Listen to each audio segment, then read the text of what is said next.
As the clock ticks and the heart beats, today is going to be the day 4. Ladies and gentlemen, welcome to BGMI India Series. I'm going to be a hosting caster Necro John. Alongside with me is Salty. And Salty, considering today is the day 4, and recently we've noticed as the days are passing by, it feels like the teams are getting stronger and stronger. What are your expectations from day 4? Dude, I mean, I've got to be honest with you.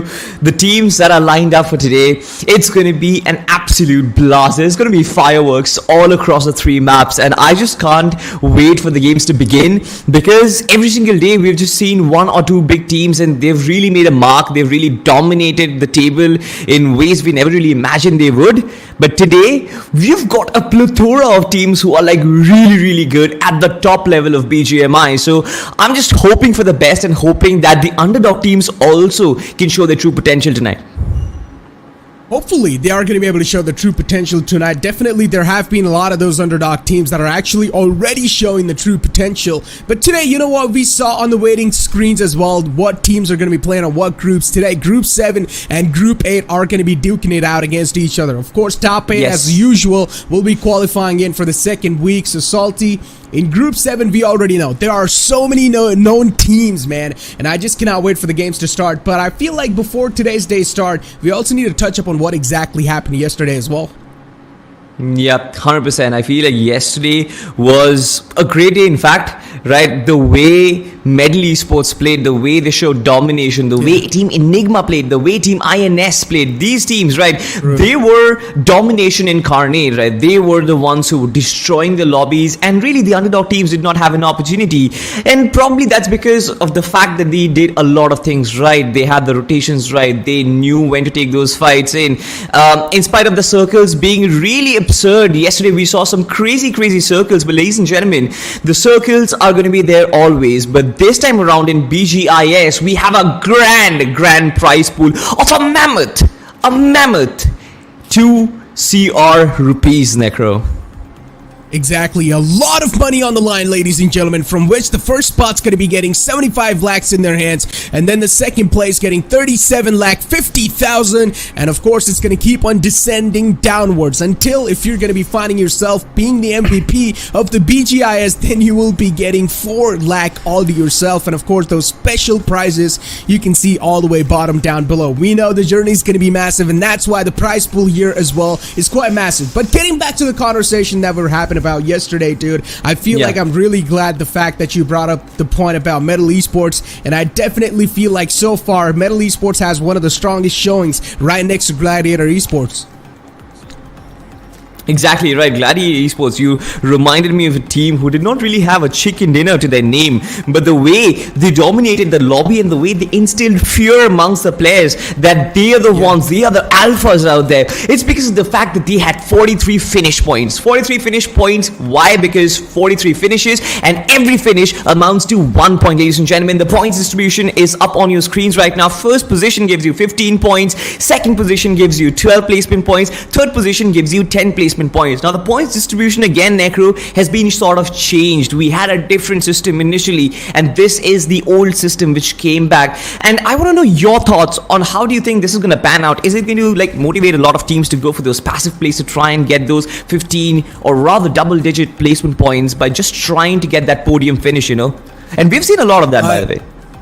Yeah, it depends on the team itself, though. Once again, I mean, we have seen a lot of those teams going aggressive, and I feel like the most important factor about that is that 1 finish per point. So you're going to get 1 point per finish, so that is insane, considering if a team's going to be taking a lot of finish points in general, they're also going to be getting a lot of points in total. But now, as we do move on forward and take a look at today's schedule, nothing's going to be changed. The similar maps are going to be played over here to Erangel, Miramar, Sanhok, Erangel, Miramar, Sanhok. Group 7, 3 maps, and Group 8, 3 maps. Nothing changed over here. Absolutely nothing. I mean, we've seen the story unfold every single day.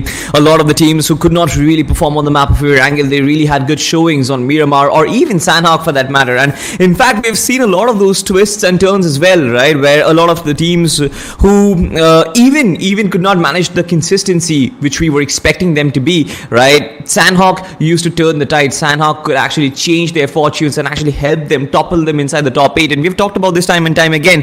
Top 8 isn't really going to be that difficult. You just need one one good game where you can, amass around 15 to 16 points, you should be more than well set for qualification, Necro.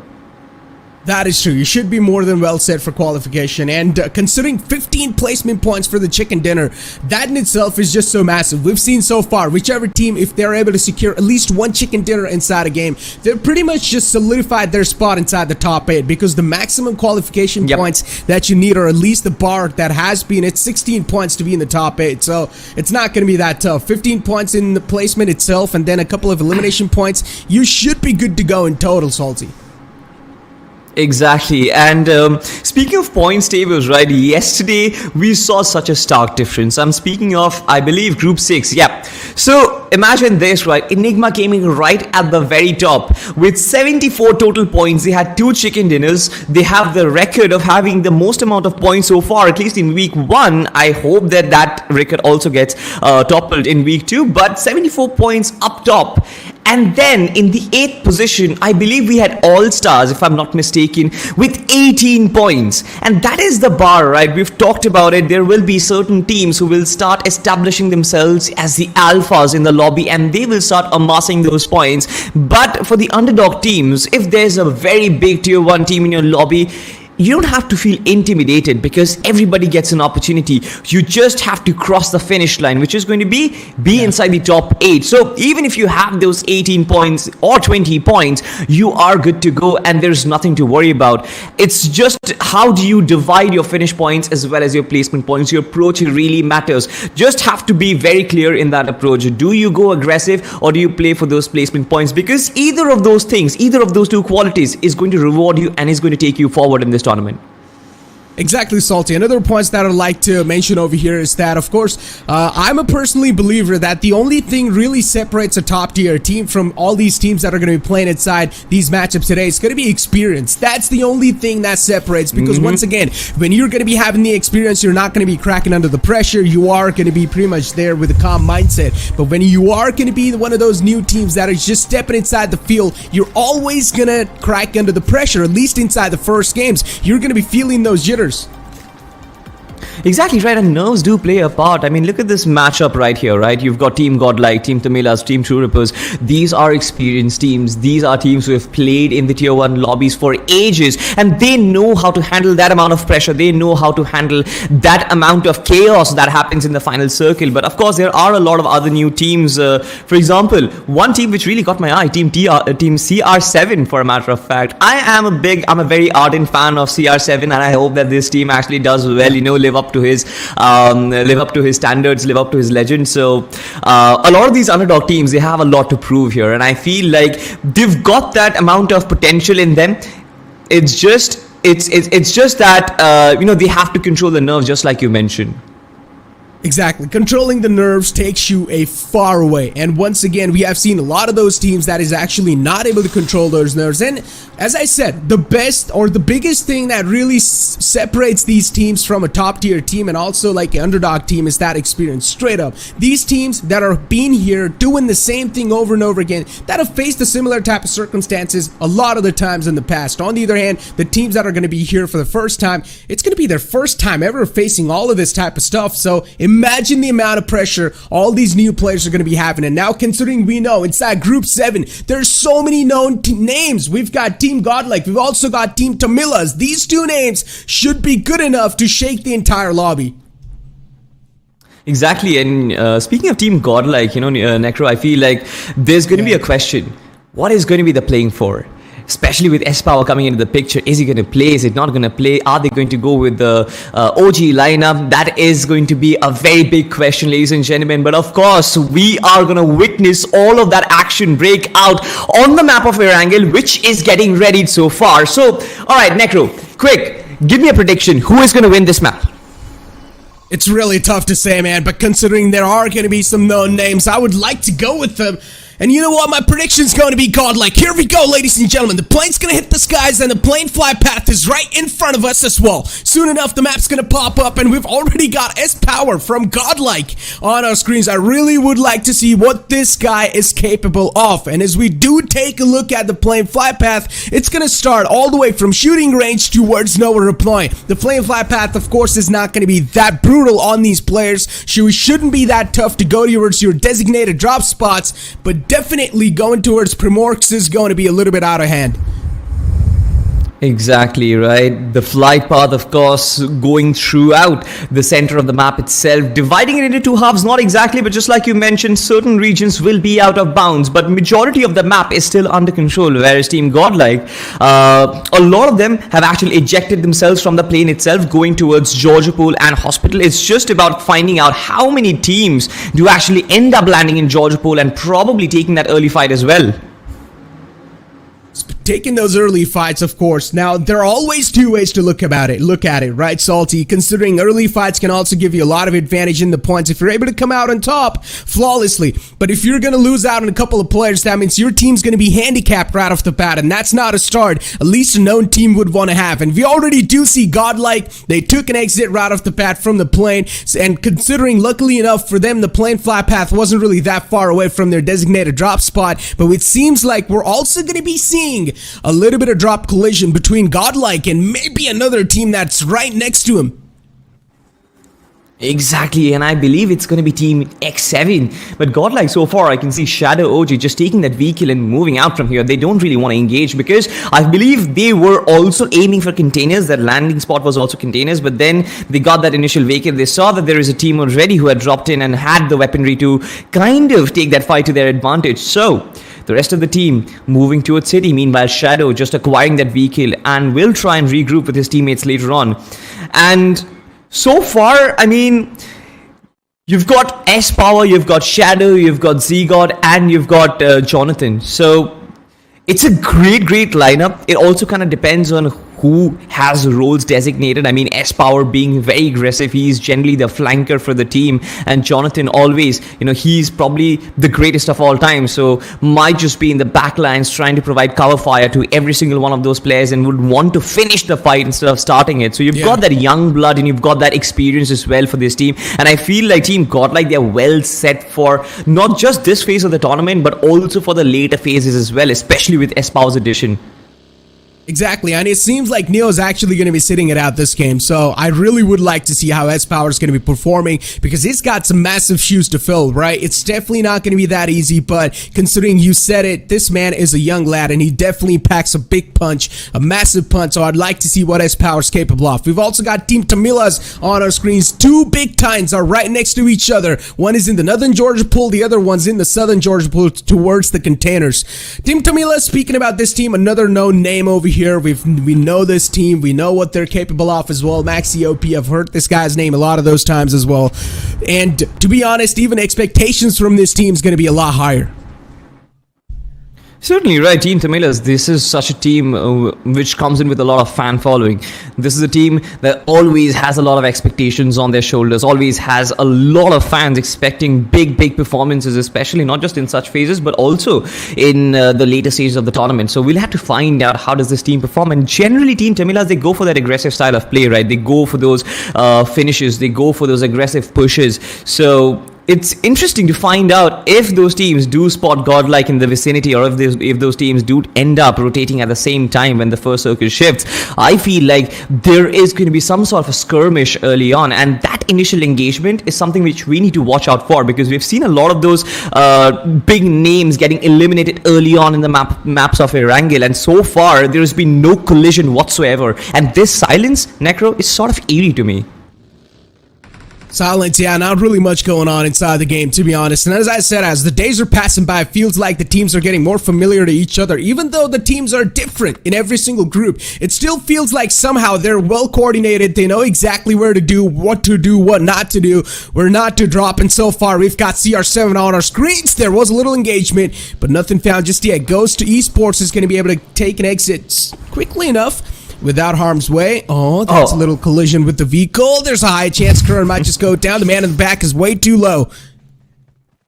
Yeah, certainly Team CR7 Soul, or a matter of fact, he has that little bit of vision but does not engage so far. I mean, again, right, we've talked about it multiple times. I feel like more than taking those engagements and putting yourself at risk, I feel like it's a more important phase. You have to get your utility right, you've got to get those ammunitions and really figure your backpack for the rest of the game itself. Yes, of course, when you've got a free finish for yourself in right in front of you, when you know that this situation is in your favor, of course, go for it. Early finishes are going to set you up for the later half of the game. But then we've also seen a lot of those teams try to, overcomplicate things, right? Exaggerate fights way too long, and that just goes against their favor. We've seen that a lot in week one. We've seen a lot of those underdog teams make that mistake and not being able to enter the final circle. So I don't really want any of these teams to kind of do something which is going to cost them in the end game. But so far, I feel all of the teams, they've really done well for themselves. I feel there's no collisions whatsoever.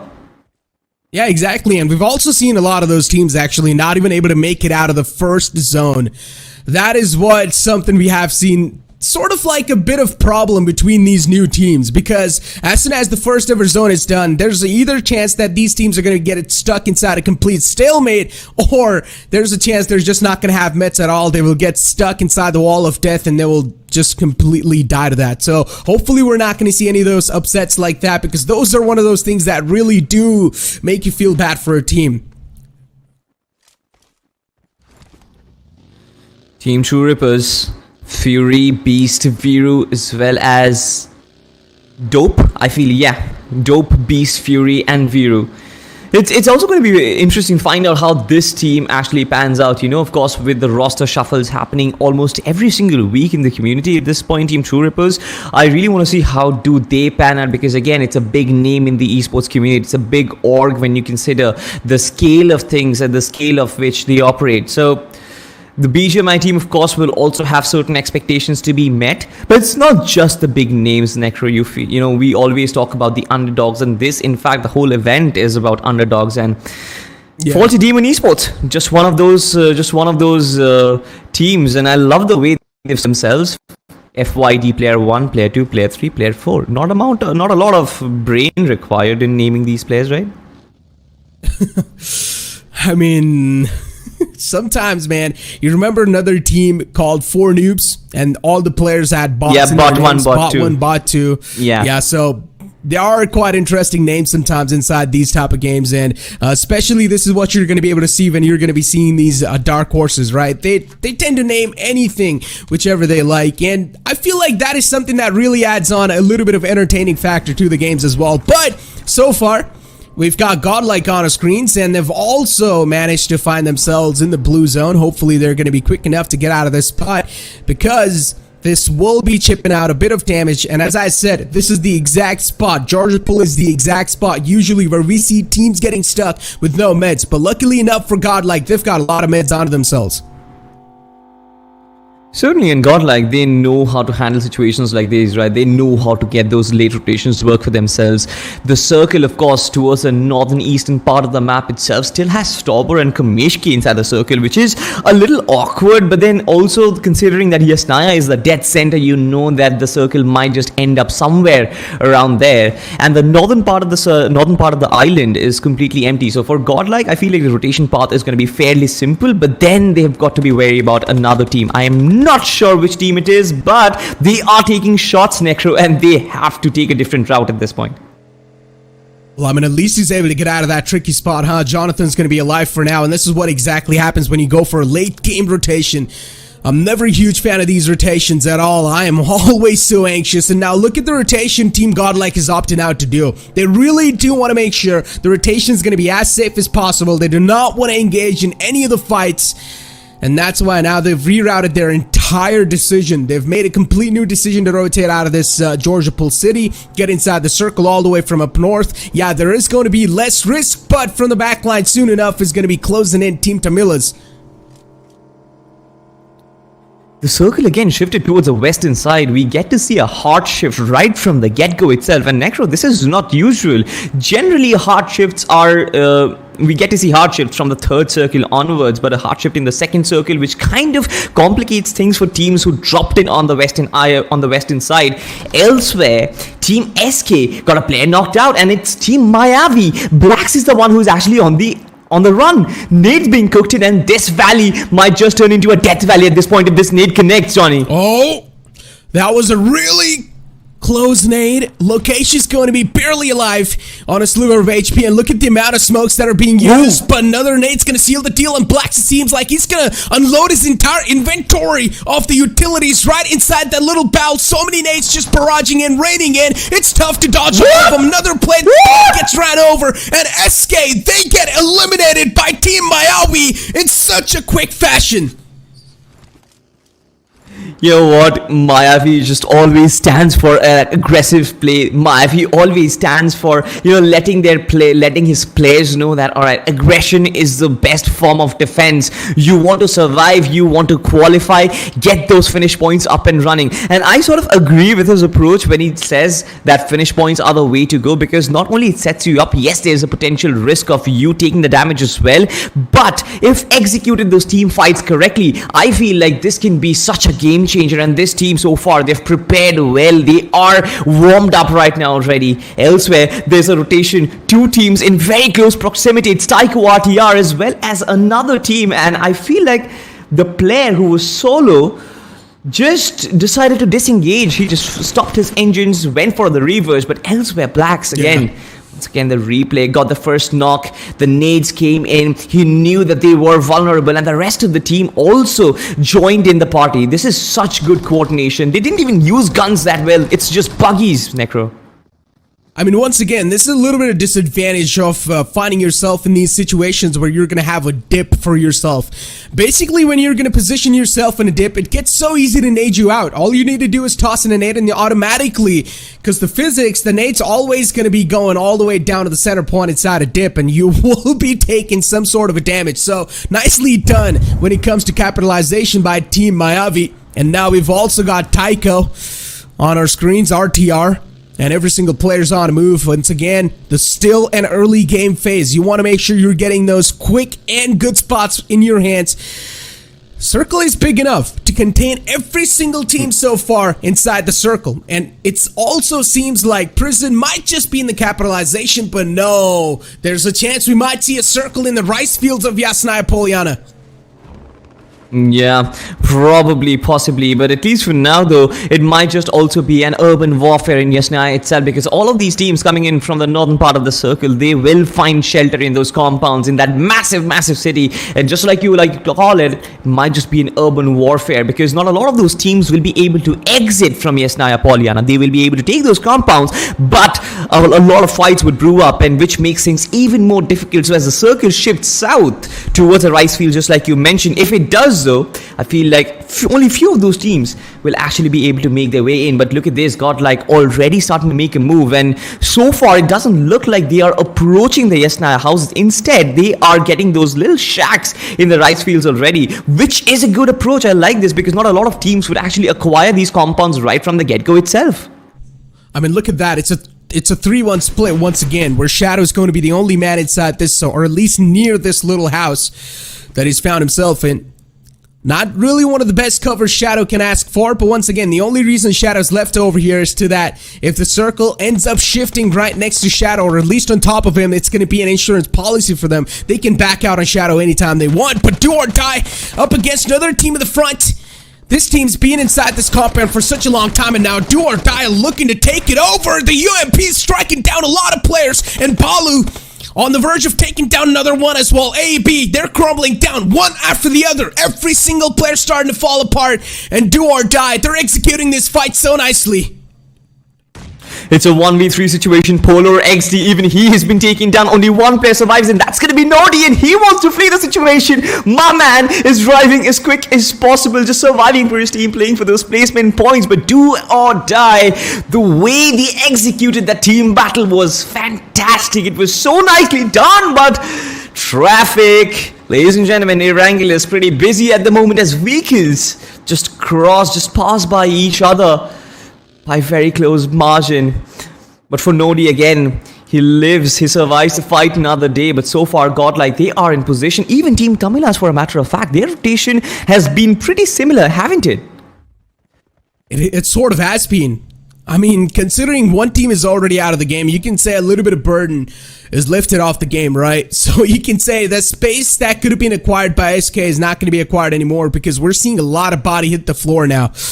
You can see the elimination feed too. Now it's starting to pop up as the game keeps on progressing on, as the circle keeps on shrinking down as well. And soon enough, this circle too will close up. The wall of death now is going to start to take up a little bit more damage, and Team Tamilas are still outside the zone. Still trying to take some shots against the opponents that are in the front lines. Of course, it won't be too risky. And as I said, now the circle's going to start to chip a lot of damage. Team Tamilas cannot afford to be out here, and Team Godlike is starting to punish them. This is exactly the situation that they wanted. Seagod, of course, found one of the players. I believe it's going to be TT Maxi, I'm not really sure. Manti has been taken down, so another casualty for Team Godlike. Seagod, of course, might just want to push in, but so far, both of those teams just playing that edge of the circle gameplay just complicates things from Team TT, because they were in the middle of 2 or 3 teams right in front. There's Team LG as well. How do they get out of this situation? That is something the players will need to figure out. Before now, look at Faulty Demon Esports. Even this team has got their sightlines on every single piece of action that's currently going on. Team Tamilas did not expect to find themselves in such a tricky spot.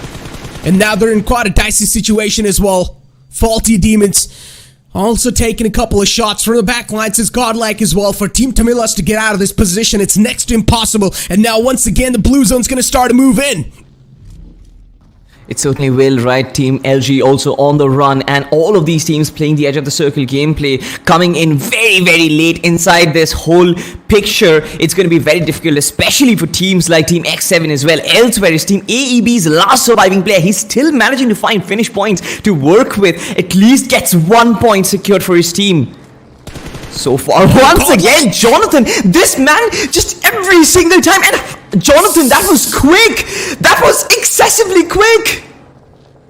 That indeed was. He found himself in such a tricky spot, but his teammate was there to provide him cover. I think so was Shadow, who tried to block all those bullets with his vehicle, and I like that quick thinking from Team Godlike. So far, haven't really got one of the best positions they can ask for, but definitely something they can temporarily work with. Shadow barely gets away with a sliver of HP, considering he wasn't even boosted up. That could have been a confirmed knockout. One single bullet should have sealed the deal onto Shadow, but he gets away once again in the nick of time. This man has got God today on his side. I love what Team Godlike is doing, right? They're moving from cover to cover in tandem with their teammates, right? Every single player has a vehicle for themselves. Even if it's an open circle, they know how to turn it into a permanent cover.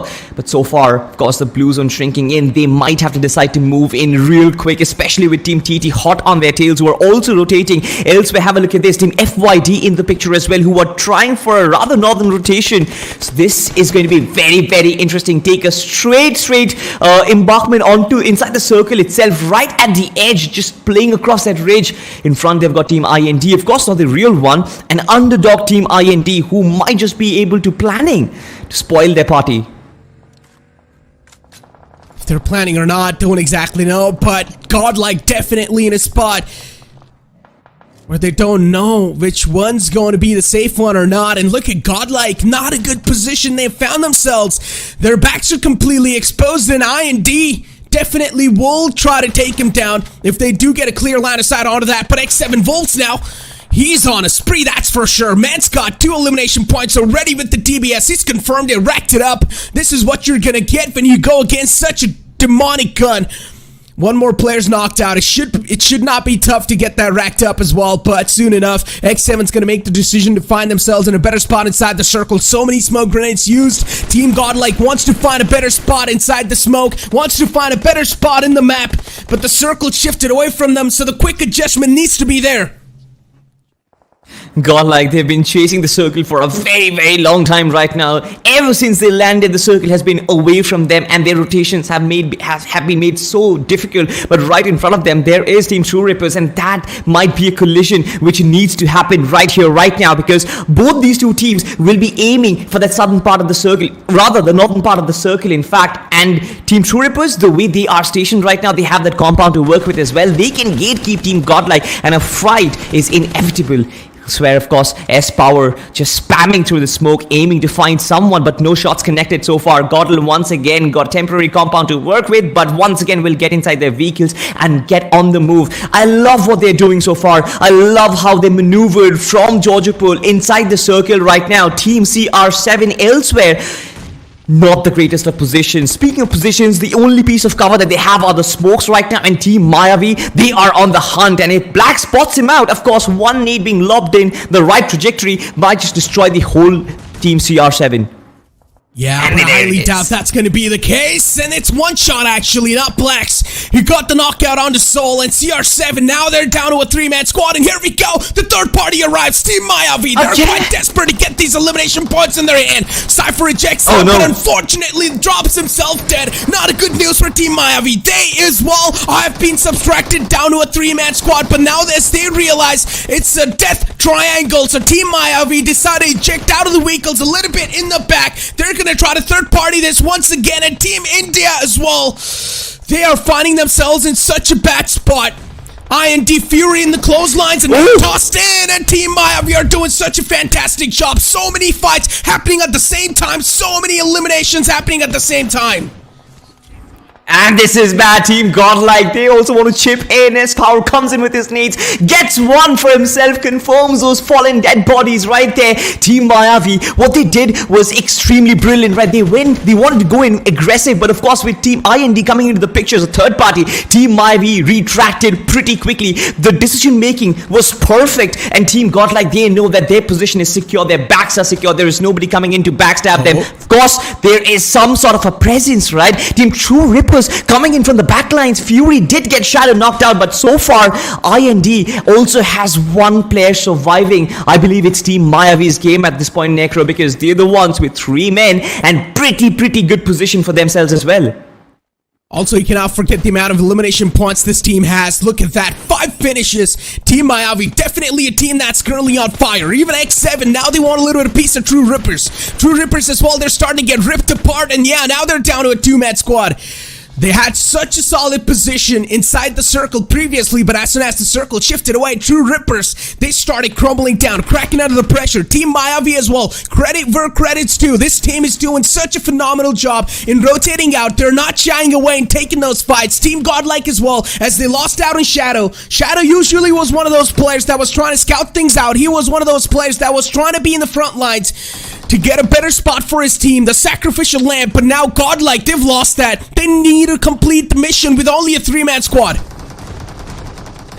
Ladies and gentlemen, the lush green fields of Erangel turning into a warfare right now as explosions tumble every single way. Legend gets knocked out, and it's just smokes for Team Mayavi to play across Blacks, just trying to find the sidelines. Of course, Team Tyco RTR coming in from the backlines will spot, I believe it's Pride if I'm not mistaken. A lot of shots being taken, of course, but ML Sam also not having any sort of cover. The explosion comes in, and Team Godlike just racking up the finishes for themselves. 2 more finishes to work with, but Z-God has been knocked out, and they need those legs. They really desperately need those legs to win this game. Black's the only one who's still surviving for Team Mayavi. Their hopes of a chicken dinner just relies on one man with the golden arm, but Jonathan still trying to establish himself as the GOAT, just trying to spot every single player out. It's such a dicey situation for every single one of these teams, Necro. Black still just shrouding himself inside the smoke. Jonathan finally going for the resurrection onto the fallen comrade. Look at X7 as well. Winter's gonna be a snake himself.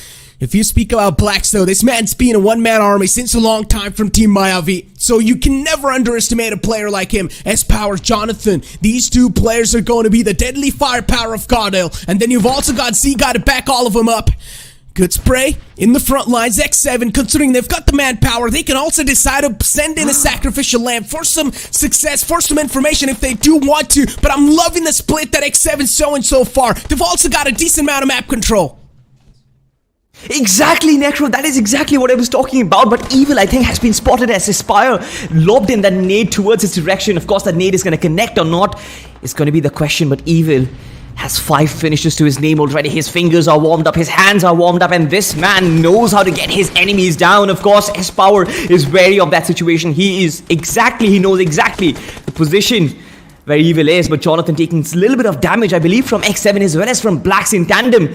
Explosions happen left and right as GODLIKE still trying to establish the dominance, but the split that Team X7 has, it's working in their favor. At least they are surviving with more men. They are being out in the open. They don't really have a lot of cover to work with, especially the circle shifting for Team X7. They need to abandon their piece of cover and they need to move forward. But it's not going to be easy, especially with GODLIKE having sightlines inside the entire circle, Netro. You also forgot to mention that the circle shifted right on top of GODLIKE, so they've got all the advantage in the world.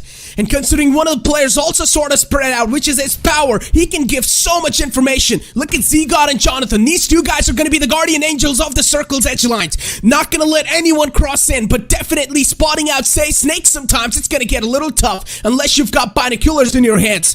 For GODLIKE to do so, they need to have some eagle eyes, and that's what they do. A good spread from Jonathan, but instantly, we see that knockout trade coming in. X7, a good Molotov. Oh no, Evil will get knocked out as well. Less power, perfectly done. The utility utilization from GODLIKE's on the point. Jonathan is retrievable, he's revivable, but ZGod's going for all the confirmations. Exactly, and now there's only 2 guys left. Team GODLIKE, they almost have the chicken dinner in their bags as his power spots another one. X7 has been eliminated and it's just Team Mayavi Blacks versus Team GODLIKE 1v3. Blacks against the world, against the best players of the country potentially, but the nades being lobbed in, of course, a pan. I thought that was a nade. Oh my goodness, Team GODLIKE. Still throwing around, finally gets pushed on, and GODLIKE to seal the deal and take care of business. Nicely done. Winner, winner, chicken dinner. I guess my prediction came true this time. I went with GODLIKE, and once again, the gods reign supreme. They get a nice chicken dinner in their hand right off the bat to kick things off in the group 5, ladies and gentlemen. And what a way, in a group 7 actually.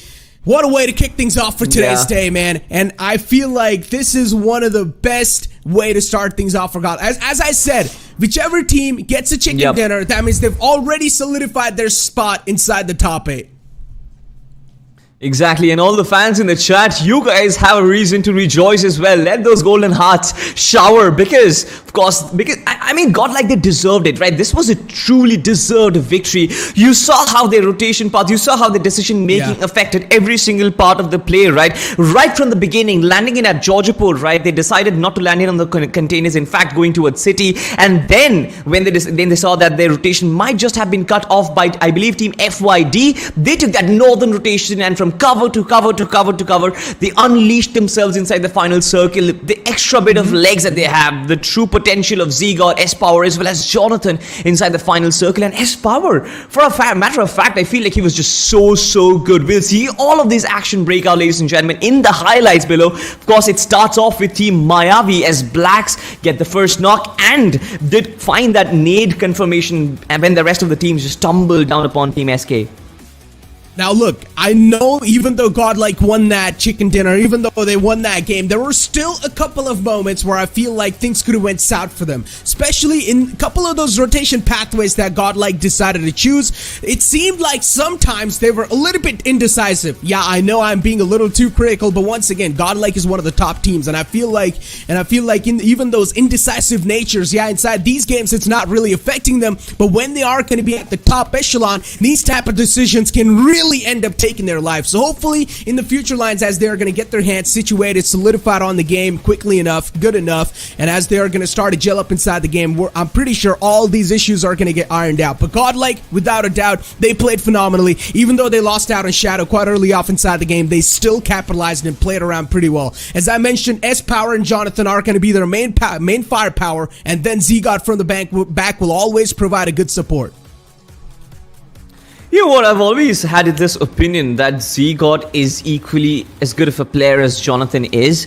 I feel like a lot of his performances get overshadowed because of Jonathan's brilliance and the fact that he almost always gets that MVP title for himself. But ZGOD equally has been brilliant. And the fact that Shadow got knocked out early, got eliminated early, I feel like that also kind of worked as an advantage, because I've heard a lot of these teams, a lot of these players talk about this fact that when the IGL gets taken down, that sort of gives him three perspectives to work with. It's not necessarily the fact that the team is going to play well with the IGL being down, but there's always a factor which comes into play, the fact that you can see three perspectives, you can guide them to perfection. And the way I believe the split worked out between ZGOD and Jonathan on this side and S-Power on this side, I feel like that was perfectly orchestrated by Shadow himself, who could see individual perspectives and who could station those players exactly how he wanted them to be. Exactly. I mean, I like the adaptive nature, the quick thinking on the fly once again. But I feel like another prop should be given to Team Mayavi with the way they kickstarted things off for themselves. They managed to get a squad wipe right off the bat. That was the first team to get a squad elimination completely. So Team Mayavi, when it comes to the firepower, they're not really lacking away. They're not really shying away from taking those fights. But later on inside the game, I feel like they started getting a little too complacent against a lot of these teams, and they started losing out on a lot of their players. And in the end, only Blacks were left alive. But still, they managed to secure quite a solid spot when it comes to the positioning game. They've also got a decent amount of finish points. So I would say Team Mayavi is chilling for now. They're going to qualify without any problems. I mean, they certainly would, right? And one team that we always tend to forget about, they did not really get a lot of screen time, is Team X7, right? They got that podium finish for themselves. And in terms of the finish numbers as well, they had double-digit finishes to work with. We could not really see a lot of those finishes, you know, Necro, but I mean, I hope that the gameplay was good enough that in Miramar and Sanhok as well, they are going to perform, and we are going to see these players, you know, find those finishes and actually find out how does this team function as a well-knit unit. Because having 3 players alive, I feel like that was the only team who had the most amount of players inside the final circle. I think it was 3 or 4. They had 3 or 4 players inside the final circle. So it's not going to be easy to put 4 players inside the final circle when there's teams like GODLIKE and Team True Rippers and a Team Tamilas, for a matter of fact, is in the same lobby. So Team X7, they played brilliantly. It's just a matter of fact that we could not see them that well.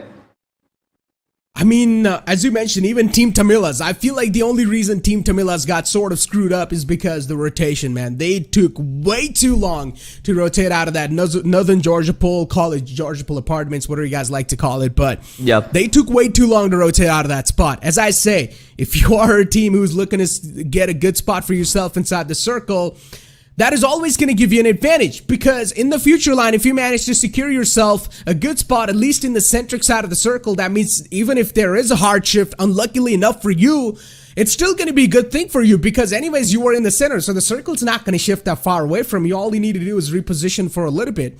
But if you are going to be the one to get a late game rotation for yourself, if you're going to be the one to rotate late inside a circle, that means you are going to be exploring unknown territories. You don't know exactly where the players are going to be positioning. You are going to be knocking on the doors where you don't know which type of beast is going to be on the other side. And this is what exactly happened. We had so many teams looking at the edge lines, not letting Team Tamilas cross on over. And one of those teams was Team GODLIKE. Yeah, and even we talked of this point during the game as well. Team GODLIKE and Team Tamilas, they had very similar rotation paths as well. You mentioned how playing that edge of the circle gameplay is a very risky choice, and I feel like Team GODLIKE sort of perfected that art because of the fact that they have 4 players who are like equally capable. They can look in every single direction and cover, and they have that coordination as well. But ladies and gentlemen, we are going to talk about a player who has been the MVP of the first day of the first game of week 1, day 4. It's going to be Blacks from Team Mayavi, and rightfully so, Necro, with 6 finishes. The way this man single-handedly put Team Mayavi on the top. And I mean, every single time Mayavi comes into the picture, I feel like he has always spoken very brightly of Blacks, and Blacks is just delivering at this point. This man is an underdog, but he has great potential as far as I know.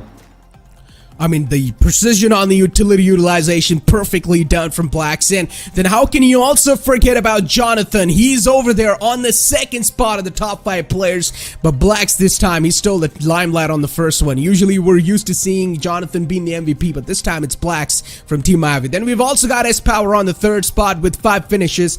As I said, these two guys in the front lines, they're always going to be able to deliver. And then another player from Team Mayavi as well is LGIT, who managed to get himself 4 eliminations. A solid scoreline. As we do move on forward and take a look at the point standings, this is pretty much also going to be the overall standings of the game. And Team Mayavi managed to secure the second spot. That means 12 placement points and 12 finish points. That's going to give them 24 points in total. That's a lot of points. And even X7 Wolves, for a matter of fact, 13 finishes and 10 placement points, 23 points to work with. 3 teams in one game acquire more than 20 points. That's a rare sight, Necro. That is a sight which I haven't really seen happen in a very long time, especially the fact that there is an underdog team like Team Mayavi as well as Team X7 Wolves. Now, of course, Team Mayavi, they have a really good coach. They have been groomed really well. But I really want to focus on Team X7 Wolves, the way they played. And I really want to see more of this team, because there's that intrigue, there's that question mark in front of their names, at least in my mind right now. The fact that they racked up 23 points in a lobby which is this tight, this is some great gameplay. On the other page, of course, we've got Team Tamilas, who just racked up 0 points so far. It's not the greatest of starts for this team, but we know they have the experience and they have the capability to come back in the other 2 games, of course, that remain for them. Team SK as well as Ghost Esports also joined Team Tamilas with just 0 points, Necro. And hopefully that experience is actually going to be able to showcase as well, man. That's all I'm going to hope. I'm going to cross my fingers and hope that Team Tamilas is going to be able to make a comeback in the map of Miramar and Sanhok. Those are upcoming. But it is definitely going to be a tough task, because now the chances that you had to make, or at least the limelight or the spotlight that you wanted in 3 games, now that will be cut down to only 2 games. So that means the target needs to be fulfilled within only 2 games. Team Tamilas needs to go bonkers. They need to have a decent finish in both the games. They need to have more than 10 points in both of those games. Then only they will have a chance to qualify in forward. But ladies and gentlemen, soon enough, the second game as well is going to be starting up. But before we do so, let's go ahead and take a look at the matchup of the upcoming game, and it's going to be the same group 7 duking it out. Once again, as I said, every group gets 3 maps in total. 1 map's done so far. Now we're going to move on forward to the map of Miramar, and as Godlike were able to win that previous game, Johnny, they've made a stark statement in the lobby. Yeah, I mean, the statement has been made not just by Team Godlike, but by Team Mayavi and X7 as well. I mean, 3 teams finishing the first game with double-digit finishes. That was pretty incredible. That was an incredible sight to watch, and I think because of that, the upcoming matches will be extremely interesting to watch. Just because of the amount of domination that these 3 lineups have showed, you could clearly see the struggle for the distribution of the finish points for the teams below them. And we've always talked about this. Whenever there's vacuum at the top, that means the mid pack is going to be extremely unstable, and that means the positions are going to swap hands with just 1 or 2 point differences. So I mean, anything can happen. Anyone can finish in the top 8, and we all know there's one of the fan favorites right now that's sitting outside of the top 8. So hopefully they make it through in the next game itself. I mean, perfectly said, Johnny. The vacuum of the elimination points. And X7 Wolves, Team Godlike, and Team Mayavi. These 3 guys just sucked all the kills up, and they were like, no, we're not going to let you guys have the elimination points anymore. We are going to take it all away. All the finish points are now ours. And then the teams that were on the latter half of the board, they were only able to get 1 or 2 elimination points. Such an unfortunate circumstance for these teams. But hey, Team Tamilas, one of the fan favorites, not able to perform that great. What are your thoughts about that, Johnny? I mean, the struggle was there mid-rotation, as you mentioned. I mean, the timing not really working out for them, and also the zone itself being out in the open. Late rotations are never going to work out for you in situations like these, because gatekeeping becomes extremely easy for the people that are there present on the edge of those late zones, especially during those stage 7, stage 5 to stage 7 circles. It's very easy to gatekeep people that are entering the zone extremely late inside of the game. So I think that is one of the challenges. Plus, Tamilas, I mean, that you can overcome that difficulty if you have enough firepower, because raw force is basically the only way to break through it. Otherwise, you're going to have to delay yourself even further, get some extra first aids, and try and wait those other teams out, or try and find another entry point inside of the zone. But that really wasn't an option for Team Tamilas in the previous game. This game can work out as a reset for them, because we know for sure firepower is that one aspect where this team does not lack at all.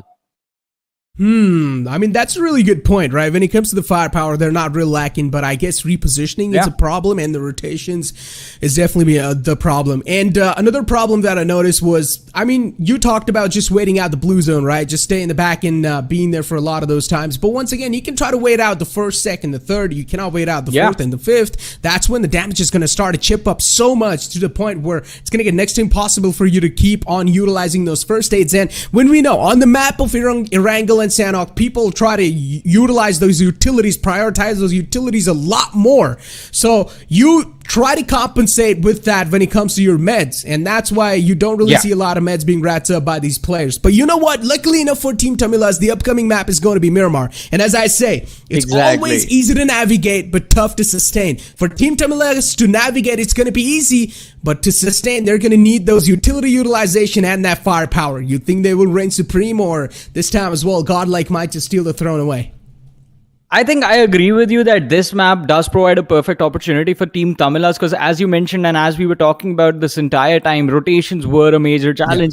And since on Miramar, it's quite easy to spot out the people that are going to be waiting for you in the distance if you have the scopes on you. I think it's going to be a combination of having a little bit of a luck on their side, and also just the execution aspect of those rotations being executed perfectly. That is what they will have to do.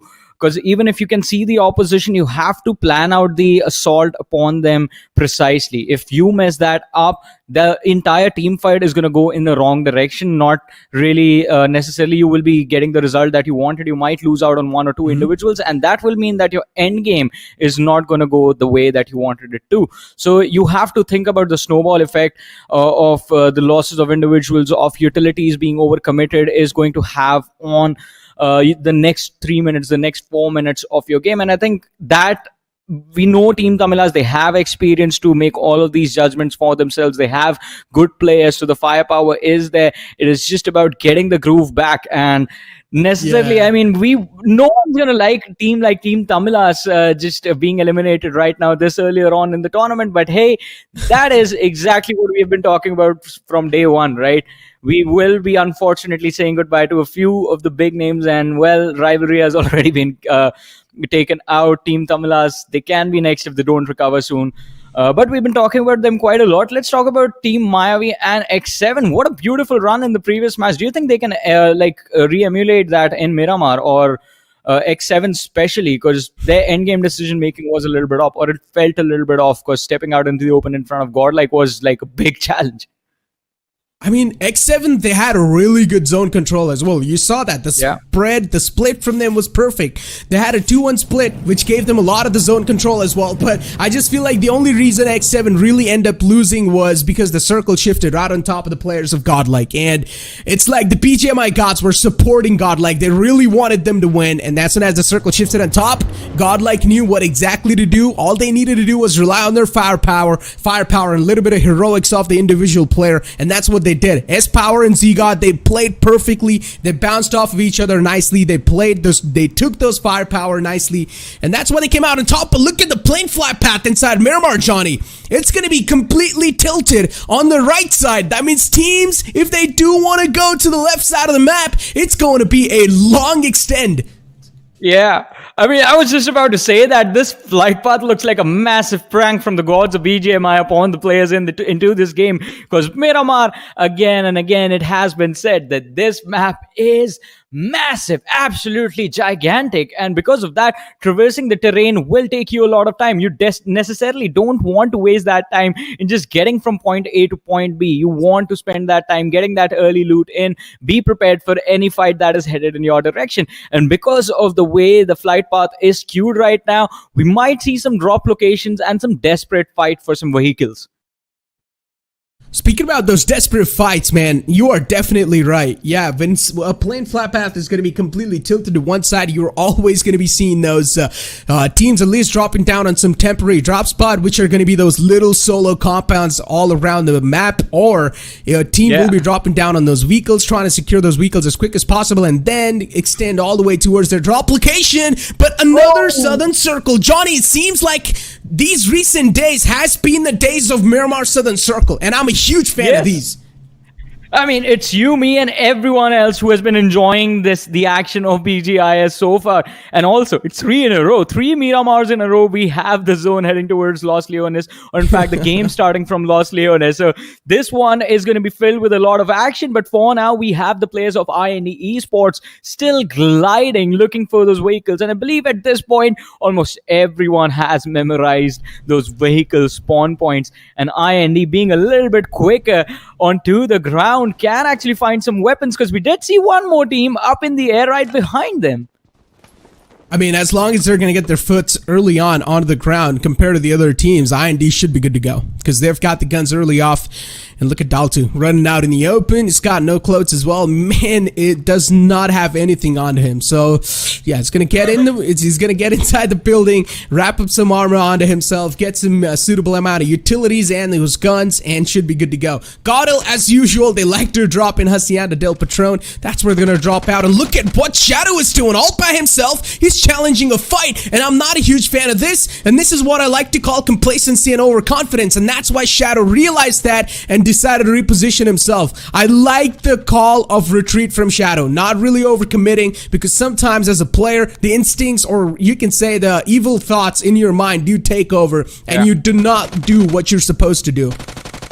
But I think this decision was quite easy for Shadow to make, because he knows what kind of players he has behind him. Jonathan, S-Power, and Zegor. He does not necessarily has to be the front line or be the initial aggressor for his team. He has people better than him doing that for him. He just has to be the man calling the shots and being the brains of this lineup. Just guide the direction of all of that firepower, focus it on the opposition and take them down. And right now, the men that I was talking about have arrived to help their IGL, and I think this one is going to be a little too intense, since Team Godlike, while they are moving forward, are going to also have to hunt for information, since the players of SK have already repositioned, and Shadow won't really have all the information. I mean, he might have positions about one or two individuals, but even they disappeared from his sights. Johnny, I feel really bad for SK, man. This was one of those teams that got eliminated the first in the previous game, and now they're also getting chased down, hunt down by the gods themselves, Team Godlike. I'm a little scared for SK. Look at one of the players out in the open. He's on a climb. Man's doing a hike. Shadow spotted him, but was not able to land any shots. Look at location, the close quarters. He's got a Tommy gun in hand, and now he's also making sure that he's not really going to be moving a lot, given his position away, but it's still not going to matter. The shotgun's going to shut him down. It's the DPS right to his face, and S-Power cleans him up. What a brilliant move by Team Godlike, not necessarily taking any risk. As Zegod went for the initial peek, he realized he wasn't going to be able to take Lokesh down, and he was just satisfied with the damage he dished out. Made the call to S-Power to chime in instantly, and S-Power ran up front with the DBS, realizing his teammate had given him the opening. The amount of trust and skill these guys have is absolutely incredible, but Team SK, they are not done yet. They still have 3 players left. Beast OP, he's waiting in a decent position, and if he can isolate those fights, he might be able to come out on top. But in another location on this beautiful map of Miramar, we have few more collisions happening. Oh my god, no and way. Well, Godlike are still on the hunt. Yeah, they are. They know. Trio is right on top, and look at Shadow. He thought his own teammate was the enemy, so he started taking some blind shots, but this time one of the players falls down, but once again, it's a chance that the DBS might just reign supreme. Godlike 3 players out low, down low, S-Power, but he still managed to connect that crucial shot. This man, single-handedly, is dismantling the entire squad of SK, and I feel so bad for this team. This team was the first one to take an exit from the previous game as well, and now they're on the verge of falling down once again.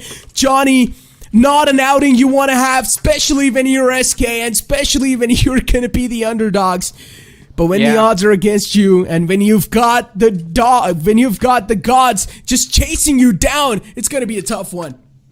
I mean, it is definitely going to be a tough one for SK, a tough pill for them to swallow. Because as you mentioned, even the first game wasn't theirs. And unfortunate incidents, one after the other. Even in this one on the map of Miramar, they have lost 2 players already. And Team Godlike, they are still not letting them go. Just let the lads breathe for a second. They're looking for the third player to finish him off as well. But as we were talking about it a few moments ago, ladies and gentlemen, True Rippers against the players of AFB India. That is going to be another collision. While True Rippers gathers all the information in other direction, over here, Team Godlike, they're still looking for SK.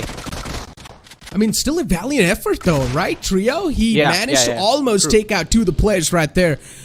But I mean, that's what you call the fear of Godlike. Look at one of the players. That was Beast from SK. He does not even want to peek out of his window. He's so scared for his life. That's what you call the fear of the gods in the lobby.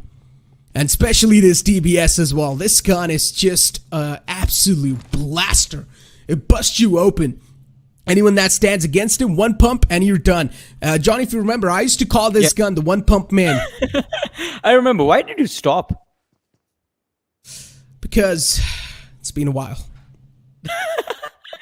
I mean, the name fits the weapon right now inside of the game. Yeah. I mean, because we only see that 1 pump from anyone wielding that weapon, and the next thing that you see is the opposition falling to their knees. It is incredible with the way players have sort of figured out how to use that weapon and also how to counter it. Because the one condition where DBS works wonders is close quarters. Close quarters combats is where it excels.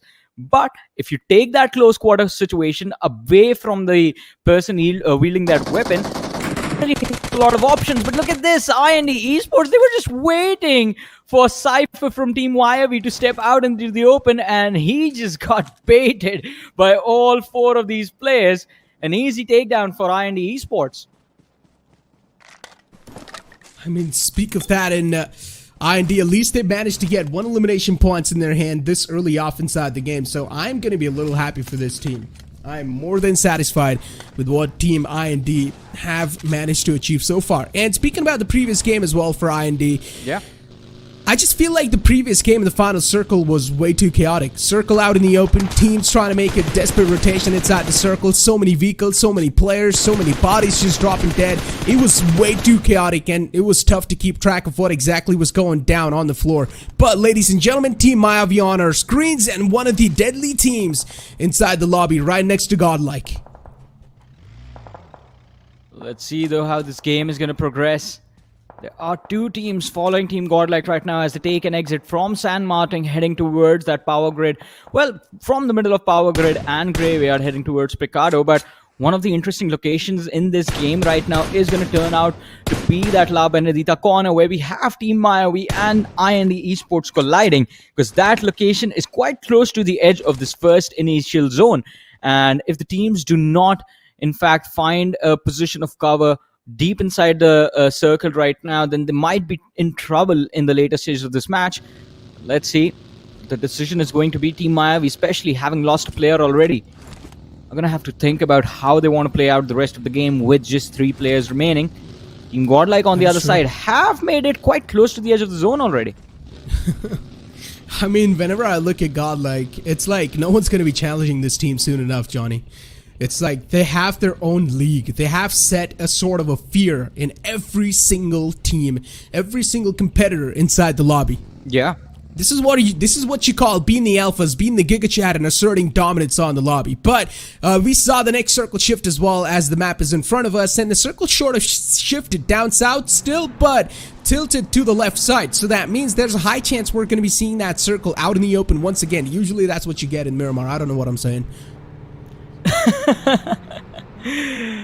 I mean, we're going to have a better understanding of what this Miramar is going to look like once we have the 4th and the 5th zones in front of us. Because right now, I mean, there's still the Los Leones city for the teams on the eastern half of the map to work with. The teams on the western side are going to try and take control of that Chumacera area and the hills down south of Chumacera, because those are 2 viable positions to work with. You have the high ground advantage on the southern hills of Chumacera, and the Chumacera city will provide you with a lot of cover to just plan out your rotations inside of the zone. Although we do see Team Tamilas, and I believe they are towards the Ladriela Hills, another decent spot inside the zone for now. Can leave them isolated for a bit, but they have to be careful about not getting too complacent because of how isolated they are. Because on Miramar as well, at any given time, someone can start taking you down with the help of those DMRs, with the help of those ARs, if they manage to find the 6x scope to prop it on upon their M4. So that is also another option that players have in this situation. So you have to be extremely careful and make sure you're gathering the information every given second. That is true. Look at Ghost Rider. He's riding the monster truck. Does not really suit his name though, does it? Ghost riding a monster truck? I mean, can't Ghost Rider just turn any vehicle he is in? I think that was his power, right? Yeah, probably, yeah. Venom on our screens, though. And as we've got the entire team as well being locked in the sights of Do or Die.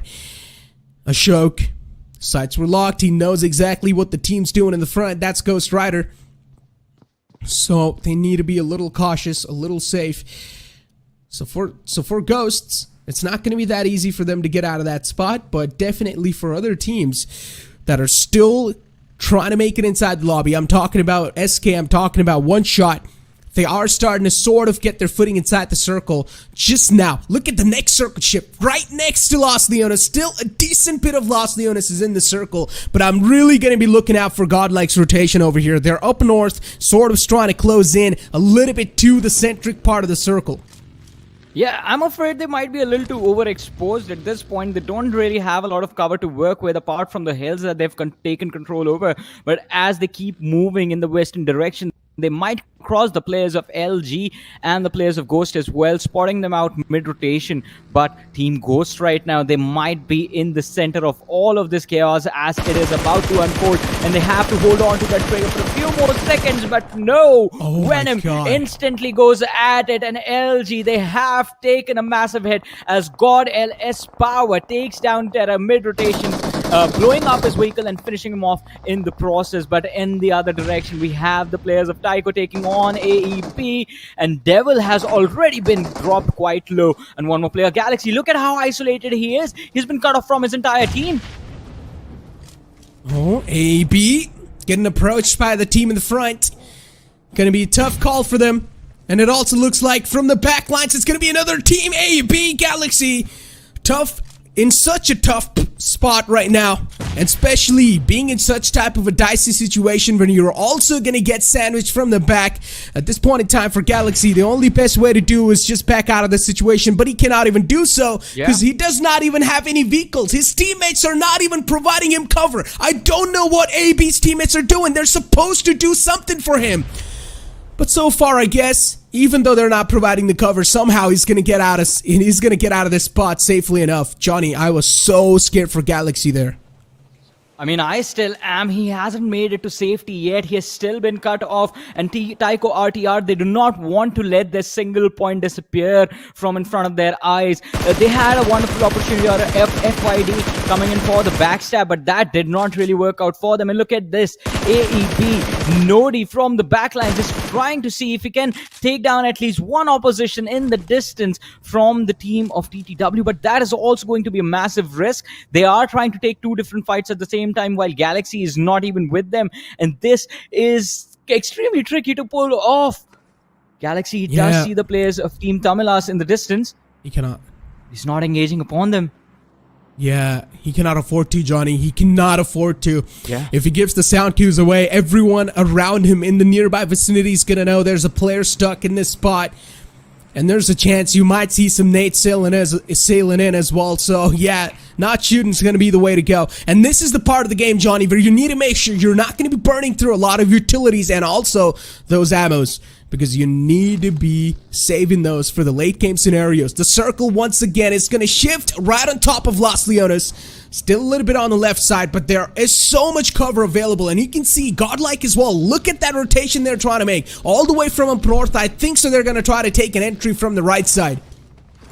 Yeah, and that might just work out for them since there's no one holding the northern edge of this zone right now apart from one player from the side of Team Tamilas. Thunder just being there completely isolated, and even he has started to move. Look at the southwestern zone, the southwestern part of this circle right now. It's going to have a massive cluster of players. Oh my god, Blacks is down! Trying to find their way inside of the zone, but look at this.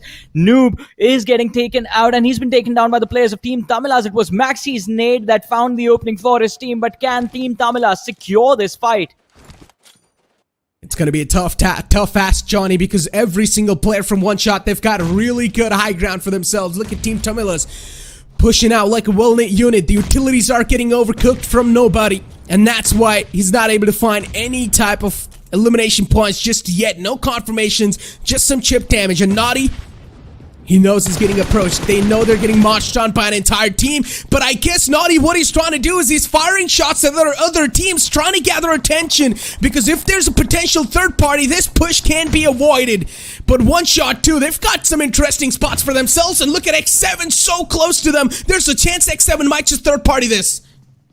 But X7's push has been deterred already, as AFB, I believe, have taken down one of their players. So the opportunity that OneShot Esports were looking for, it was a brilliant thought process, as you explained it, Necro, looking for the third party as a way out. But their calls, while they were heard, have been deterred by the other teams as well. Again, variables beyond their calculations coming into play, and Team Tamilas using this opportunity as an advantage to push towards Bhushan and Naughty. Will they be able to survive? Will they be able to deal with the assault? And I guess no, as the first player has been taken down. Bhushan is going to be the man knocked out, but Team Tamilas, they do not really have the HP to go any further. They're going to have to recover as quickly as possible if they want to come out on top in this fight. And as the first stage are being popped by the players of Team Tamilas, it is going to be Manti on that third floor of the building, looking to see if they can get one more finish as OneShot. They are getting they got stolen one by one. Naughty is the last player surviving, sitting on that rooftop, just hiding himself from Team Tamilas.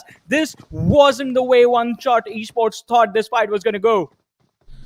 That elimination point got stolen, and then you also see GODLIKE just instilling terror, inflicting pain and wounds on their opponents. So many fights going on at the same time, and as I said, this is the part of the game where you need to make sure you're going to be conserving, you're going to be preserving that loot that you gathered in the early game stage. Utilities being tossed around. Naughty, he knows he's gonna get pushed around soon enough, and that's why Team Tamilas, though, so far, they're sticking like a well-knit unit. If they do get this building's control, they're gonna have so much visual information they can work around with, but not really one of the best positions they can ask for. Because if imagine, Johnny, the circle shifts away from them completely to the opposite side, Team Tamila will be caught off guard.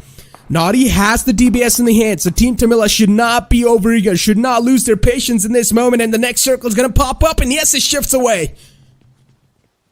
Oh, this is going to be brutal on Team Tamilas, as you explained it a few moments ago. The other teams on the outer side are just going to mark the exits for this building, waiting for Team Tamilas to come out so that they can take them down and secure the points. But look at this, Team GODLIKE dealing with the players of Team Mayavi mid-rotation. This was just brilliantly executed. Team Mayavi, I think, just paying for the fact that all of them that were sitting together in one vehicle, and one by one, all of them were picked apart as Team GODLIKE came with the chase. Tyco are again surviving out in the open. Brilliantly done, brilliantly executed. I believe they're still here in this game with decent number of players available, but X7, what has happened to them?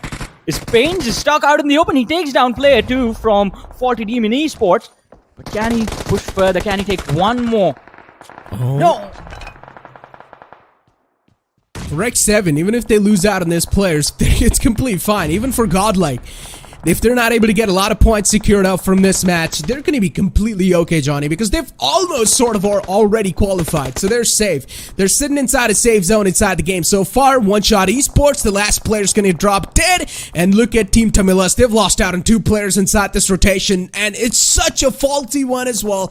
And speaking about faulty, Team Tamilas is actually going to straight up ram their vehicles in the compound where Team Faulty Demons was holding it down. Team Tamilas, Manti in the clotheslines, a shotgun pulled out. He has no clue that there's 2 players in the close quarters. So Team Tamilas, I'm way too scared for them. It's going to be a 2-on-3 scenario in which Team Faulty Demon Esports, they will have all sort of advantage inside this scenario. The DBS peeks out finally. They're starting to push out. DBS kicks in. First knockdown. The second might just go down as well, and the confirmation is going to be there. Faulty Demon Esports, they're sort of conquering the entire Team Tamilas, and Team Tamilas get wiped out once again. Yeah, and while Orvo was busy just lobbing those nades inside this factory, Faulty Demon Esports realizing that this opportunity isn't going to present itself again to them. Take down the players of Team Tamilas with the help of Naughty from Oneshot Esports, who were just waiting for this opportunity this entire Oh my god, time. what? And look at this. Johnny, did you see what happened with one shot? Did you see what happened with one shot? Yeah, he just fell down. He was firing. Yeah, he was firing shots. He was moving around, firing shots at the same time. But just because he was scoped in and he was so tunnel visioned on taking down the players of Team Tamilas, he forgot that he was almost on the cliff, on the edge of the building, and he fell down and he died to the fall damage. That is one of the most unfortunate ways. Those could have been 2 free points. Yeah, and it was a combination of just him falling down and the blue zone, because he was taking a massive hit from the blue as well. Yeah. But still, I mean, he is the main reason that Team Tamilas are not here anymore. He's done his job. Yeah, he spoiled the game, man. He said, if you're gonna eliminate my team, I will grief your game so badly. And that's what happened. Do or die on our screen so far, and Tyco RTR. Somehow this team's actually able to make it alive to the late game scenario, but now it seems like all hell's breaking loose on top of this team. It's actually Do or Die who's doing so. They're gonna drag him down to hell. And Tyco RTR going for the resurrection on the fallen players. It seems like for Tyco RTR, for them to make this fairy tale come true, they need to have a nuclear game for themselves. But so far, with the way Do or Die as well are playing, you can say it's sort of like the perfection personified type of situation. Because all they need to do is move in from the left side, get rid of SK. They should have the entire edge line covered for themselves. Yeah, but the problem right now and that's what they're doing. Not necessarily presenting the opportunity, but if the opportunity does not present itself, you will have to walk. In fact, drive towards it and seize it, make it yours. A show call though, getting taken down in the trade by the last player remaining from the side of SK. And look at this monk, and he finds 2 of them. Now can he secure the third? He's going to try and go for this. Has the M4, 5 bullets remaining. The damage just out, but before he ducks in cover, he is going to be finished off. Do or die. Find a way out of this troublesome situation, but they will have to reset as quickly as possible. In the other direction though, True Rippers, oh my goodness, True Rippers taking a massive hit, losing out on their scout who was supposed to get them the entry inside of the zone. Oh, True Rippers always, they're in such a massive struggling shoes, Johnny. And look at this nade being tossed in. Oh, this is going to be a 3-pointer. Might land on the destination too. Oh, a little bit close, but on this side of the vehicle, if it was on that side, definitely Fury would have been knocked out. Another nade being tossed in. Another 3-pointer. Is he going to find the mark? If it does, that might just be the 3-piece, but he doesn't even need to find it. Faulty Demon Esports. Player 3 is going to find the knockout.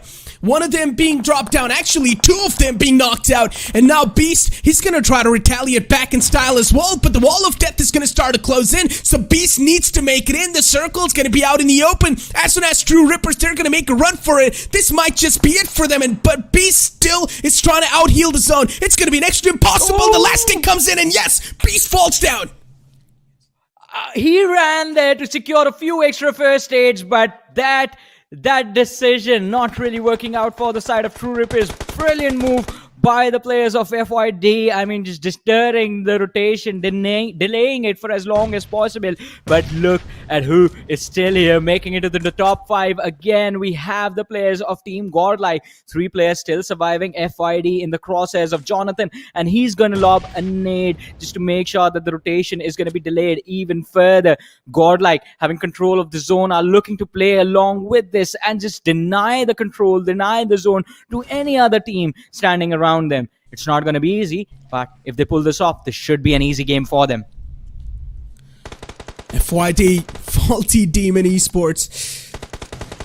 This team, Johnny, it seems like it's a group of friends trying to prove something over here, and still they've got 2 players up and alive. But unfortunately for them, they need to cross an open road, Johnny. And this is where usually a lot of teams end up digging their own graves. And look at INT.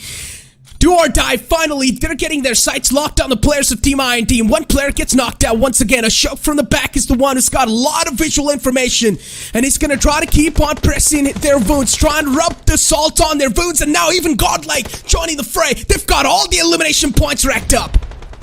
Yeah, LG just ran toward them and Godlike, they made them pay. We're down to the top 4, 11 teams remaining. Faulty Demon Esports, they have a decent position for themselves, but the first challenge in front of them is the fact that they're down to 2 players, and the second one are going to be the players of Do or Die, as the entirety of DOD is moving in their direction. IND down to the last player. S-Power's Molotov is going to try and flush him out. Alright, that was the second last player, Death holding that spot, but Jonathan's nade just taking down one of the individuals from FYD, reducing the numbers of the team from 2 to 1. Is this going to work out? The answer is no, as the last player, player 2, is going to be picked up by DOD. And as the finish numbers are split between these two teams, I think the next collision that we're going to witness is going to be Godlike up against the players of Do or Die. And in that particular fight, it will be the players of Do or Die who sit there with a man advantage in their hand.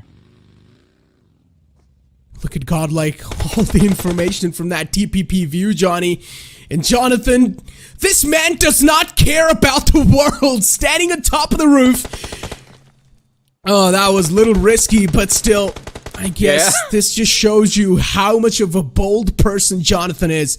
Does not even care who's going to be standing against him, but the nade's going to land right on mark. Do or Die, nicely done. Great capitalization. Punishes him for that confidence move, but still Godlike, they've got nothing to lose at this point. They've already secured so many points in these 2 games. They're going to be completely okay if they get eliminated from the game. They've already qualified. Before Do or Die, it's still the race to qualify. Jonathan knocked out. Confirmation not there just yet. So for Godlike, 2 players are still alive. S-Power and Z-God. I mean, it's a desperate attempt for Do or Die to convert this game, and Jonathan's overconfidence has definitely given his team a massive disadvantage. As you mentioned, Z-God and S-Power, 2 players remaining, with the players of DOD coming from the front, and they have another team blocking their rear, and it's going to be the players from Do or Die who end up finding these picks. S-Power running into the Molotov for the sake of his teammate. Z-God is not going to be able to save him, as Z-God has been knocked out. S-Power puts on the first aid, has his HP back up to 75, but Do or Die, they have a few seconds and they can what a shot! But BBS still what a shot! wonders for the side of Godlike, as S-Power finds 2 knocks in an incredible manner, bringing the numbers from a 1v4 to a 1v2, and he will be able to deal with the situation, as Do or Die have completely been wiped off from this game. And now this final 2v2 is between Z-God and S-Power, and the 2 players from the side of IND Esports. Who will walk away with this win? We are about to find that out. A big question, who's gonna walk away, as you mentioned, with the victory, but I feel like IND Esports, they're gonna have a big sneak factor. Got positions where they're completely anonymous, but the smokes tossed out from S-Power, they're gonna be perfect to provide that visual blockage. S-Power's gonna try to get real up close and personal, but the Molotov that's being tossed from the opponent teams, that's quite the perfection. Because of the Molotov, Z-God cannot move out just yet. Pops out the first aid. Nicely done. Still alive. It's a 1-on-2 scenario. One of the players way too low. He knows where the one player is, but doesn't know where the second player is now. But still, Z-God, he's playing it quite patiently. The first player's gonna jump right in front of him, but Z-God, he's getting chipped up a little bit too much, and he gets taken care of. Team IND to secure the second chicken dinner in the map of Miramar. Yeah, and a brilliant win for them. When the opportunity came in front of them, they did not miss to hit the mark. And this opportunity, this winner chicken dinner towards IND Esports, I think Do or Die, that team had a pretty big hand in making this happen, because before they came in Team Godlike, they were looking so dominant, having secured 12 eliminations inside of this game. But then Do or Die taking down Jonathan and Z-God, allowing IND the opportunity to actually pick up the trades, pick up the points from either sides, and finishing this game off was absolutely brilliant. Kudos to the top 3 teams that made it, both all 3 of them, Godlike, IND and DOD. Brilliant map of Miramar being put on display by all of them. I am really impressed with how Do or Die is playing, Johnny. Straight up, I love how this team is playing. As soon as Jonathan exposed themselves, so they knew that there's one person taking the look from that little opening that there is there in that warehouse, and they knew what exactly to do.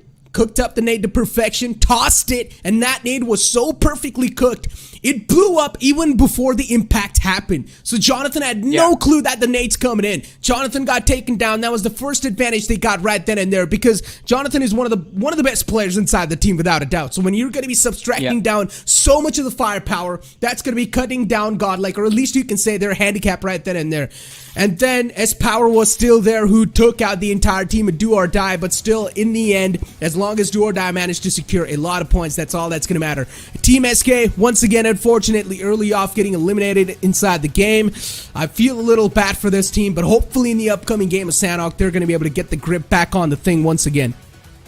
Yeah, hopefully. I mean, it has been an unfortunate series of events for them from game 1 to game 2, and I think they're going to be a little bit far away from the competition, but let's not forget, the goal right now is to be inside the top 8, and if SK can convert the last map, the map of Sanhok, they might finish in the top game. This was one of my favorite moments from this matchup, One-Shot Esports versus Team Tamilas.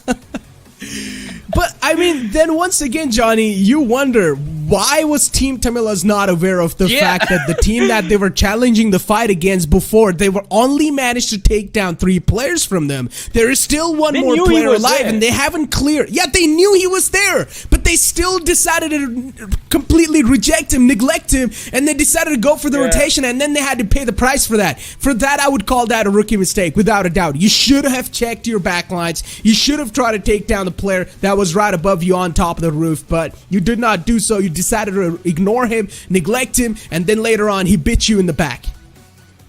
Yeah, definitely. And I mean, that decision is going to haunt them for forever if they fail to qualify to the next stage of this tournament. But look at this. This was, again, another brilliant moment inside the game, displaying what the DBS is still capable of.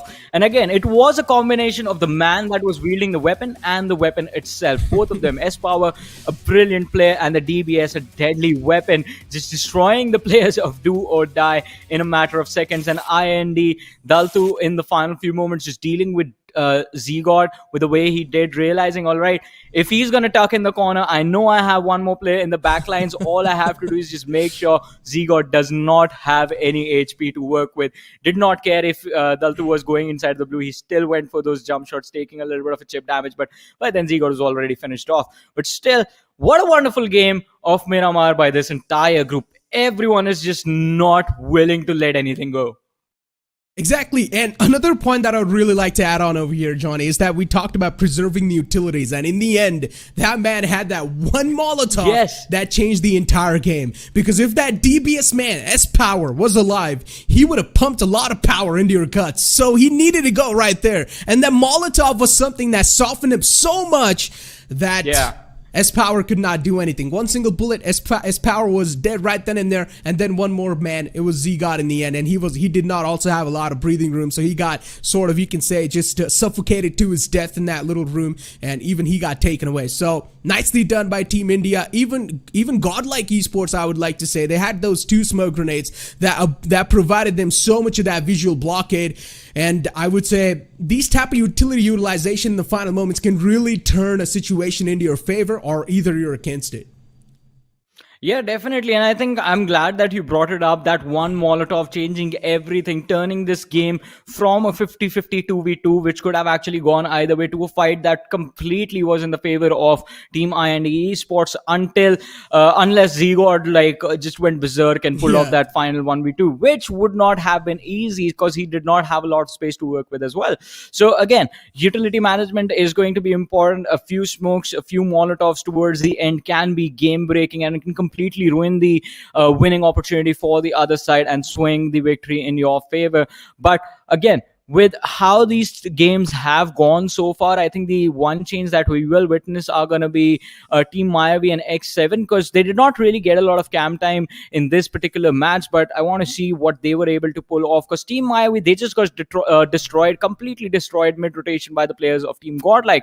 So I believe they don't have that many eliminations or that many points from this game, but that gives the opportunity to X7 to actually take the second spot away from them. And again, the vacuum that was there in the top 3, because of that, the top 8 this time, I believe it might be a little bit different, or extremely different from what it was before. I would say the vacuum would still be there by the top 5 teams, but it would be equally divided. That vacuum will definitely be equally divided into those top 5 teams. And I would like to bring up another team that I would say made a little bit of mistakes in those type of moments. I would say AB, definitely, because Galaxy was out in the open. He needed some cover fire from his teammates. Now, in these type of situations, as a teammate, you're supposed to provide either utility coverage for your teammate or either fire some baity shots that would bait the attention or at least distract the opponents. But none of them did either of those things. They just left Galaxy out in the open, and that sort of wasted so much time of Galaxy, where either Galaxy could have gathered some information in that upcoming time. But ladies and gentlemen, as we do take a look at the top 5 players in front of us, and S-Power, he managed to secure single-handedly 7 finish points, and then Jonathan got 5 finish points all by himself. I mean, Godlike is already qualified. I guess they're over here to break Gladiator Esports' point mark. I mean, not Gladiators anymore. I think it is Enigma Gaming at this point with the way, with the performance they had yesterday. So yeah, that might be like the challenge that they have set up for themselves, just again to prove that they are the best team in this entire tournament. But we finally have the standings from the previous match on our screens right now, ladies and gentlemen. And Esports, just a brilliant move towards the very end of the game, getting them the chicken dinner and the 26 points from this matchup. Team Godlike as well, 26 points, all thanks to the 14 eliminations that were dragged up by the entirety of the team, 12 of which are split between 2 players, S-Power with 7 and Jonathan with 5. And I mean, look at Tyco RTR, another one of those teams that actually I was looking forward to, but unfortunately they were not really able to do that great. And as I said, the vacuum of the elimination points would definitely be there in the top 5, and that's what you can see. Look at 11, 14, 7, 6. It's like equally divided. And then the teams that are also on the 7th and the 8th spot, they've got a little bit of more elimination points. But still, the vacuum is still mostly on the first half of the board. On the second half, you see Team Tamilas with only 2 finish points, Johnny. And as I said, that 3rd finish point they could have gotten, it was stolen away by another team. So you can't say one more point over there. 4 points could have been added. But for Team Tamilas, not a great start at all. Upcoming game of Sanhok either has to be a win or either has to be a nuclear performance.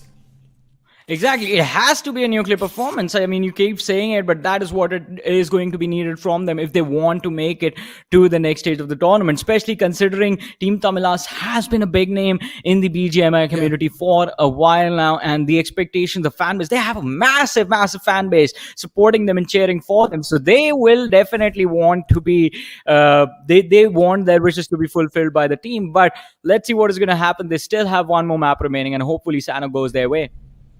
Hopefully, man, because there's a lot of fans just waiting, I'm pretty sure, in the backlines, waiting for Team Tamilas to qualify. They want to see them in the future stages of this tournament because we all know what this tournament holds. But ladies and gentlemen, that's going to be it, at least for now. But don't go anywhere. We'll be right back in a short break.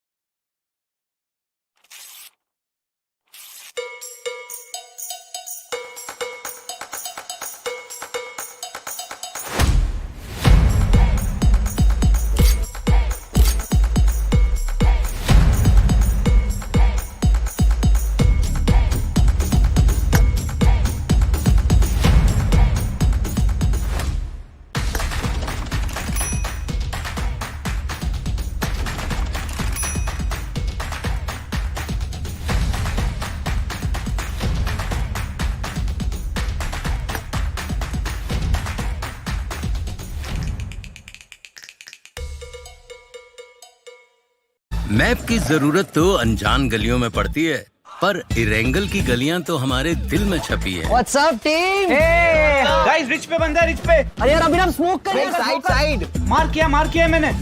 Life में हर जीत है important. Thank you. Nice one, perfect. लेकिन जीत का असली मजा सिर्फ अपने squad के साथ ही आता है। Yes! ये बैटल ग्राउंड ऐसा कंफर्ट जोन है जो कभी भी रेड जोन बन सकता है मेरे भाई। भाई प्लीज रिवाइव कर दे। अबे यार युद्ध के मैदान में बड़े बड़े MVP भी कर जाते हैं भूल। Noodle soup. पर चैंपियन बनने की मंजिल में क्या नूब क्या pro. Come on guys, compound hold। कोई नहीं है सामने। Centre slam.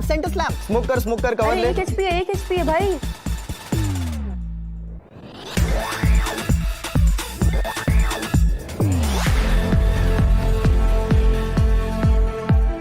ये गेम हम सबका है, धड़कनें और जोश है हाय। इंडिया खेल रहा है BGMI।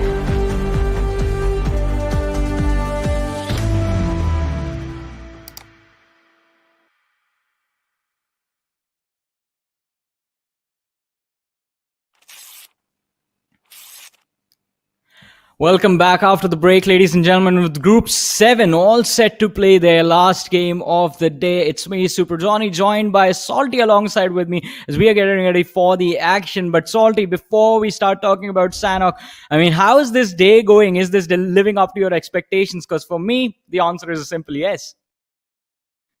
It certainly is, right? I mean, the day has been more of a godlike day. And for the fans out there and for the Yellow Heart Army out there, I feel like this is exactly what they wanted. I mean, even Miramar could have been a potential chicken dinner for them. And S-Power, the way this man was pulling the trigger, especially with the DBS, you know, the fight against Do or Die that made me so anxious because it was a 4v2, in fact, like, and then Zegor got knocked out. The first two knocks, I almost thought that was a clutch. Like, I was with my hands up on my head, but it was a little unfortunate, but it was really, really well done. The fact that Team IND could capitalize also showed great signs of, presence of mind. But of course, there are some other big names in this whole group as well. And Team Tamilas, the way they've performed in the first two games, sort of raises a lot of question mark. Does make their fan anxious as well.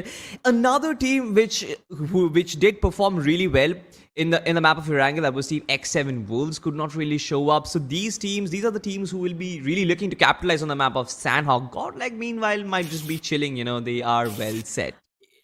I don't think GODLIKE's going to be chilling. I think they have been sent on a mission to break records and just not just live up to the expectations, but drive the expectations even forward. Like, if you expect them to win 2 games, they're going to make sure that they win 3 right in front of you just to show you that they can do it. And that is how Team GODLIKE has always functioned, by just showing that they are good enough to just dominate and by instilling the fear in everyone else. But that is one more mental hurdle that the other teams will have to overcome, of just overcoming that sheer fear of a team like these being inside your lobby, just knowing like, yeah, we have made it this far, we also can take them down, just like Team IND did in the previous game. But I wonder what the conversation or the comms of Team GODLIKE are going to be now, because you have 3 of the most aggressive players in the region playing on the same team, paired with a brilliant IGL in the form of Shadow. But how does he manage to control S-Power and Jonathan at the same time? Because I know for a fact these lads do not like holding back.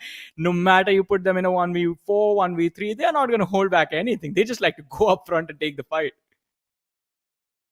You know, it's kind of turning out to be the PSG of Indian BGMI, right? You've got, I mean, not anymore, Messi, Mbappe, and Neymar in the same team, and I feel it's my personal opinion. I mean, football and BGMI, they are like very contrasting sports. But in BGMI, if you've got like 3 of the best players in the country, the job of the IGL just becomes even more simpler, because then you just have to wonder about which are the rotation paths do we take. And when your team is stationed in a position, you don't really have to do a lot of things, because these boys, they know how to pull the trigger. These boys, they know how to click on the heads, and they always are consistent. I mean, you've seen Jonathan consistently bagging those 5 elimination points, S-Power, in that same region as well. When your team ensures you 10 finish points every single game, what more do you want as an IGL? What more can you want as a team or a fan?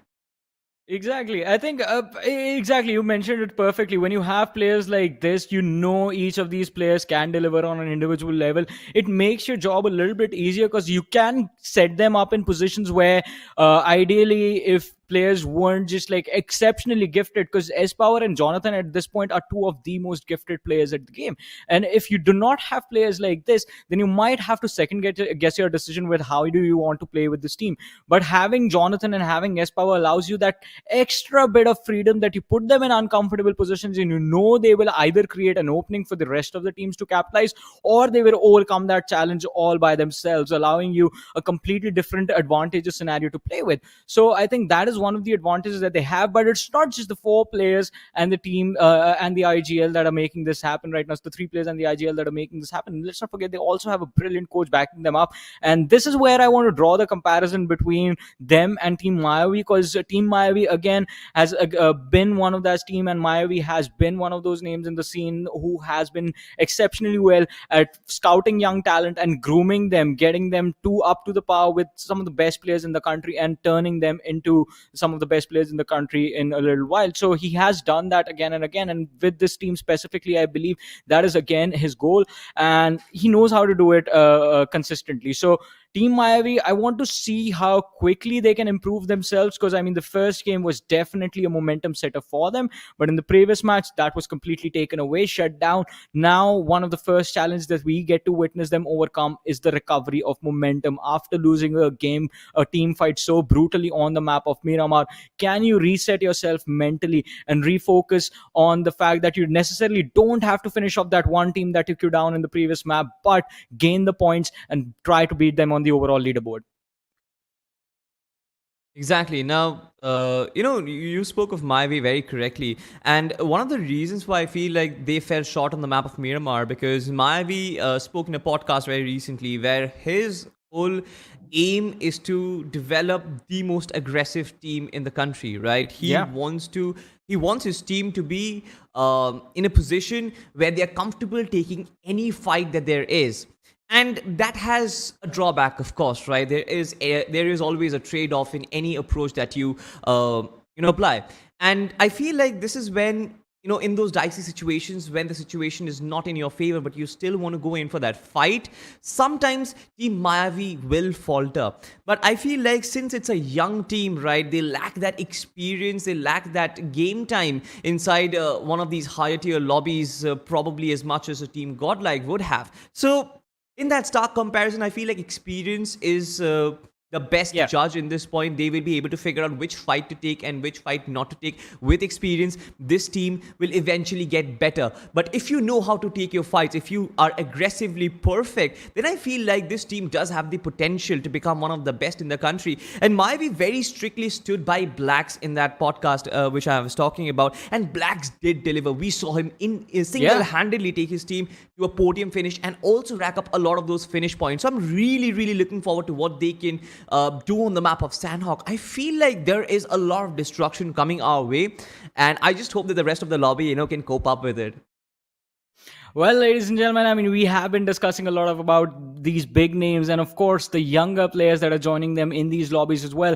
And if you want an opportunity to be on a similar stage, to be on a similar platform as these guys, well, the opportunity is being brought for all of you by Krafton India. And, well, by that, I mean the registrations for the BGIS, ladies and gentlemen, which do go live on the 24th of July. So you guys can head over onto esports.battlegroundsmobileindia.com and register yourself.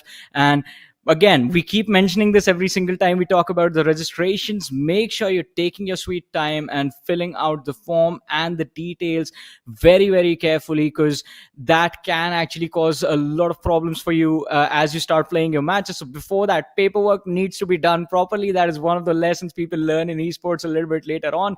You guys need to get into the habit of filling out your form and your details yourself very early on. I mean, if you want to go pro, better start acting like it right now. So make sure details entered correctly and you are registering if you want to compete as well, because again, a massive opportunity to go up against the big names and showcase what you guys are made of.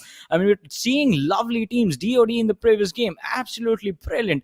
Esports, again, another brilliant finish as we've talked about them. One more team we were talking about is AED Esports. AED in Miramar. Salty, I want to know your thoughts, because in Miramar we hardly notice such awkward positions where you know for a fact that yes, this is not a good dip to be in. You still send one player there, and then that lad is stuck there for like 4 minutes. Not 4 minutes, I believe. I'm sorry. He was there for a good 2.5 minutes, like 120 seconds minimum. That is quite a big amount of time for one individual to stay isolated out in the open as well. Exactly right. This is the amount of composure that these young lads have, right? I mean, we've always Yeah. talked of experience, but then Necro pointed out very correctly. I feel like these boys, they know how to control their nerves. Initially, like probably a year back, when you used to see the competitive level, a lot of these young teams, a lot of these underdog teams, they used to have stutters. They used to make silly mistakes in games as big as these, or especially in official games. And you would feel like, you know what, they have that potential, then just not being able to convert it into actual points. But right now, with the kind of caliber that these young teams are coming with the kind of composure that they're coming with, they are acting like actual pros. And just like you mentioned, you guys in the audience, if you are an upcoming esports players as well, you have to act like in pro straight up, get your paperwork done and do the registrations as well. Johnny, why don't me, you, Necro, and probably someone from the Hindi desk also register? Can we actually fight for 2 crore rupees? Maybe Spiro. I mean, we can try and go for it, but I think these lads are just better than us, quite a lot better than us. We don't practice enough. I mean, it looks easy being a pro gamer, but it takes like a lot of hard work. I've seen these players just grind for hours and hours, and I think since we are going to be just casting for 5 hours, that takes away a lot of our time. We don't have time to practice, man. We can't practice enough. True that. Hopefully someday, maybe. But for now, of course, just like I mentioned, once again, do not forget to register. 24th July to 2nd August is the timeline. But coming back to the day again, Johnny, last game for Group 7, right? And a very big task in hand is going to be for Team Tamilas, right? They've got to qualify. I mean, such a big name, such a massive fan following. There's no way they can afford to go out in week 1 itself. So for them, the map of Sanhok is very, very clinical. They did not even get a lot of points from the first 2 games. So for them, they need at least like 16, 17 points from this game itself, ladies and gentlemen. Sanhok, with all the high stakes and with all the larger numbers, it's going to come in. Team Tamilas is going to be my prime focus in this game itself, as a flight path is in front of our screens right now. Johnny, please take it away. Yeah, I mean, we do have quite an interesting flight path on Sanhok this time around. I mean, considering it's starting again from the Camp Alpha position, but going towards Dock, leaning towards the southern part of the map. But on Sanhok, we say this every single day. Flight path does not matter that much. You will be able to safely glide to your preferred drop locations. But we did see quite an interesting zone yesterday, just coming to an end between Bootcamp and the islands, just a little bit west of Bootcamp on the Camp Alpha Island. This time around, there's a massive cluster of teams moving towards the northwestern side of Sanhok. And this is quite interesting because look at this Camp Alpha. There's just one team, and that's LG, that has decided to play from there. Exactly, just one team in that northwestern island and the rest of them just going towards the main landmass. Now, speaking of the circle itself, right, you mentioned it correctly. Last day, the Sanhok circle was absolutely brutal, especially with 3 teams in the picture. But also in Bootcamp, we've got 2 teams actually duking it out already. And there's also maybe another team in the picture. We'll have to look at the map to actually get it correctly. But so far, Slayer actually confirms the finish point for Team against Team IND, in fact. But IND also returned fire as they confirm 1, but 2 players being knocked down, 1 player being really, really low in terms of HP. Does not sound like good news for them. Ooh, Dalton, what are you doing? He missed 3 shots with that shotgun. And Ryder, he just made him pay. And look at this, Ghost Esports, even with 3 players inside this lobby, they are looking extremely deadly right now, on the verge of taking down the players of IND, as one more man is going to fall. But Fury chiming in right in the nick of time, barely with any HP, is going to be the saving grace for IND Esports in this matchup. And well, Phantom and Daltu are there for the revives. Well, Altu are there for the revives, but it is going to be quite an escape for IND Esports from this early demise. And Bootcamp, it will always be the center of attention in the early stages of this game of Sanhok. I mean, this is one of those things that will hardly ever change. Yes, certainly. I mean, it has always been the graveyard of early collisions. But one thing which was interesting to know, the team Ghost, if I'm not mistaken, they played with 3 players instead of 4. Yeah. And that just got a little weird, because I felt that even their approach was more like a suicide mission. So I just want to understand if one player could not join or something, or if there was a technical issue from their side, maybe a network issue, but certainly that was not the best footing. And of course team IND could capitalize. It was a 4v3 fight all along. Of course they had one casualty, but that was all the team Ghost could manage, and they get eliminated with just 1 point. Speaking of the circle again, coming back to that conversation we were having, the circle in the last map of Sanhok that we saw, Johnny, was so precarious. I mean, we got to see one of the most default circles completely encircling the whole map itself, but then came the doubt when it ended towards the delta region, which island or which sort of a water region is going to end up in. And that got a lot of these teams to rotate early. That got a lot of these teams to rotate in a wrong way. I just hope that that situation does not arise once again. Well, hopefully it's not going to be the similar situation again, as you mentioned. But let's see. I mean, it made for a few interesting moments, though. Team Godlike on a screen, a team that has been running through the competition in the first 2 games, looking to do the same thing. And it hardly ever happens to them that they're all alone in Painan. But since this time around, the opportunity is there for them to loot freely, they're not going to let this go. They're enjoying themselves for now, at least for the first few moments of the game, as they're looking for their early loot. Z-God on our screens as well. I mean, the man who was there trying to close out the previous match but wasn't really able to pull it off. Uncharted Esports, one of those newer teams that we are seeing in this lobby.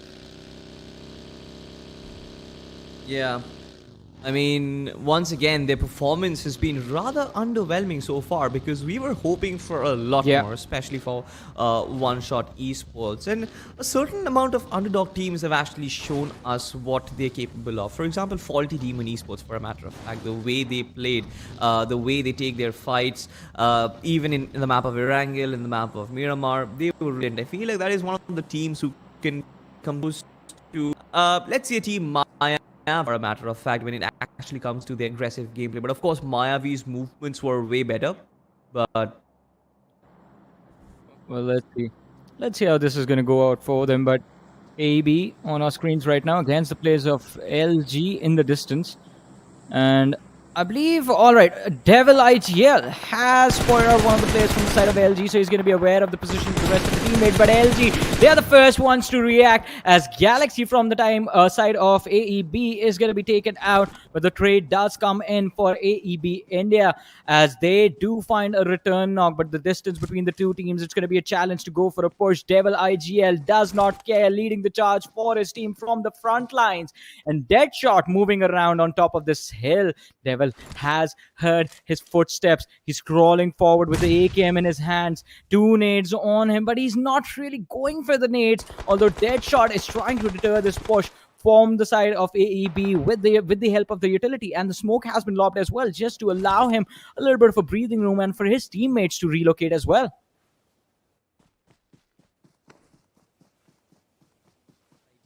I feel like there is going to be a flank back. It's going to be an interesting fight. LG Terror, Tufan hiding behind the rock. Will they be able to get out somewhere else on the map? TR Dope is going to be dropped by the players of X7 and finished off instantly. X7 finding the first pick that they needed, but will Leba Gaming be able to find the same thing? As Deadshot is finally getting pushed, going around the rock, finding the opening knock for his team. He's been dropped extremely low, but the Thompson can do wonders in a situation like this as well, especially if he has cover fire available to him from his teammates. DevilIGL going for the revive on his teammate Nodi at point blank range, needs to be on his toes constantly. Deadshot at any given moment can come for the peak, take both of them down or finish them off. Even a low toss nade or a Molotov could have worked. No, the two players back on their feet. DevilIGL going for the peak, finding the knock from the side of LG again. AEB dealing with the situation in a brilliant manner, but Leba Gaming, they are here now. Terra going for the push, but from the distance, the shot's connecting, and he's going to be forced back from this ridge. AEB, they have the opportunity, they have the advantage to secure the squad wipe, and Devil again going for the push, that this time his shots, they do not connect, and he's going to be knocked out. AEB, they haven't even secured the finish of Deadshot so far in this fight. Getting a little too over-eager to go for the remaining players of Leba Gaming. And this game plan is not really working out for them.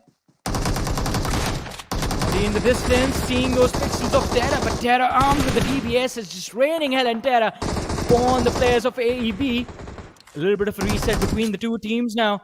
Terra is all set, prone down behind the rock. 3 players looking to push in his direction, and he's guarding the flanks and the front lines at the same time. From the distance though, Level IGL again on his knees, the revive not really doing anything. Terra, he's going to be traded out. Naughty goes down as well. The trades from either side being brought by the players, but LG, Leba Gaming still with the advantage.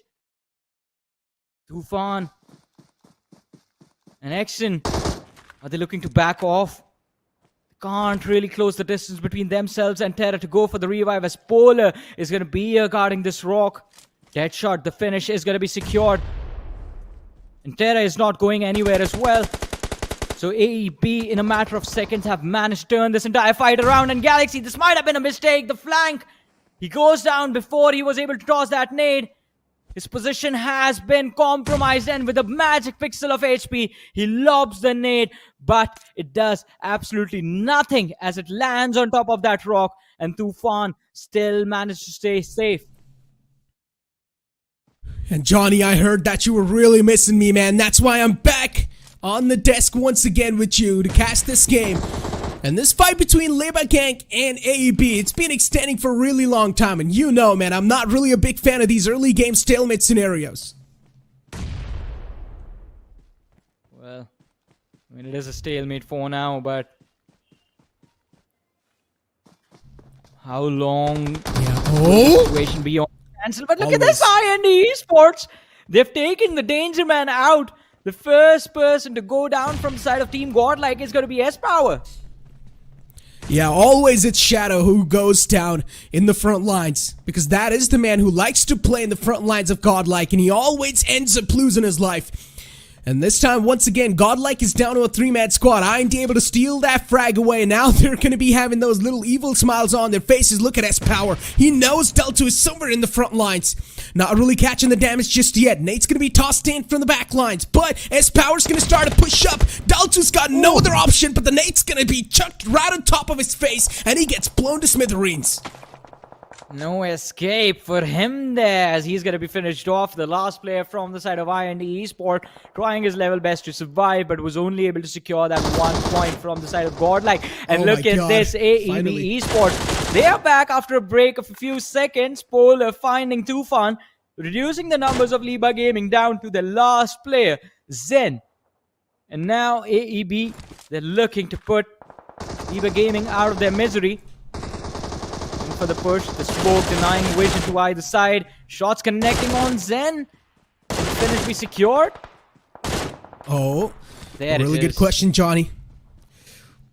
And I guess it will be secured, yeah, as you mentioned. And AB finally, they come out on top in that fight. The amount of time that fight took to escalate was a little bit too much. They burned through a lot of time, and I'm pretty sure a lot of resources just to get rid of that 4-man squad in front of them. Team Mayavi as well was sort of stuck in this scenario, but so far, do or die, they found themselves in such a tricky spot. The wall of death is starting to chip away a lot of damage. Is AV going to be able to get the medkit off in time? And yes, he does. He's got a decent amount of meds so far, and as we all know, Sanhok is never going to be one of those maps to bully you when it comes to the med consumption. You are going to get a lot of loot to sustain all that damage that's the zone's going to throw at you. And the best part for Team Tamilas is that if they're not really going to be able to do that great in the firefights, they now have an option to heal battle. Well, I mean, heal battle is always going to be an option for a lot of teams and individuals in a troublesome situation, especially on the map of Sanhok. But it is one of those strategies that you will always employ as a last measure of securing some points inside of the game. X7 against Oneshot. This is a fight I would actually like to watch. I mean, Oneshot Esports did display a decent fighting position and decent fighting capabilities on the map of Miramar. X7, we all remember the domination that was there from their side in the very first game itself. Both of these teams looking to build up at least some momentum to secure those points in this map of Sanhok together. Oneshot, Naughty, has been spotted out by Jonathan. He's looking to take care of him before he even closes distance and makes his way towards this boot camp area. The distance is a little too much between the two squads for now. It indeed is, Johnny, and this game of Sanhok has turned out to be quite a quiet one so far. I mean, yeah, we did see a couple of fights escalating. We did see 3 teams getting taken out of the game early off, but now in the mid-pack of the game, we're not really seeing a lot of action going on. Yes, a little bit of movement on the map, though, definitely, as team trying to reposition themselves, but a good news for GODLIKE is that they don't need to move a lot. Boot camp is going to be inside the safe zones, and Jonathan realizes exactly that, and his team does as well. So far, they're just kind of trying to scout out the edge lines of the mountains, making sure they're not going to get shot at from the upper fray. And they're looking pretty safe and sound and secure. Look at Team Mayavi, down to a 2-man squad. What do you think? For them, this journey is going to get even more tougher, Johnny. Well, yeah, the journey is going to be a tough one. It's not going to be easy. Legit and Cypher remaining blacks. I mean, the player everyone was looking forward to seeing him perform today. Not really being there after that first game of theirs. Now I think only one option remains for Team Mayavi, survival. That's all they can do, play for survival, play for the placement points in this matchup if they want to finish in the top 8 one way or the other and qualify for week 3. Massive cluster of teams close to boot camp, all of them looking to move in. The rotations are going to have to be made out in the open. Switch over to AEB now.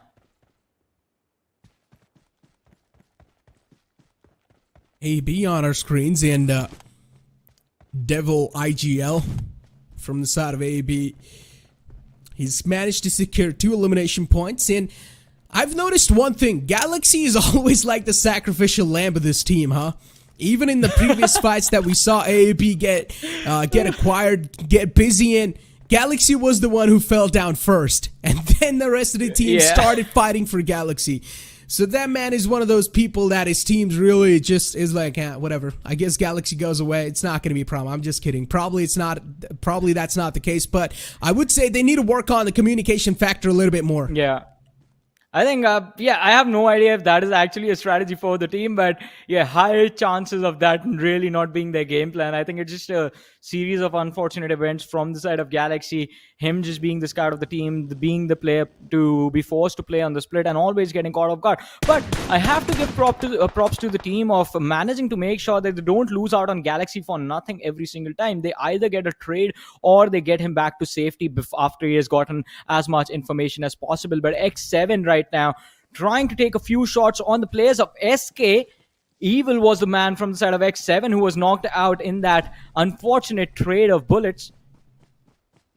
You see Naveen on our screens trying to reposition as Beast is also looking for an angle to take down these frontlining individuals from the side of X7. X7 is a team with a lot of firepower as they have displayed in game number 1. Game number 2, they were taken out mid-rotation. So wasn't really a lot of things they could have done to deter that. But this time, SK, I think, is the team that is looking for this fight. Since this, in reality, is a do-or-die, literally a do-or-die moment for them. SK hasn't had good games in match number 1 and match number 2. Sanhok is all they can look forward to, and this is where they will have to put out every single move that they have in the books to secure those points. But look at them just disengaging completely.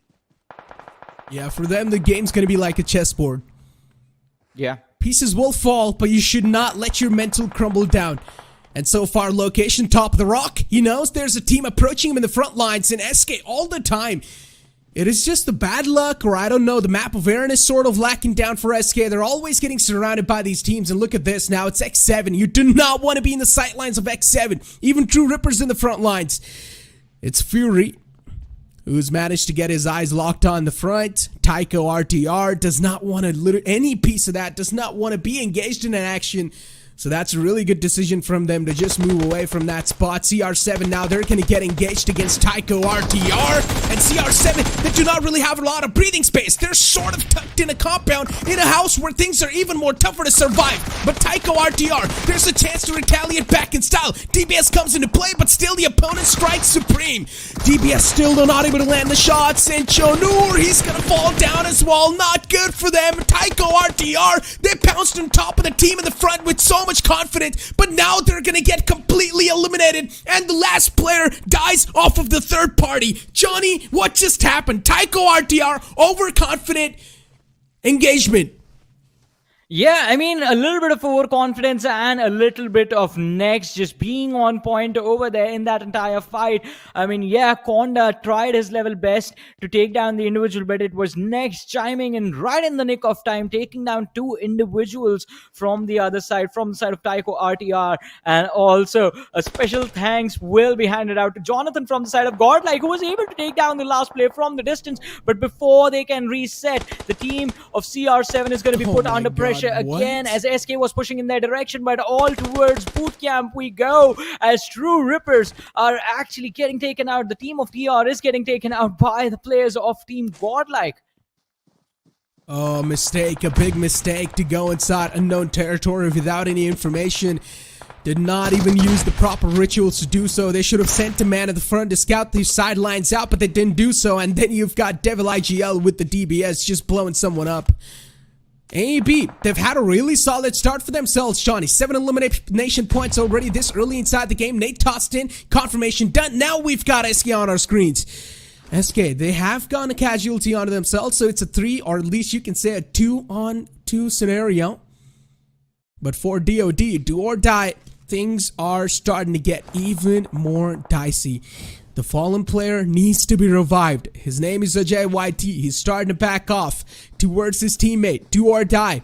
The situation is definitely possible to convert in your favor, but you haven't really got a lot of firepower. It's a 3-on-2 scenario. Odds are stats against you. Plus, they are stuck out in the open as well. Look at this. Trio with the nades being able to take down two individuals from the side of DOD. Absolutely brilliant and phenomenal accuracy with the throwables over there. But Team Tamilas, from being on the verge of getting eliminated completely, they have recovered somehow against the players of Team Godlike. As Jonathan has out, he's trying to crawl towards his teammates S-Power to get a revive done. It's not going to be easy, as there are teams surrounding him from the outer side as well. And it was so good, Johnny. Maxi was taken down to such low HP. Look at him.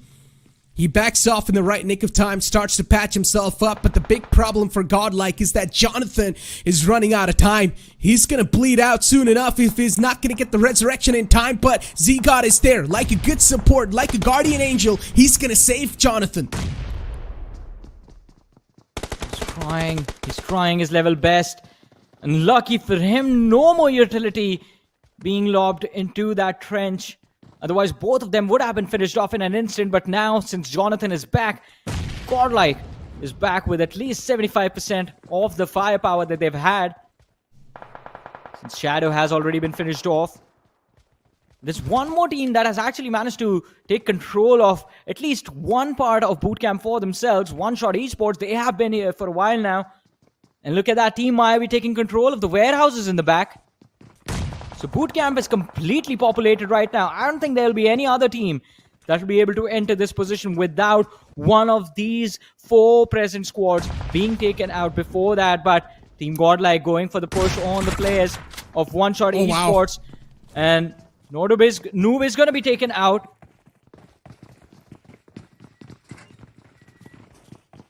One shot Naughty on our screens. He knows Godlike is right underneath him. Look at this guy. Moth. Nate approaching, quite close. Maxi, that was really good, Nate. But Team Tamilas, we know this team is in a really bad spot so far in the overall standings, so they cannot afford to go against a giant mammoth like Godlike. But again, they've got no other option. They need to go and contest this fight. Team Mayavi as well. They're starting to get wiped out. Godlike once again reuniting, regrouping with each other. Team Tamilas, not really in one of the best spots you can ask for. But look at Naughty. He's got no piece of utility, Johnny. For one shot, not a position they want to be. We talk about preserving your utilities for the upcoming mark, but one of those teams does not have any of those. Look at Team Tamilas Gokul. He's got 3 frag grenades. He can use at least one of those to force out a player from that spot. But Team Tamilas does not have a confirmation just yet. In the backlines of GODL, you've also got X7 sort of just waiting around for Godlike to make a single mistake, but Jonathan spots out one player. He knows he's out in the open. A free point for grab. Well, but before he could do anything, a nade was lobbed towards him, and Jonathan was forced outside of his building. But he has joined his teammates, and the 3 players from the side of Godlike, they're moving in tandem. X7 also in a brilliant position to pick up the points right in front of them. if they can take the fight against the players of Team Godlike, they will have to take that fight. They can't avoid it because that will lead to the entry of the zone. But as Nevin tried to go for it, he was knocked down by Z-God. Not having utility, definitely hurting the players of Team Godlike, as they could have secured that finish with a nade or a Molotov. But now they'll be forced to back off. Use this knock as a little bit of a breathing room for themselves and reposition. X7 doing the same thing. Pain trying to reposition, going for the trenches now. On the other side, AB Esports taking on the players of ILF. Devil going for the nade. Maybe the smoke being logged actually to create cover, as the team will look to move forward and push inside the zone. Go for the trenches up in front of them, as the zone is kind of out in the open, but the fights have begun. One shot, Naughty taking down one of the players from the side of ILF, as Godlike are dealing a lot of damage to the players of AEB. Jonathan trying to take on the players of Team Tamilas. Team Godlike, each individual player dealing with a different team entirely, having split that firepower up completely amongst themselves and denying anyone to either escape boot camp or take control of it. And Jonathan right in the split second runs indoors. Oh, this man, he's got some quick feet. He's got some buttery feet. That's why able to get back to safety in the nick of time. But still, you gotta say, this man's got a lot of guts to push up that at close and personal against a team who's got the maximum amount of firepower. Good nade tossed in, but Jonathan's gonna be way too aware. He's got some good awareness. Closes the door on time. Looking naughty though, Johnny. This man is still alive on top of that building. No one's got any clue. The Naughty is right on top of them. But then look at the circle too. It's so small. Team needs to push in. They need to go inside the circle. It's in a no man's land. Naughty as well from AB. He's gonna go for a med strat. But even he needs to sneak himself inside the circle, because he knows if he does it at the wrong time, he can get shot at. There's too many teams alive right now. 6 teams in total, Johnny. Yeah, 6 teams make that 5 and 12 players still remaining. But guess what? All of them are outside the zone right now. This game can go to anyone at this point. Team Godlike still struggling for survival. 2 players still remaining, but Z-God with that DBS manages to find an important opening for his team, giving them a little bit of a breathing room, but he needs to be careful. There are people indoors as well. And X7, they make him pay as they take him down. Team Tamilas on the verge of getting wiped out by the hands of X7 as well. And that will happen right in front of our eyes as we speak, ladies and gentlemen. The DBS is doing wonders for this team, but as they step out into the open, X7, they are being taken out from the other side, and it is going to be an incredible win. A winner chicken dinner, taken or in fact stolen by the players of One Last Oh my god. How? Oh my god. This is what you call let them fight and you take the advantage of that. Oh, this is one of the biggest blunders. You cannot even call it a blunder. It's just straight up unlucky, unfortunate circumstance, because for Team Tamilas to get all those elimination points, they were desperate to do so. Yeah. That's why they challenged the fight. Then X7 come and third party that entire scenario. And then there is one player all the way in the far fray, just proning down, mowing down the lawns in the front, and already securing that chicken dinner. Yeah. What just happened? Give me a second, I need to call I guess the the snake supremacy, Johnny. Yeah, I mean, that was a heist. That was a burglary right there, man. No one saw him. I mean, we saw AEB before we saw that last individual from One Last Fight. He was so stealthy, just not doing anything, protecting himself, protecting his information, and just making sure that his team walks away with the 15 points of the chicken dinner. Absolutely phenomenal, incredible, and what an exciting end to this map of Sanhok. This is what I call a thief in the night. It wasn't even a day. It was a broad daylight in Sanhok. And this man still stole an entire win away from all the teams that were locked up in boot camp. And all he was doing, proning out in the open and just waiting for the right opportunity to strike. I just can't wait for the highlights to be on that man right then and there. I want to look at that moment once again, Johnny. I just want to see how this man just stole away the dinner from all the people that were supposed to deserve it. Yeah, X7, they're going to be the most upset with this. I mean, they had 3 players. Even if you discount the man that was knocked out, they still had 2 players, and they got clutched out 1v2 just because no one, absolutely no one was paying attention to the player alive counter, I believe, because the chaos in bootcamp was extremely intense, and also just like maintaining vision of the periphery of this bootcamp area. Look at that. Look at the radar. We can't even see him all this time. Team Tamilas, man. I don't know if they've qualified or not. Did they have enough finish points or no? We'll be able to find that out, I guess. But soon enough. Yeah, they do? You think they qualified? I think they have decent number of finishes. I don't know if the total tally is going to be enough to win them the game, though. Yeah, I mean, if they do qualify, they're barely going to qualify, just like God's Reign. But we'll be able to find that out, ladies and gentlemen, soon enough. But this is where the robbery happened. This is where the thief stole it away. This is how, in broad daylight, you're supposed to execute a heist. He just gave you guys a live tutorial on this YouTube channel. Look at this guy. Just out in the open, pro down, DP Dom, just sprays it down with an M4 6X.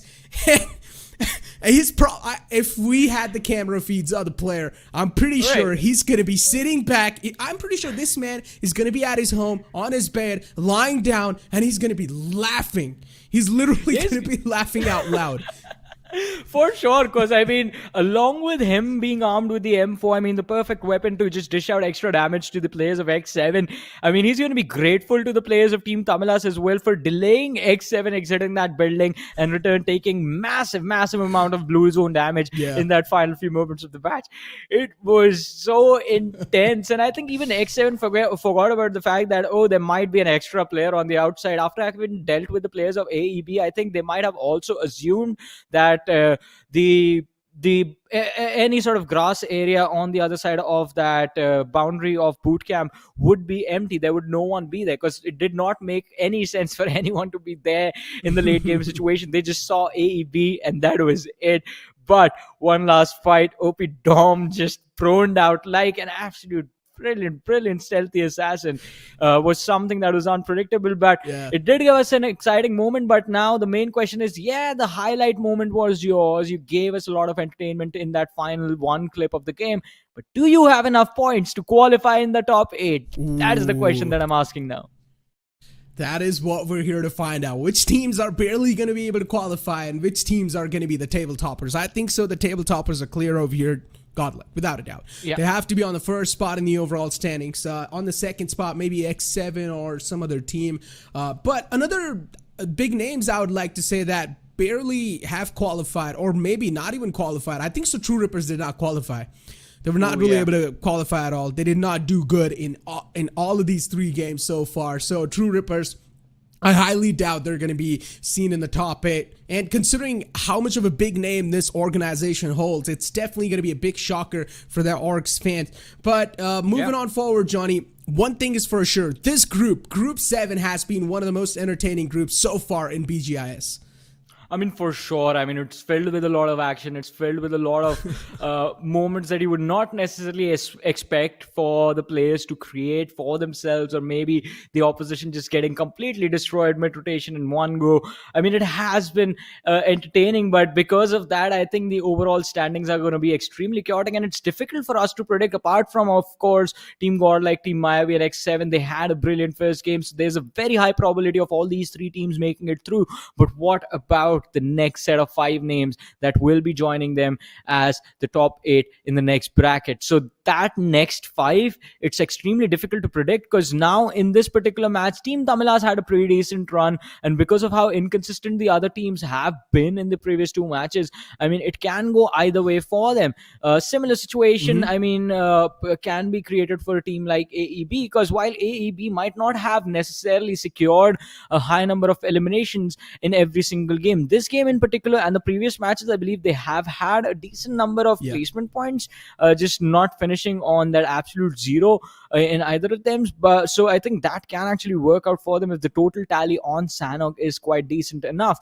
Plus, I think one thing about this group, the qualification marker, as we have been seeing, has been beyond 23 points so far. I think it's going to be a little bit lower this time around, maybe even 21.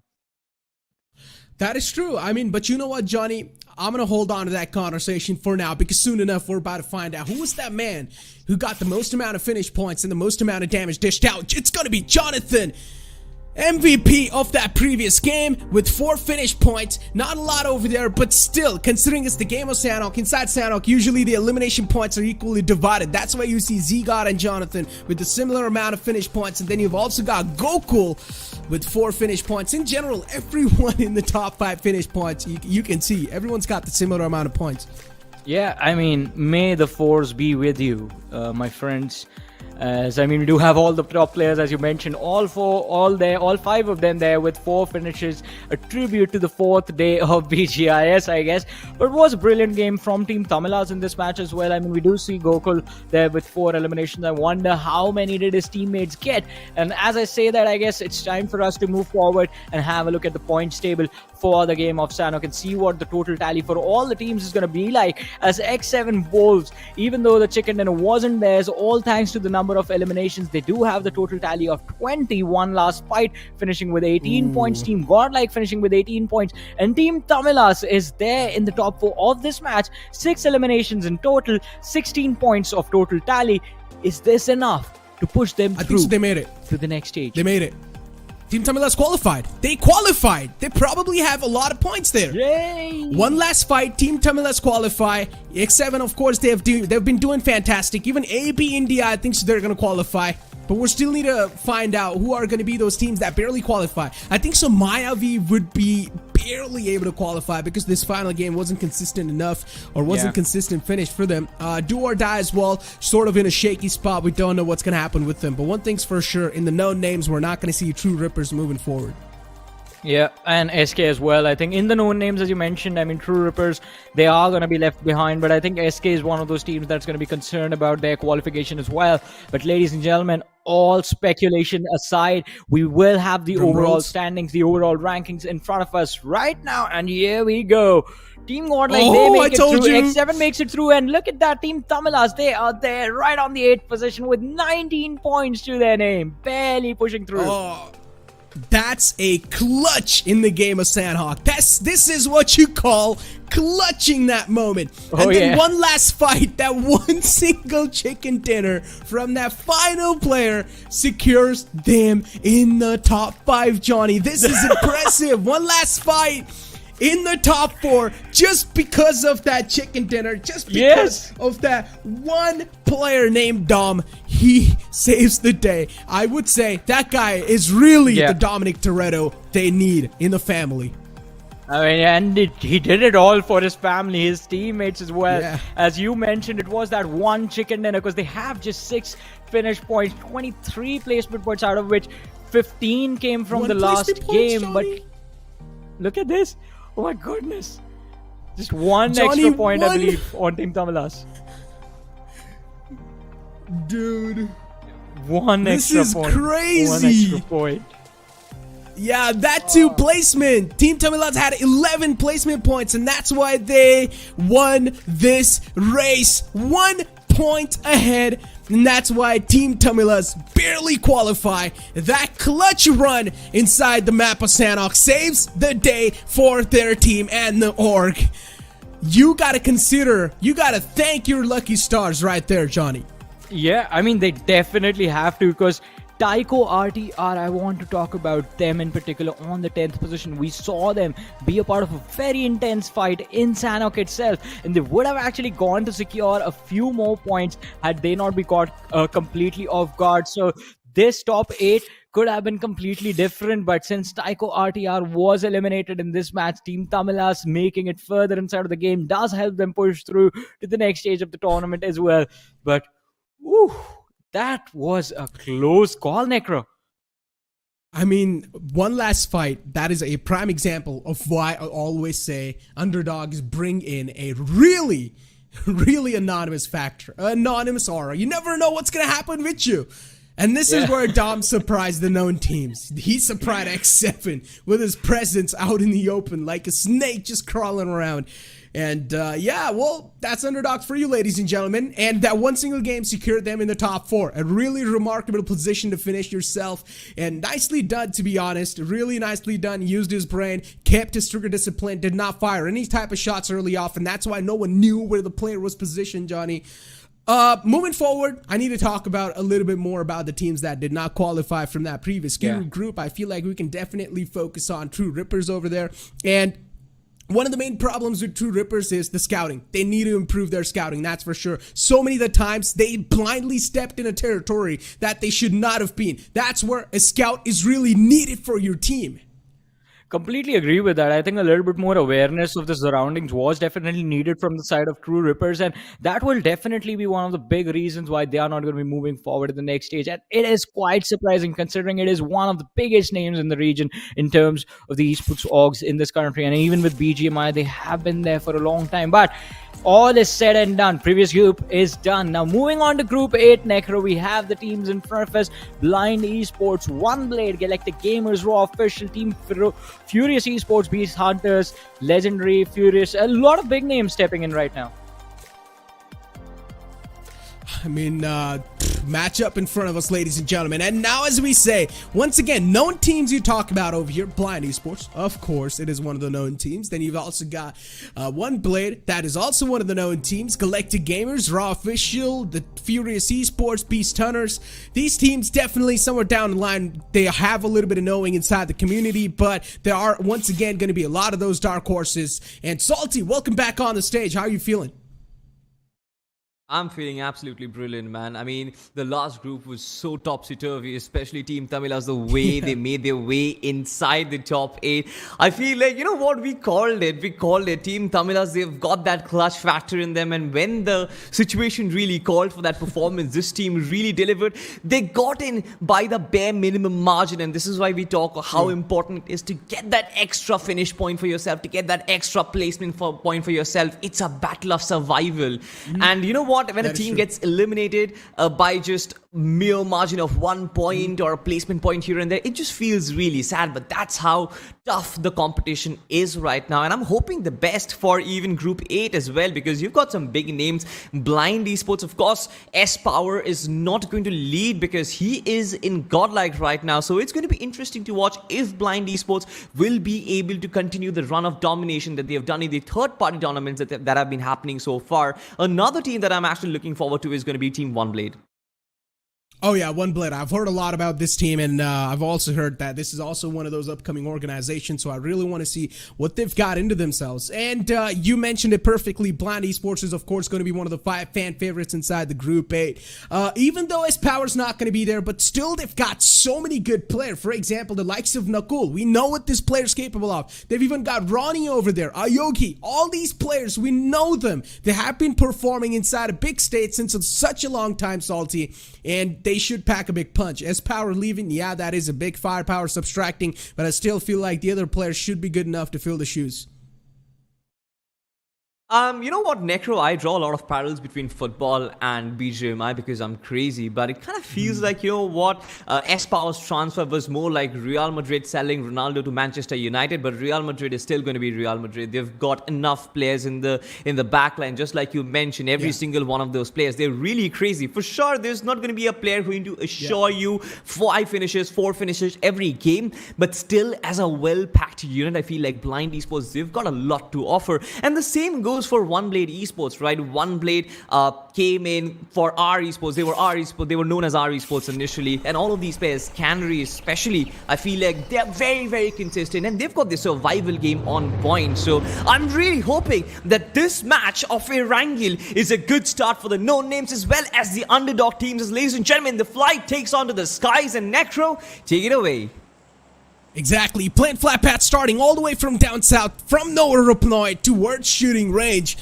Once again, the planned flat path is going to be a pretty good one, dividing the map equally into 2 halves, so the players are not going to have a lot of problem going or extending or stretching, whatever you guys want to call it, towards their drop locations. It's going to be a smooth sailing for them. And the first team to eject out of the planned flat path as well is going to be OneBlade. You said a team that you're going to be looking forward to. You want to mention a reason for that, why OneBlade is going to be your favorite team coming inside this group?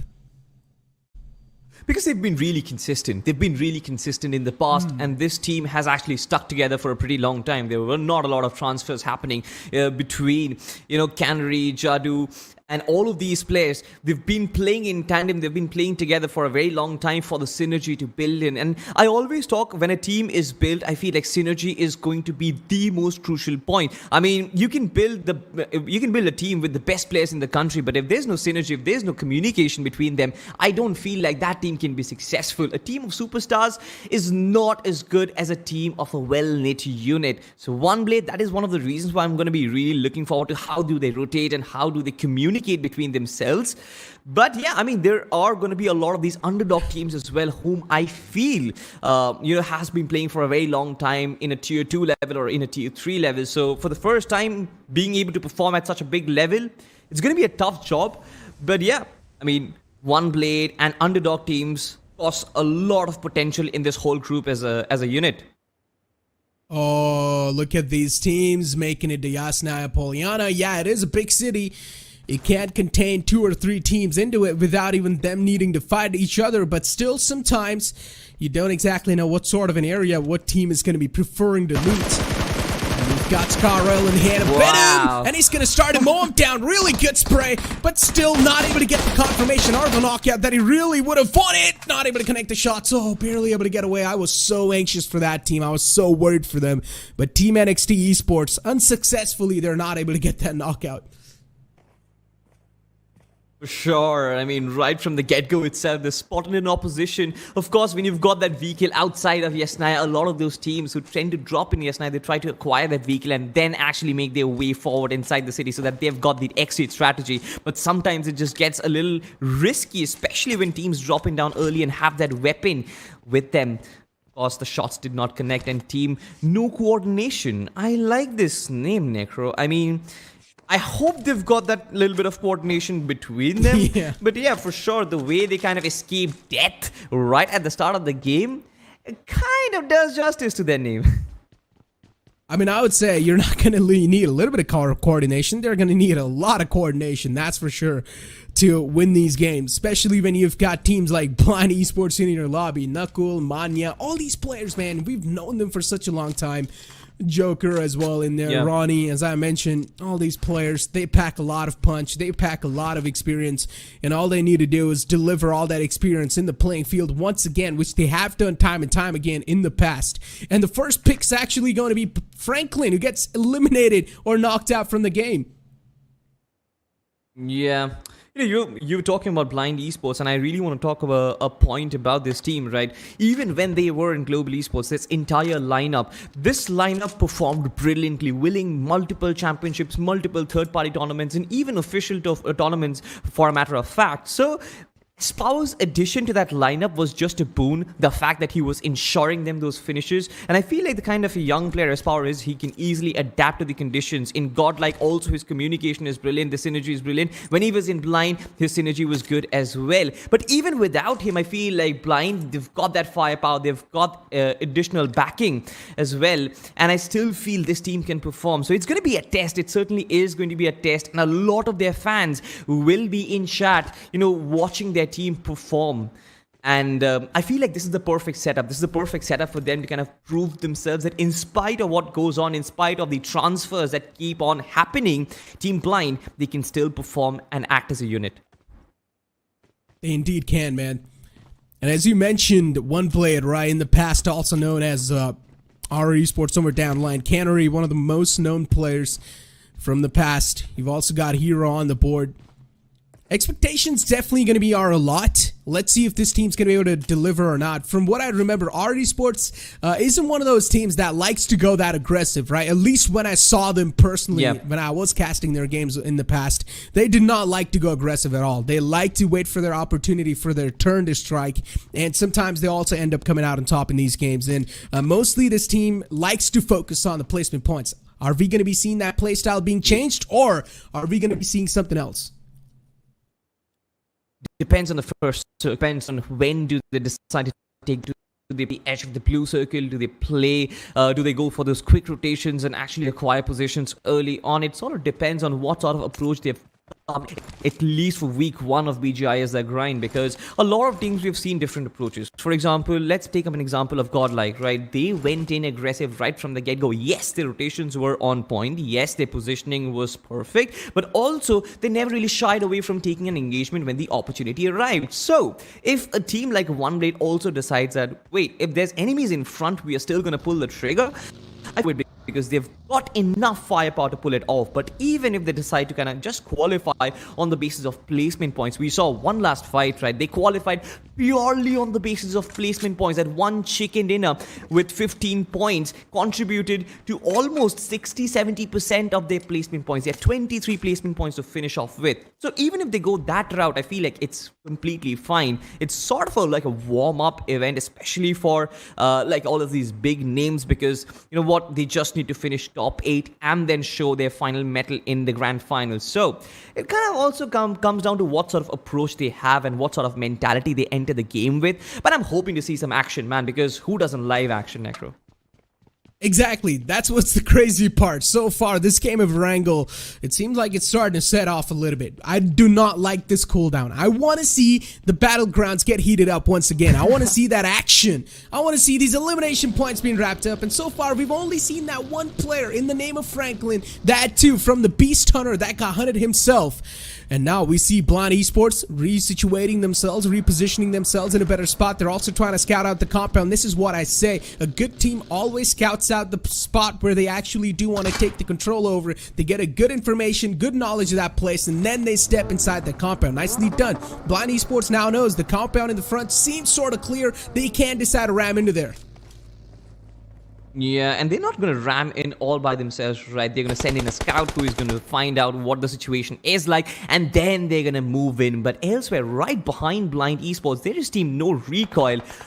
I love the names once again. There's no coordination, there's no recoil. I just hope they have some sort of a recoil, because otherwise it's just weird and it's not probably right. I should not say that on broadcast, but ladies and gentlemen, you know what I'm talking about back at home. But Gunjack having spotted Team Blind right up front, as well as I believe Team LGO. For them, the priority would be to again scout out the surrounding locations. Of course, this is just plain terrain. There is no compounds in this situation. So being 3 teams in close proximity, you've got those lines of sight. You've got the potential of knocking down a player.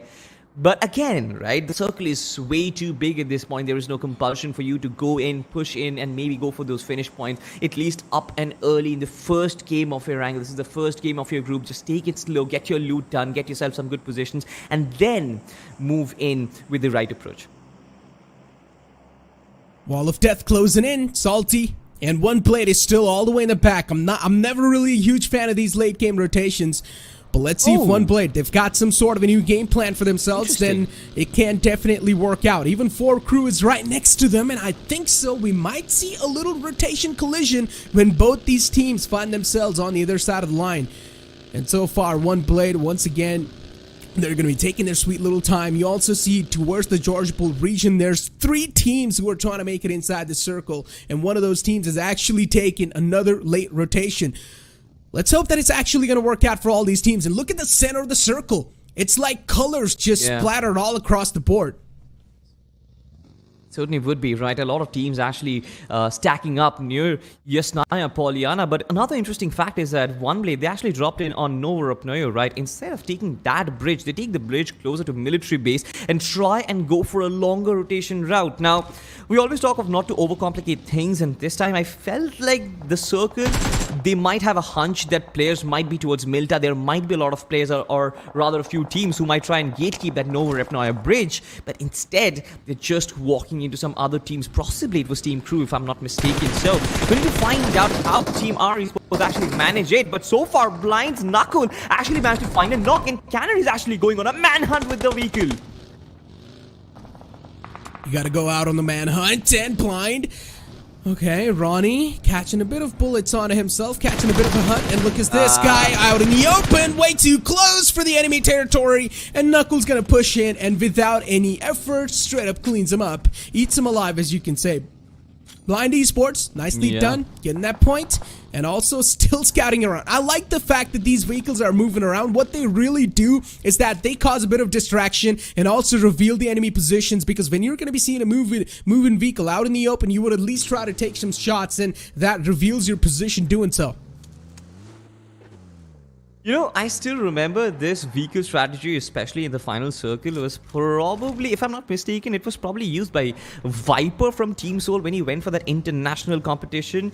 And after that, that strategy has been adopted nationwide. It is such a huge strategy right now, using the vehicles in squad battles, using your vehicles to kill your enemies. I feel like that is a really important at this stage of the game, at this level of the game, because just think about it, right? The sort of distraction that happens when you've got vehicles just trying to run you down, and then there's bullets firing at you as well.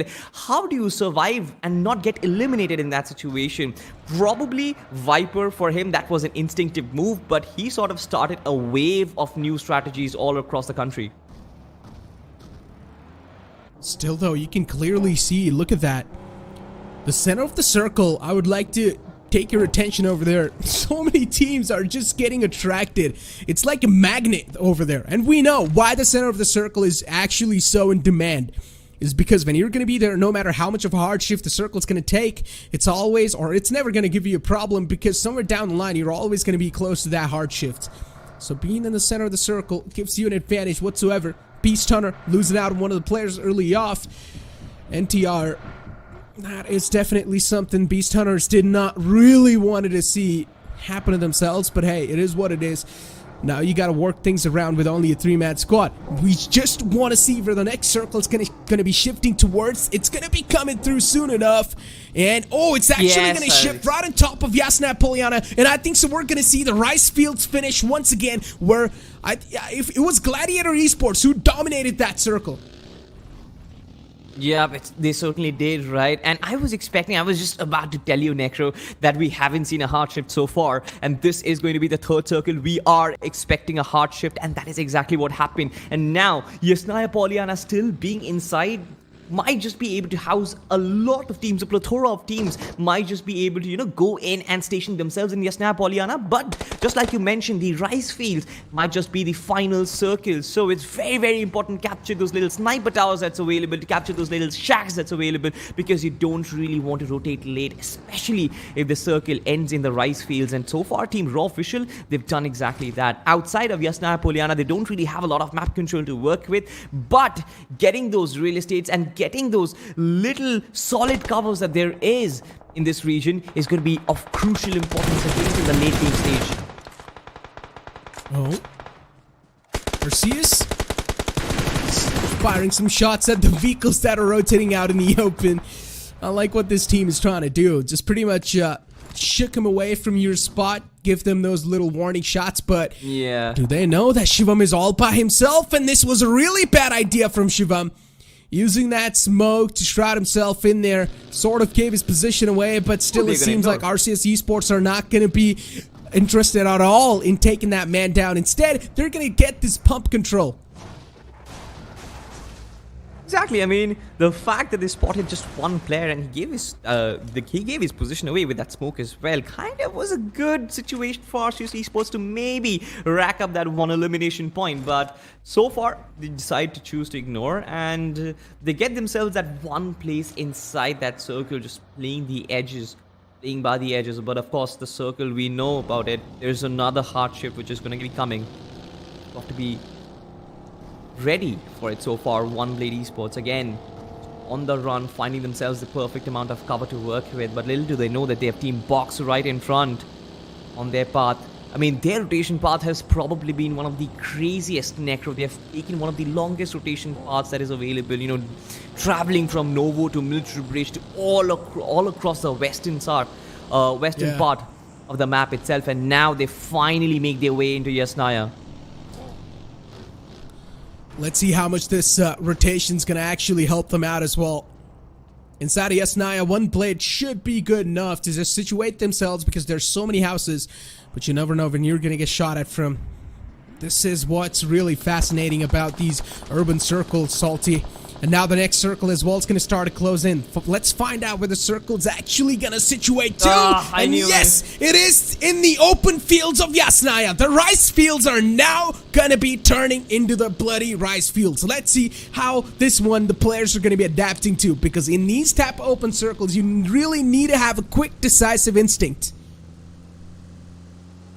You certainly do need Necro. In your words, the rice fields, I don't think they are going to be fertile any further because it's going to turn into a warfare. It's going to turn into the battlegrounds. And just like I always mention, the urban circles are so complicated because as soon as the circle hard shifts in the end game stage, you have to abandon your hard covers. You have to abandon your houses. And that is the moment of vulnerability. That quick thinking and the composure is what a lot of those two teams need who are in the northern part of the circle. Elsewhere, I can see Cool Boy getting knocked out. Team Furious Esports, they are on the move and it's going to be so difficult. A lot of these teams rotating late, still on the northern fringe of Yasnaya Poliana. It's extremely important for them to capture those little dips in the rice fields, to get those little shacks and the haystacks, because otherwise there is absolutely no piece of cover. Team Coordination have found this little valley, if not a valley, probably a ridge for themselves to work around. But you know it, Necro, this region attracts a lot of nades and molotovs. Yeah, and it's quite easy to be precise as well in these type of battles. I like to call them the blood battles because that's what they turn into.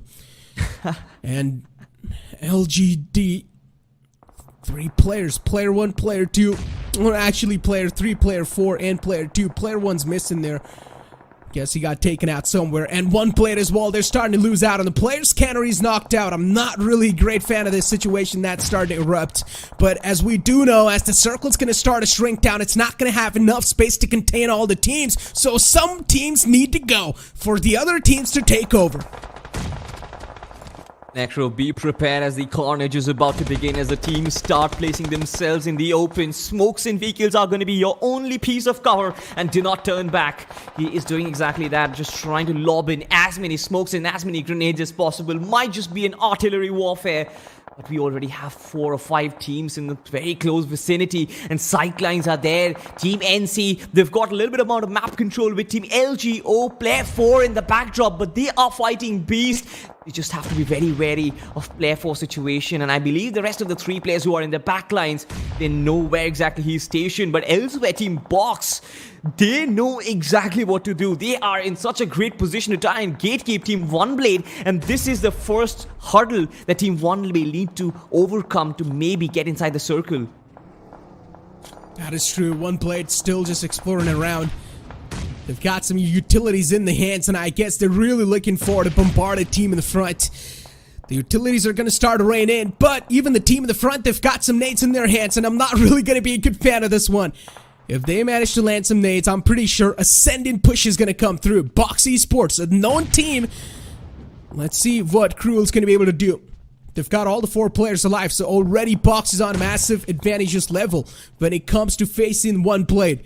All 4 players up, 4-on-3 situation. The next circle as well is going to start to pop up. Now the next circle is going to be way too small. No way it's going to have space to contain all these teams, and it's going to center on up. All the teams that are going to be in Yasnaya Poliana, they're going to be forced out in the open.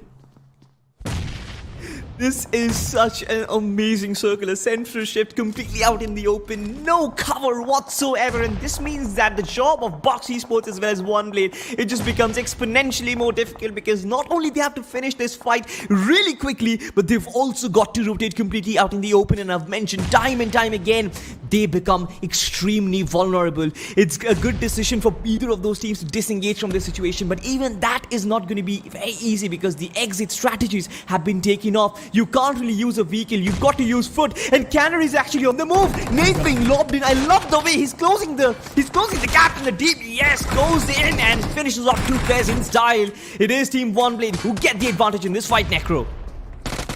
Nicely done. They take the advantage of the fact that Box Esports was completely in a discomfort, and they wipe him out of the game as well. OneBlade, nicely done. Now they know that the sidelines are clear. They can focus in the front and the right lines. FatalitY going for the resurrection. It's Viper getting the rest back up onto the fallen player Hulk. He should be back up. And I think so they've also got a decent amount of spot to play around with. They've got the edge of the circle. As long as they're in the circle, that's all that's going to matter. But they still need to wipe out the front lines, and that's where the trouble's going to start to brew up. Exactly, right in front of them, there's that ridge, right? And there is team no coordination, very, very close to each other, and Failure God, he has heard the gunshots, he has heard the triggers being pulled, and he knows exactly where the players are stationed, and he's trying to pull off something.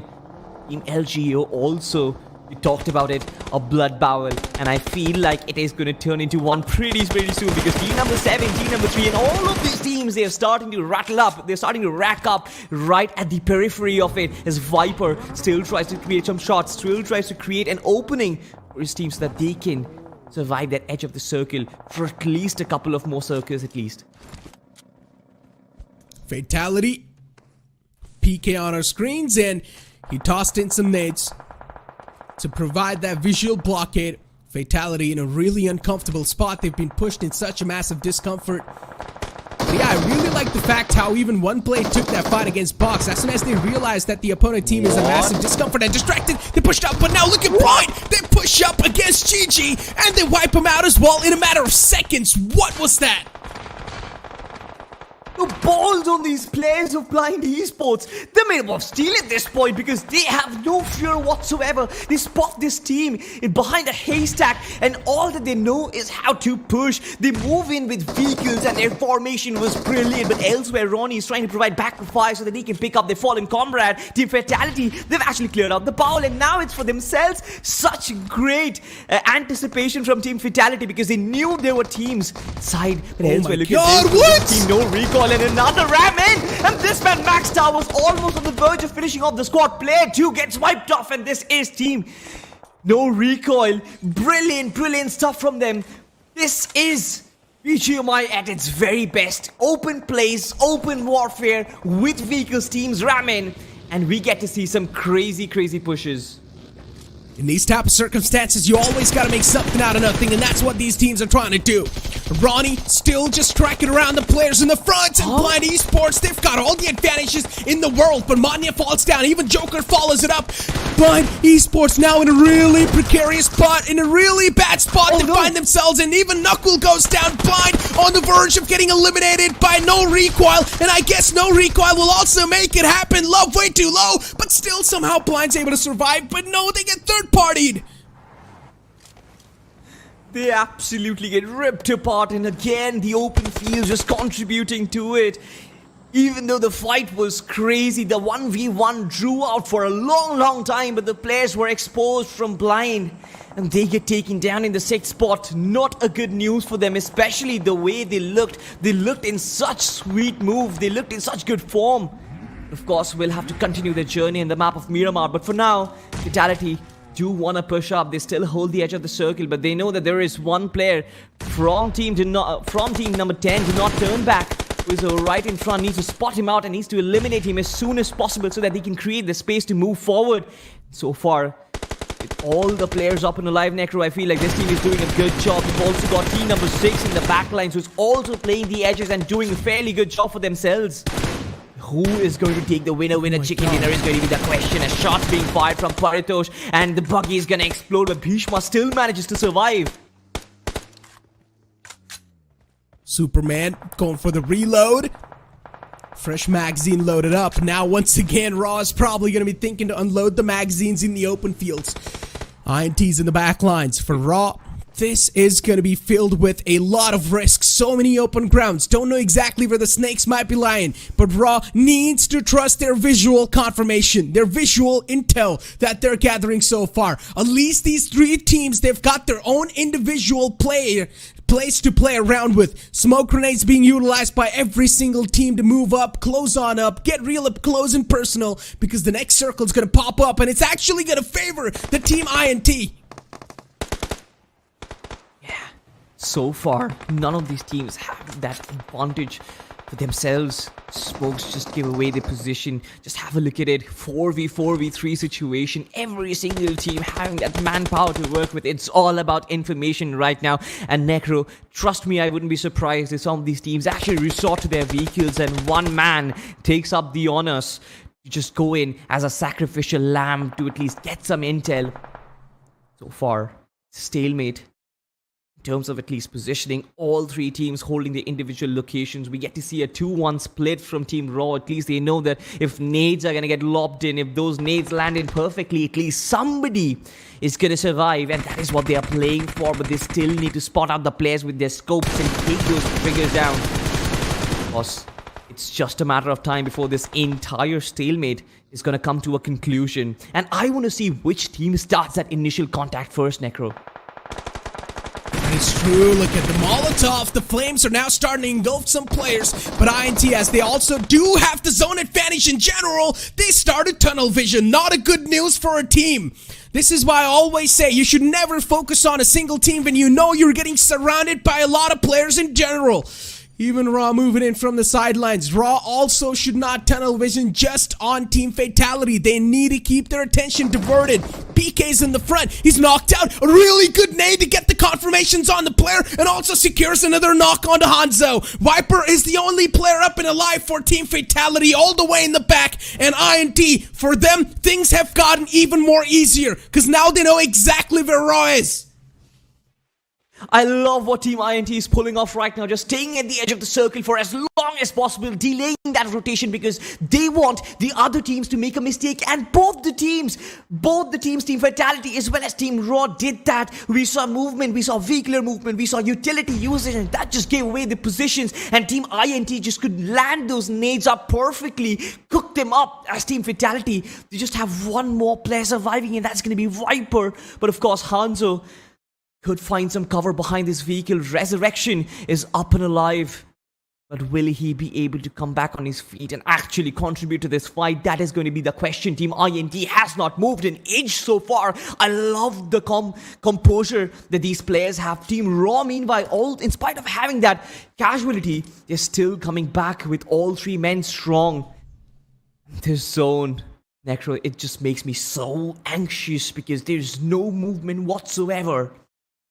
Full with snakes. Oh! A good one. Really good Expected. one. The exchange of the utilities is starting to blow up the vehicles that were already a bit weak. And look at Fatality. Still around. Hanzo knows Viper's knocked out. He needs to get him back up on his feet. But the only thing that's really sort of given a big trouble for Hanzo is that if he pops up to get the resurrection done onto the fallen player, is this safe enough?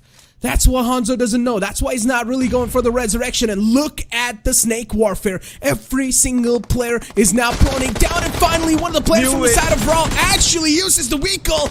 But in general, INT now is starting to get picked apart. I expected this from happening, right? Somebody had to break that deadlock, and it was Team R4W. They went in, they rammed in with that vehicle. In 99% of the times, that move could have worked out, but this time, the driver was actually shot down. Fatality is still trying to survive, and Team Raw, they've actually wiped out every single team in the process. It just broke down to a matter of seconds. A brilliant winner chicken dinner for Team R4W. A long, drawn-out endgame. But finally, Team Raw, they get that big W for themselves. They indeed do get that massive W for themselves. Raw officials. It is a known name. It is a known team.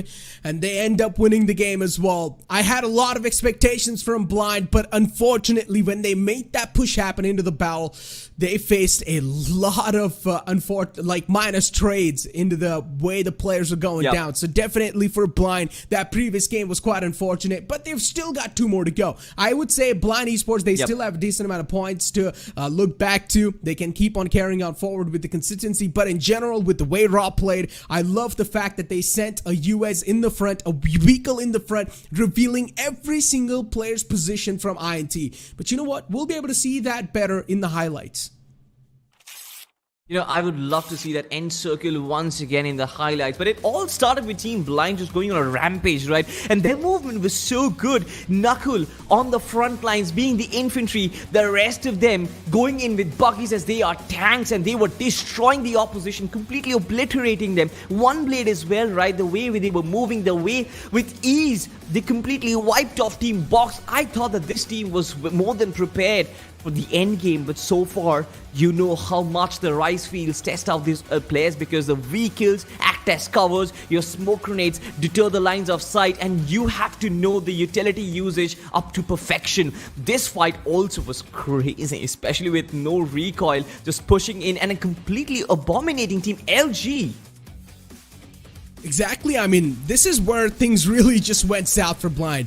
No recoil, they single-handedly started taking out the players of Blind. Yeah, there were some trades going on, but at the end of the day, No Recoil was the one who won that trade warfare. And then there were also some other teams who wanted a little bit of piece of that action, who wanted to get some points in their hands. So the third party as well started to inflict a lot of pain and hurt on the Blind. And then look at this US play that was being made from Raw. Yeah, they sacrificed one of the players into that play, but still it's not going to matter because Raw in general, they knew they have a really nice man advantage, Salty. Exactly right. I mean, even though the other two teams, they had their 4 players up and running initially, we saw Team Fatality lose their players. It was a 3v2, v4 situation if I'm not mistaken.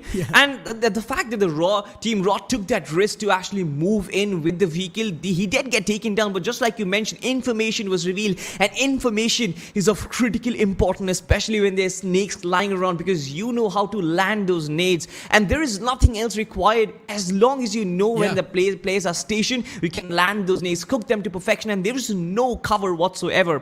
Even for Team Fatality, right, I feel like what didn't really work out was the fact that they kept on going into a loop of a player getting knocked down and reviving him, another player getting knocked down and reviving him. And one of the reasons was, of course, that they did not destroy their vehicle initially, right? You've always got to destroy your vehicle so that your enemy doesn't do it when you're right behind it. And that vehicle explosion, I feel like, just took the game away from Team Fatality. But I mean, kudos to them. They still got that podium finish, and they still racked up a couple of finish points to work with. So they are going to land up safe in the overall points table. But in future, I feel like this is something which they can work on and actually manage to get the chicken dinner for themselves. I mean, once again, the reason why they really do not blow up all the vehicles, Salty, is because you need to have one vehicle to make a mayday play, just like how Raw made that. They had the US covered up. They were trying to secure that US till the end, because in the end, when nothing's working out, you need at least that one vehicle. So I completely understand why Fatality did not really blow that vehicle up, but in the end, it led to their own demise. But again, you cannot really blame them as well. It's just a really good map knowledge. It's just a really good surrounding awareness from INT and Raw officials in general. Both these teams, they really played that situation nicely. They knew exactly where the players of Fatality are. They started tossing in those nades on the vehicles. As soon as the vehicles blew up, the players behind those vehicles as well starting to get knocked out. And then, as I said, in the end, Fatality only had one player left to life. But I'm not gonna lie, I'm really impressed with how Fatality played that game out as well, because considering this was your showcase inside the game and you're still able to do this good in the first game, you managed to secure the second spot. That means those are 12 placement points. Exactly. And I'm also kind of very surprised by the fact that for probably the first time, the top 3 teams aren't really the biggest of names, right? Every single team in the top 3 are underdogs, and they are duking it out for the first chicken dinner of their group, right? I mean, of course, OneBlade as well as Blind, they played really well. They really got the points for themselves to work with. They've got finish points to work with. Probably not a lot of placement points, but still, I feel like they're doing good. But probably one of the first times when the underdogs have really outshined the competition in terms of getting that chicken dinner and getting those placement points as well. And not just in terms of points, I always look beyond what points table and numbers tell us. In terms of the gameplay as well, the underdogs, they were just quite superior in terms of the way they took the fights and everything. So I mean, for this group at least, the underdogs and the future, it does look very bright. I mean, as expected, right, Salty, as I mentioned too in the pregame segment, as the days are passing by, dude, it just feels like the teams are getting even better. Yeah, we know these are new teams all the time. The groups are new all the time. So, but still, it just feels like as the days are progressing on off the BGIs, we're seeing the competition get even more tougher and even more tighter. And now you're noticing as well, when we saw in the day one, compare the day one to today's day, it feels like now everything is so organized. On day one, in the first group that we saw, everything was just so unorganized. disorganized. They didn't know what they were doing. Everyone was so lost in the mid-game phase. We were seeing so many eliminations happen in the mid-game phase, and now it seems like everyone's playing with a really nice discipline. They know what they're doing. They know what spot they need inside a circle, and they're able to think with a free mind. They certainly are able to think with a free mind, and somebody else who was thinking with his free mind was Superman from Team Raw Official, who is the MVP of Erangel. 5 finishes for this person. Blind Knuckle, of course, with 4 finishes. Ronnie with 3 finishes. Canary with 3 finishes. And Fragga with 3 finishes as well.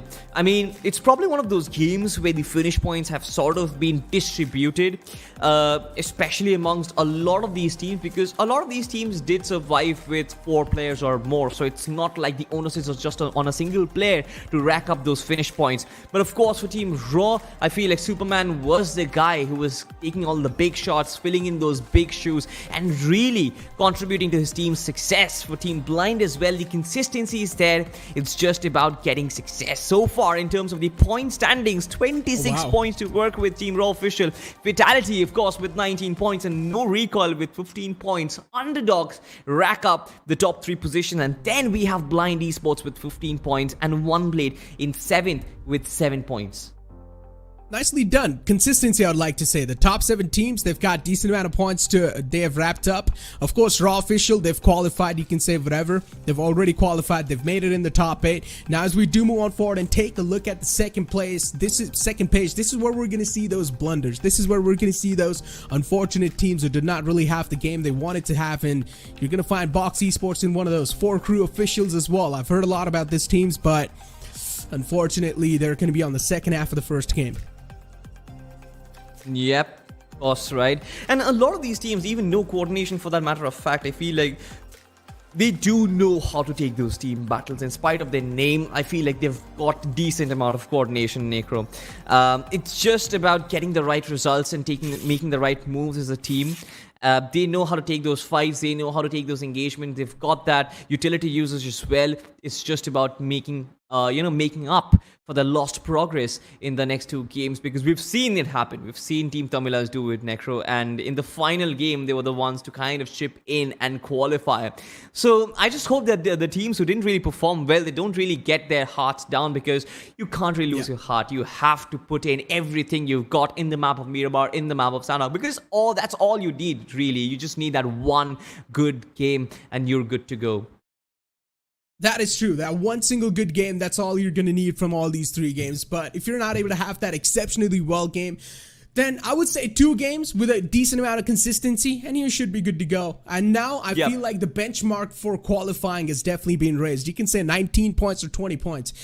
To be in the safe zone, to be in the safe side, you need 20 plus points to be in the top 10, and maybe you can't be out of the danger. But Salty, considering now we know that the first game's already done, Blind Esports, a decent outing for them, but still the second half of the board where there are the majority of the dark horses. I want to see something better being done from them. I certainly would want to see something better as well. The experienced teams really need to show up what they are packing, ladies and gentlemen. But of course, we are going to be coming back very, very soon. Don't go anywhere. Refresh yourselves. Come back after a very short break. See you.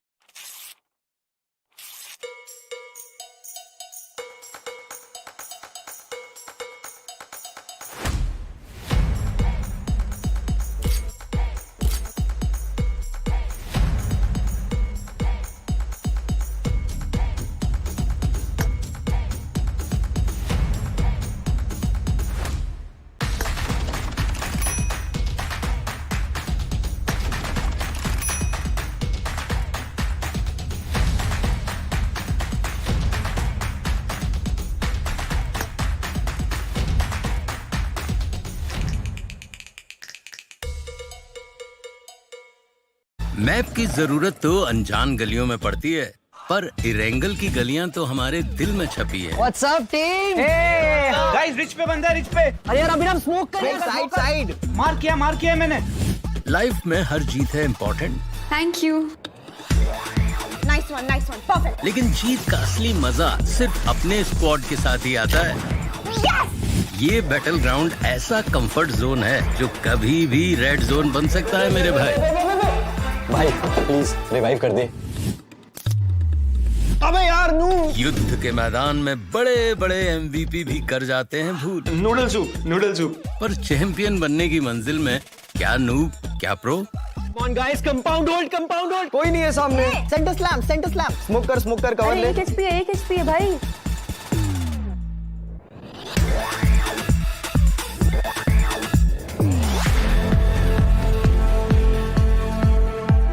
ये game हम सबका है, धड़कने और जोश है हाय। India खेल रहा है BGMI।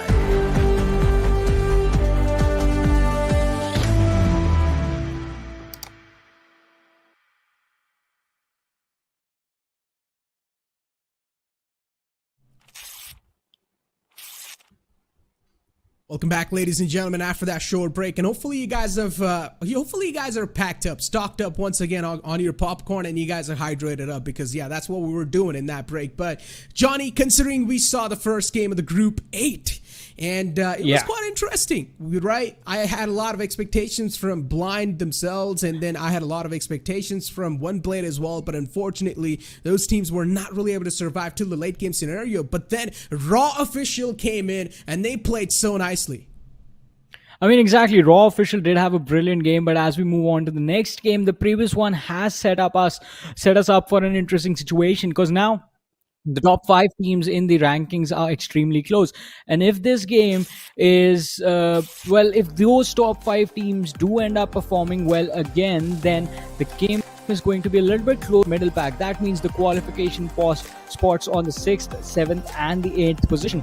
But let's see, I mean, a few big names in this lobby, as well as Blind Esports and OneBlade, Salty and Necro. Salty, you guys were going on and on about Blind and OneBlade, but again, towards the end, even I believe you guys were let down in the sense that these two names, we expected them to pop off in the very first game itself, as it has been the case with the bigger teams in the past. But this lobby feels extremely different, considering both of them were taken out early. This lobby feels very balanced, Johnny. Trust me when I say this, that the underdogs in here are performing really, really good, especially the top 3, right? They kind of showed a lot of different skills in one game itself. Their composure, the fact that they've got the nerves, the fact that they've got the quick thinking ability. Team Raw, for a matter of fact, right? That decision making inside the final circle in probably your first official tournament that they are playing. I don't know if they've played before or not, but the fact that they had the balls to do so, it's just absolutely magnificent. And the way they executed it to perfection, because that strat did not actually work out for them. The driver was finished off as soon as the vehicle was fired up, but the rest of the players did have the capacity to sort of capitalize on the situation. They get the information and then they capitalize, right? Even if their plan did not work, they had the plan B, and their backlines were extremely active. So a lot of skills being displayed by the young teams, which has impressed me so far. But I want to know from you, like, which is the team that you're actually looking out for? I mean, is it the known teams, or is there any particular underdog that you're sort of rooting for? I think FatalitY from that previous game was extremely impressive with the way they played the game out, and I think I'll be looking forward to watching them again and again, because FatalitY, while the previous match was definitely a lot about teams looking to be aggressive, but again and again being denied the opportunity, because the same things happened to Blind and OneBlade, wherein they tried to pick up those fights but were destroyed because they got a little too over-eager in that Southern Yasnaya circle. I think FatalitY realized that earlier on, that we are not really in a position to fight, and it is going to put us in an exposed spot. So we might really look forward to having a better position and just look for survival right now. So they started to go that track a little bit earlier on, because of which they were actually able to secure a lot of points for themselves. But again, I mean, there are still matches remaining and there is still opportunities left. So let's see how things are going to go in the next 2 games for them. I mean, 100%, right? We've seen teams come back, Johnny, and especially I feel like the biggest example has to be Team Tamilas. They've set the benchmark. And even if you consider global esports for that matter, even if you consider God's reign for that matter, I feel like a lot of these big names, it's sort of okay for them to not really live up to the expectations on the first day of the week, because this is an official tournament And a lot of these big names are sort of playing after a very long time. So I won't really blame them. But having that inhibit capability to sort of show up when your team needs the most, or when your org needs the most, when your fans need the most, when your backs are against your wall, you've only got one game to show up. I feel like each of these names have done really well, if not the best, right? Godswin, for a matter of fact. We remember how they sort of racked up enough finish points just to barely make the mark. Global Esports as well. There was a tie, if I'm not mistaken, as well. So Team Tamilas, they did the same thing. I feel like for a lot of these big names, be it Blind, be it OneBlade, yes, for sure, they are displaying their skills to their fans. Their fans would expect them to kind of dominate the lobby. I'm pretty sure GODLIKE fans are pretty happy, especially the kind of run they have. And Johnny, I mean, you are very consistently speaking of records. I feel like GODLIKE holds the current record for the most amount of points acquired in this tournament so far. I feel like they edge Enigma Gaming by a couple of points, if I'm not very mistaken. So yeah, I mean, that's... and we'll check up on that. I think Enigma had 73 and GODLIKE finished with 72, if I'm not wrong. 72, 74, how much was it? I mean, it doesn't really matter, right? They could It's going to be 1 or 2 point difference between the two teams. Yeah. Yeah, I mean, definitely. And that sort of...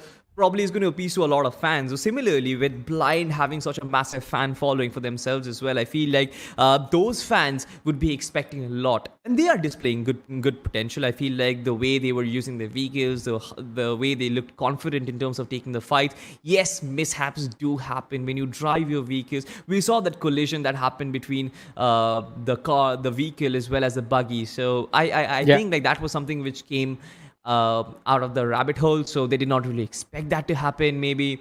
So things do happen, man. It was just Erangel. It was just the first game. They look solid, and I'm pretty sure they are confident as well on the map of Miramar. We're just waiting for Miramar to get fired up, ladies and gentlemen. But as we wait, as we speak, there is another thing which I need to tell you about, and that is going to be registrations for BGIS. Johnny, do you want to tell our fans how to sort of register themselves and what sort of details they need to put in so that they know how to enter this grand competition? I mean, it's quite a simple process. I mean, not as simple as I make it sound, because, I mean, it might sound as simple as just going on a link and filling out the form, but you will have to be extremely cautious with what details you're entering where and how you're filling out the form, filling in your exact correct details of yourself and your teammates in order to register. Esports.battlegroundsmobileindia.com is where you need to go to register yourself, register your squads for the BGIS, and again, be a part of this competition, because this is, again, a brilliant opportunity that is being brought towards the viewers, the upcoming players, the aspiring esports athlete by one of the biggest developers in the entire world. And opportunities like these do not present themselves again and again. I mean, they do every year, but you have to make sure that you're getting there whenever it is there. And there are teams that have been trying again and again, year after year after year, and still struggling to break into the top echelon. It's not easy, so it's better you get started right now. Go ahead, register your teams for the upcoming BGIS. And again, as I've been saying, the registrations do open on the 24th of July. Do make sure to follow Krafton India on the social handles so that you are updated as soon as the registrations are live. You know what time they go live, and you are prepared with the devices in your hand, the internet all set up. But I guess we are also almost all set up to jump into the action of Miramar, and you've talked about quite a lot of big names, and I mean, it's going to build up a lot of pressure on them, because Blind, I believe all eyes are already on them, trying to see how they deal with the roster change amongst themselves, because that is also one thing that happened just a few weeks ago, and I think Blind has enough experience on the belt to deal with a situation like that. But I guess all will be said and done, and we will get to witness what they actually pull off, as game number 2, ladies and gentlemen, for Group 8 is all set to begin, as we will now be flying over the map of Miramar. We certainly do, Johnny. Thank you so much, my co-pilot. But right now, your captain speaking, the flight path starts from the right hand side of Campo Militar, just above Cruz de Val, and ends on the right hand side of Los Higos. Not really a central flight path, I must say, but of course teams who don't really want to go to El Pozo or Crater Fields or Trailer Park Other than that, the rest of the regions are very much accessible. Of course, if you want to go towards La Cabrera, then maybe you've got to glide a little, or maybe you might have to pick up a vehicle, a temporary vehicle to get to your location. But of course, you've got to be wary of your surroundings. We've seen a lot of these things happen, especially on the map of Erangel, where players do tend to drop right outside of Yasnaya to try and capture that vehicle, but instantly get shot down, right? And this is something landing is probably one of the most important factors. I remember Johnny speaking of Ocean's 4 pillars, which Necro wants to make it 5 pillars. I don't know 6 why. now. But yeah, To make it landing 6 was one now. of the... Just keep on adding pillars, man.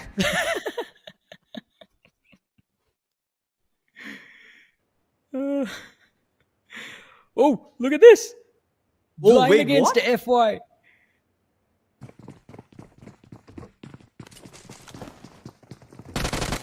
Oh my, we were just waiting to see what was going to happen, and Team Fatality, PK is the one who has the UMP in his hand. He starts things off. Blind Knuckle is going to be knocked out. He jumps through the window.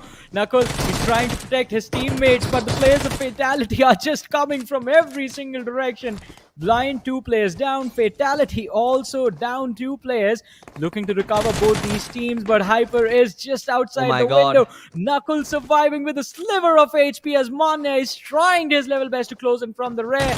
One of the most intense fights in the early game situations, and one of these teams is getting wiped out for sure. Fatality, they are still there. Viper is trying to go for a revive, but no! Knuckle denying it and denying the chance of survival to Fatality. A 1v4 clutch, Johnny, right from the get-go itself. This is the start that Blind wanted. This is exactly what they wanted, right? It wasn't according to plan. Especially Fatality dropping in at the same location. They ought they could almost wipe out Team Blind, especially with 3 men down. But there was just one guy with his Uzi who was just absolutely unbeatable. Really excelling in those close quarter combats, in spite of the movement, in spite of so many players just chipping in, chiming in with the damage. This man just manages to survive no matter what. Absolutely phenomenal, refusing to give up in a situation so dire. Blind Esports, they live to tell the tales of the early game fight, and Knuckle with those 4 finishes all to himself is going to be feeling extremely warmed up for the fights that lie ahead. But Team Legendary on our screens, and again the situation of Los Leones, the same question that has been asked about a lot of different teams in a similar position. Can they make the escape, as they have Raw in the backlines along with the players of Box? I think it should not be too difficult, considering both the teams are just behind them inside of the city, and they have the escape option, just running straight to La Benedita, finding some decent cover for themselves in that spot, and then playing from being inside the zone. Also kind of depends on which other teams who sort of rotate towards La Bendita, because I feel like there's Team NXT as well from Impala. Their straight rotation path is either going to be towards El Hazar or La Bendita. They are probably looking for a longer route towards the inside of the circle, and this circle is sort of a little different taste, right? We've seen a lot of those urban finishes towards Los Leones or even towards south of Los Leones. So it's going to be really interesting to find out that this circle, having a new circle up on our screens right now, how do the teams react so far? And I feel like Team Blind, for them, one good thing is they still have all their men alive, Johnny. Yeah, for sure. I mean, just the fact that all 4 players are still there in the game, they're going to be extremely happy and joyed because of that. But they have to make sure that they don't have close calls in the fights in the future. Because even in the previous one against Fatality, let's not forget, 2 players were knocked out, and had those 2 players been finished off by Fatality, then Blind, even after winning that fight, could not probably even fathom thinking about winning the entire game with just 2 players remaining. It would have been extremely difficult for them to actually pull it off.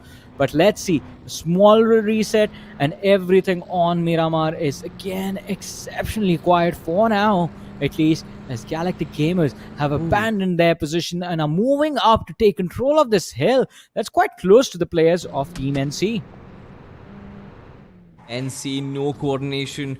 They know exactly where Galactic Gamers are because they can hear them fire up their engines, fire up their buggies, and Fragger might just have a taste of his own death. He knows the Grim Reaper is on top as the bullets being showered upon. No coordination. This is when they pull the trigger, but of course, need to confirm that finish. Fragger gets knocked out, and the first initial contact has been established right from the backlines, but Thor has the reflexes to understand what they're trying to do. They did try to wrap them up like a serpent, but no coordination, react in style. Still that man advantage to work with, and the backlines have been secured. Smokes being established as Team Galactic Gamers. They are yet to reset and get back into this fight. No resistance from them whatsoever, Johnny. Yeah, well, no resistance until now. Dollar with a nade is going to try and see if he can catch a few players from the side of no coordination off guard, but this nade, it looks like it's going to fall a bit short and not really connect, dish out any damage to the players on the other side. But from the flank, Karan, he's trying to make something happen, trying to figure out a way that Galactic Gamers can get Fragger back in the game, but that is not going to be allowed at all, as failure is just going to finish Fragger off. Omen going for the flank can be extremely risky since Dollar is going to have a line of fire available for that position, but Dollar refocuses, readjusts, and is deciding to back off. I love It's going to be extremely risky. Certainly is going to be risky, Johnny, because so far his position might just be able to overwhelm Galactic Gamers. And of course, Karan does find failure got Galactic Gamers. They find some sort of a feedback to this opportunity, and now there is an opening to maybe take the vehicle and push inside. But even then, it's very dangerous because it's a 2v3 situation by the very least. Axum is still out in the open. He's still in the backlines trying to provide cover fire as Vulcan tries to destroy the vehicle, but is going to fail so far. I'm still revealing his position, but no reset from no coordination so far. At least a player has been revived, and Johnny, I think this fight is going to draw out for a very long time right now. Axum gets the first knock for himself, and now he's going to move in for the finish. There is no cover whatsoever, and Vulcan, I don't think he's going to get resurrected very soon.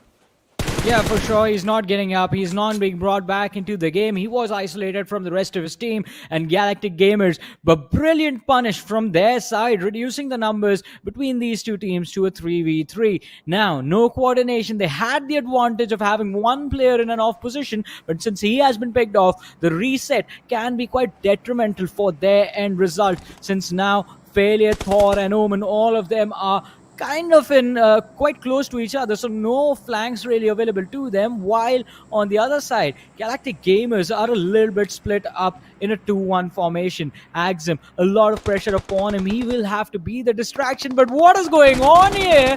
It's a hunt down by Raw Official. Oh my god, it was absolutely brutal. They just blew him up midway. Oh my god, the streets of Detroit. Just a drive-by from Raw Officials with the Lamborghini, and this is brilliant, getting themselves the first finish without even working really hard for it. But elsewhere, the fight is still going on. No coordination, and Galactic Gamers, I would love to have a look at what they are doing right now, because once the trades were exchanged, once the knocks were exchanged, it appeared to be a stalemate, at least for now though. Circle shrinking towards the right hand side of El Pozo, right on top of San Martin. San Martin, not really the geometric center of the circle, but I think is going to house majority of a lot of these teams who are trying to rotate in. We still have teams coming in from Chumacera, from La Bendita, as well as from Impala. So there is still a lot of teams who are going to play the late game, who are going to enter the circle really late. Have to be wary about your backlines.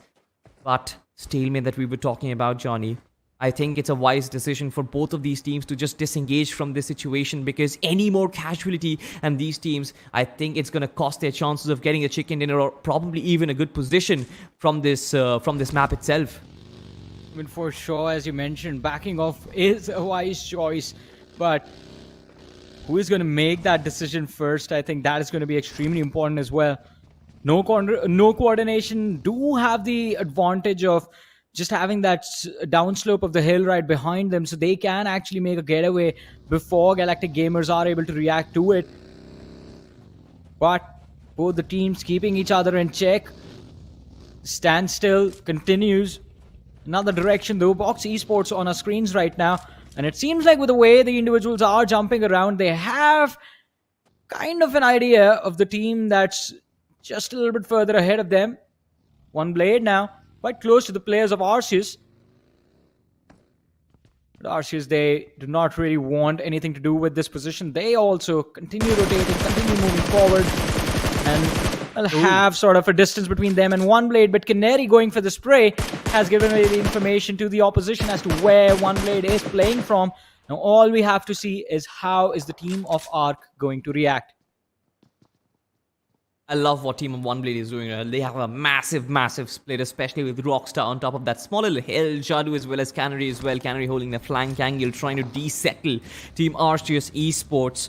Try to take down the vehicle and any sort of exit strategy which Team RCS Esports might have. And you know what? I've seen a lot of these strategies recently, right? You probably won't be able to hurt your opposition directly when there's such a long-range battle happening, but you try to take away their exit strategy. You try and probably exchange knocks among yourselves so that you can use up the utility, take away their vehicles, blast off their tires, and even then you can, hurt them by a massive margin. But wait, look at this, Mania.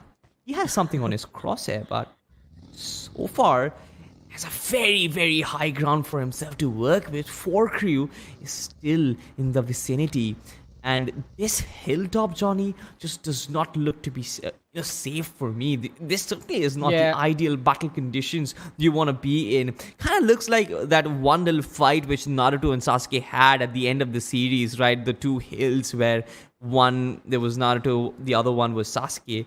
Similar situation maybe between DS and Knuckle. I mean, I'm a weeb, kind yeah, of, I know. but I think Naruto and Sasuke scenario made a little bit more sense than what Blind is actually trying to do. Because look at the map positioning of this team. Look at where Ronnie, Mania, and Joker, and then where do you see the players of 4 crew and Knuckle? He's extremely far away, but I mean, lucky for him, 4 crew officials, I see them backing off, so Knuckle doesn't really have a lot to worry about unless 4 crew officials just move on ahead and just try to gatekeep the players of Blind Esports. Chances of that happening are going to be quite high since there's a massive cluster of teams towards the northern edge of the zone, as the circle has now completely moved between San Martin and Picardo. The hill is going to be a high priority position for these teams to control, but almost all of the teams are playing from the northwestern side, and that will mean now we will actually get to see the true meaning of what gatekeeping actually is. Definitely, Johnny, definitely. I'm pretty sure all hell is going to break loose, especially on the northwestern part of the circle. But a hard shift, and I think the players were prepared for it, especially in the northern part. Do Not Turn Back has actually taken down one of the players from 4 crew, and now he chooses to disengage. Lucky choice from him. Just rack up that free finish point and then back off as soon as it can, as soon as you can. But Beast Hunter is not really looking to fall back anymore. They really want to hurt Team 4 crew for what they did to their crewmate, and Cherry has actually had to pay the price. It's Badri. I believe it was not Badri, it was Do Not Turn Back who actually got that finish for himself. Beast Hunter, they are well prepared, but 4 crew officials, the nice little split that they had, DS just raining hell upon from a third party location. Not a third party, but a flank angle, had the high ground advantage for himself and still moving on to a higher territory, Johnny. I love this approach from 4 crew officials because they're just distracting Beast Hunter from every single direction so far.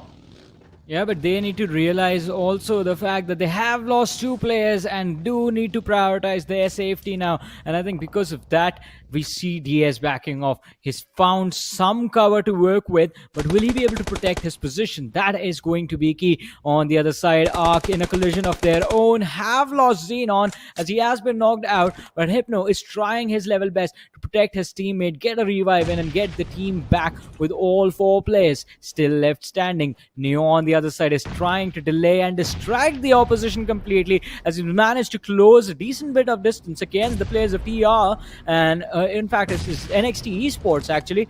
And Evil, he is on the other side of the hill, so not really much he can do to be a part of the action. I think both these teams are going to be forced to move and in fact care about the circle, since it's 150 meters that they have to travel, and this is the 3rd blue zone that has already closed in on their position. Rightly said, Johnny. The damage wall of death is going to be very mammoth, and especially with 150 meters still yet to traverse, it's not going to be easy. Elsewhere, fight is brewing up as Max has finished off another player. He has get down Max Star, and Team No Recoil is also looking to close in. Gunjack is on his vehicle, but I still want to look at, I believe it was Team TSO and Forkree who were just duking it out between themselves. Beastmax has been taken down, and Blind's Mania has also entered the picture. Still has all 4 players up and alive. He knows exactly where the players are positioned, and I just waiting for him to provide that finish punch, to provide that knockout blow. So far, they're just healing themselves, resetting before the big fight begins. The circle has shifted once again, a hard shift towards San Martin, which means that the teams need to move once again. Get your vehicles prepared and get ready to move. And Team Beast, I think they do exactly that. Even NTR is on his move, but Badri gets taken down as Mania spots him and completely wipes him out. Yeah, Blind still not looking to stop with the aggression, have secured their 5th finish of the game, and this time it's going to be the IGL of the team, Mania, who managed to secure this pick for his team. Blind moving forward, all 4 players sticking together. They have to be careful because look at the radar. They are instead going off to finish the last player surviving from the lineup of Beast and NTR. He's just sitting there in this bus, all helpless. Have Blind ignored them?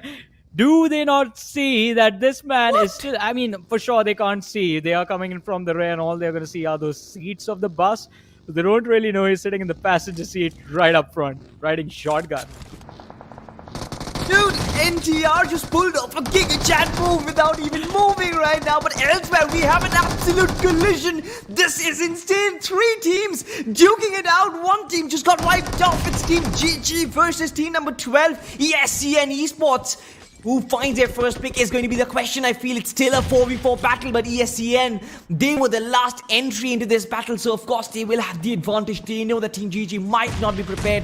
They just finished off a fight. They did not have enough time to reset. Utilities being flooded in, but so far did not find the right connection, as Axum might just be in the middle of that explosion.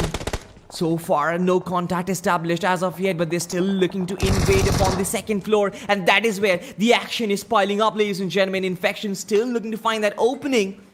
3 fires and utility being lobbed in, but no contact established so far, and Galactic Gamers Axum does have the advantage. He has the FPP mode done and dusted. Still tries to go in for that spray, but does not really connect so far. Galactic Gamers, they did get 1 player knocked out, but I feel they have the time to recover from the situation, Johnny. I mean, they do have a few moments to recover and to reset, but ESCN, they need to realize that they have their opposition cornered, and even with utility, they can clean them up. A nade is going to be lobbed by Manny, but this is not going to accomplish anything for them. On their side, look at the feed. Raw is being put under a lot of pressure as they have lost 2 players as well, but coming back to this fight, Galactic Gamers up until now have managed to hold the players of ESCN off in a beautiful manner, and this is all they have to do. They don't really have to win this fight, they just have to delay, but they overcome it as Dollar takes the dive onto the ground floor. He's going to be finished off. Axum, he's trying his level best to get a trade in, but that is not really going to happen as ESCN, they deny the vision. Forward finds a trade, but still Axum, he's outnumbered, tries to take the fight, but gets finished off instead as ESCN, they wrap things up pretty quickly. And as I was saying, it was about protecting the position. ESCN, since they have managed to do that, they're going to have the comfort zone for themselves for at least the next minute. Certainly will have the comfort zone, but they need to move quick because they're at the edge of the blue zone. Even Team INT is at the edge of the blue zone so far, and we'll have to have a closer look at the circle where exactly it is, because Team Blind, they are trying to line up right at the edge of it. We've seen Team Blind play these buggy edge of the circle gameplay with 4 buggies that traverse in tandem with each other.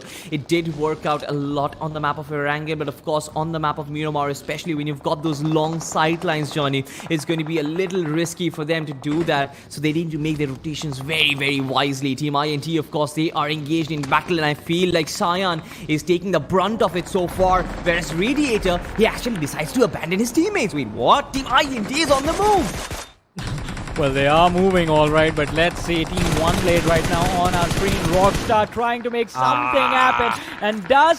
Oh, I thought he almost had it, but no! On the other side of the ridge they go, and Rockstar missing out on the opportunity. INT They are not necessarily going to be furious about it, but they are going to be a little glad that they managed to survive. At least a few of their teammates are still there on the other side.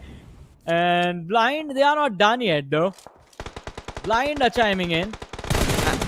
They have a few points. Raw is certainly are, Johnny. Acts of desperation, acts of desperation. Knuckle just trying to fire down Paritosh. He did spot that small little bus and that small little pixel of Paritosh and just wants to get that finish for himself, especially with the kind of panic decision which Team INT made and the amount of benefits that Team Blind could actually reap out of it elsewhere.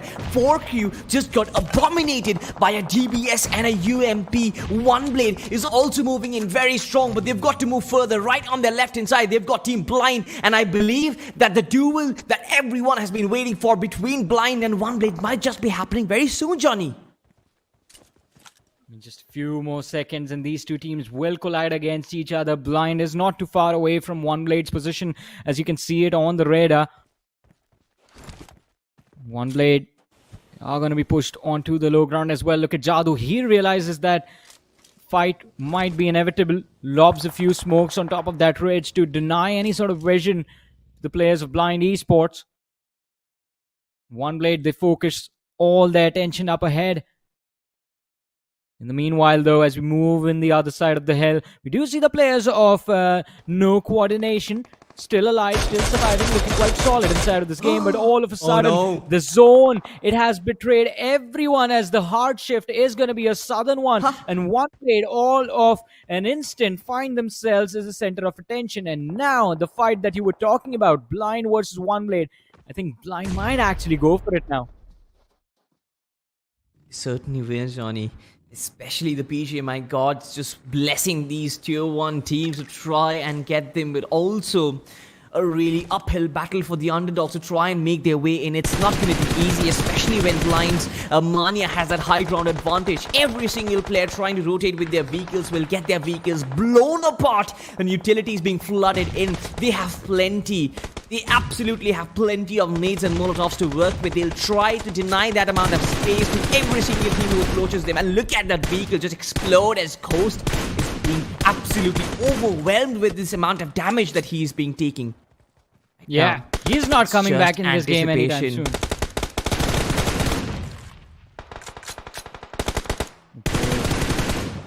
ESCN, under a lot of pressure. Blind just controlling the ridge so beautifully. 14 eliminations already racked up. Make that 15 as one more. In fact, 2 more are going to be secured by Blind Esports. OneBlade running into the dip up front. They have to be extremely careful about handling the pressure from all the different directions. But now ESCN, they were looking to move in, but Ronnie denying that push completely to the other side is going to make sure that they have a few more points coming their way. Canary, this is looking absolutely brilliant and flawless with the DBS going for the action as a 1v2 to deal with, but his teammates are there. The first player run over, the second hiding in a corner is going to be pinned down and finished off. And even Team OneBlade, they are not looking to stop. 7 eliminations secured, making it to the top 4. Top 4, isn't it? We still have Team FE Schoolboy just holding that shack for himself, just being that sneaky little bugger elsewhere. A 1v1. Mania, this man does not even need to heal up in taking those battles. He's just so precise with those gunshots. Blind Esports, they still retain every single one of their players, and now they are standing tall with 21 finishes. Just one more big hurdle that they need to cross to get that winner chicken dinner, and it's gonna be OneBlade. Again, a mammoth, a Herculean task for them, but they also have to be wary of Coolboy's presence, because if he decides to engage in, if he decides to peek out, and if Blind do not realize his position, then he can cause a lot of troubles. Look at this guy, my man, just playing the sneaky game. How did he get there? I mean, this is hiding in a corner, hoping no one sees him. Look at Coolboy.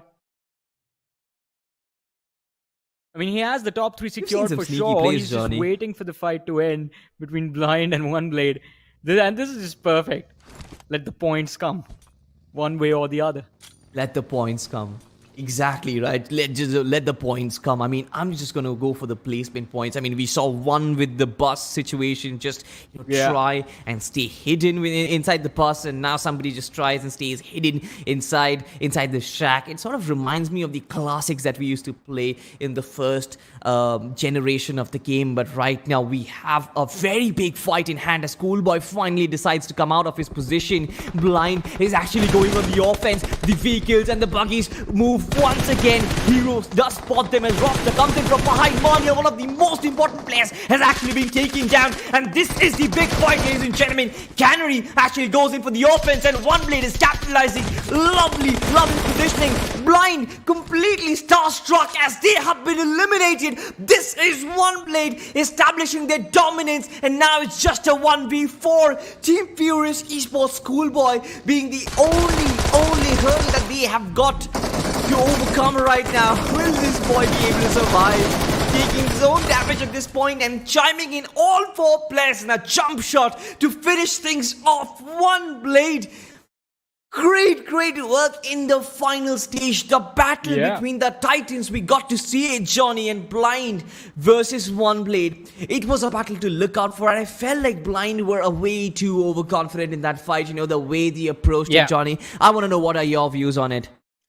I mean, I completely agree with that. I mean, a little bit of overconfidence was on display in that final 4v4. But I think we can give them the fact that they were pretty much steamrolling the competition the entire time in the lobby as well. I believe by then they had like 16, 17 eliminations already secured. So when you are 21. In that sort of a...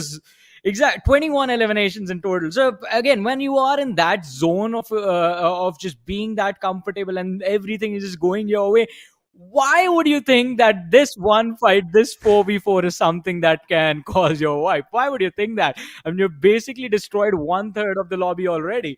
So not really taking anything away. Blind had a brilliant game. OneBlade had a brilliant game. And Coolboy as well. Kudos to him for securing the top 3 for his team. You know, it's so surprising to think that for Blind, this entire run of domination on the map of Miramar struggled with the fact that Nakul pulled off an amazing clutch to save his whole team. Just think of it. It feels like a Netflix storyline, the way they came up from adversity and then they start to dominate. It's Blind, if you make a documentary out of this, I wouldn't even mind. This whole game could have just been a documentary if they would have bagged that chicken dinner once again. Just, you know, falling short in the final hurdle, but still managing to rack up a mammoth total for themselves, isn't it, Johnny? Yeah, and I also want to say that this sort of performance from what OneBlade and Blind have done, this is what we expect these two teams to play like. I mean, I don't know what happened in the previous game. They did have those finish numbers, but I would still call them blunders because they did botch up a couple of fights for themselves. In this one, though, Blind, again, just steamrolling the competition, felt extremely comfortable with every single fight that was thrown at them. And also, this was not really... Blind Esports' game, because we know their best performance, when you will see, is the fact when they are going to be playing with the help of the zone, with the control of the zone, having proper cover and everything, right? And even though they are an aggressive team, that is what the team excels at. Their rotations are on point. Their zone predictions are actually pretty accurate. Not really having a 100% success rate, but quite close to, I would say, a 75 or an 80%. But still, in this game, they were constantly put under the pressures. The zone kept moving away from them again and again and again. And Blind dealt with that situation. They played a perfect edge-to-edge rotation game and were able to secure a lot of eliminations while doing that as well. And I mean, I completely agree with you on the fact, like, had Nakul not secured that or pulled off that incredible 1v4 in the very first few minutes of the game, then this team would have been out at 0 points and we would have been saying something else right now. Exactly. But what a performance it has been from these two teams. I mean, OneBlade, once again, the kind of domination that they showed, they didn't really seem to be as aggressive as Blind were, because Blind...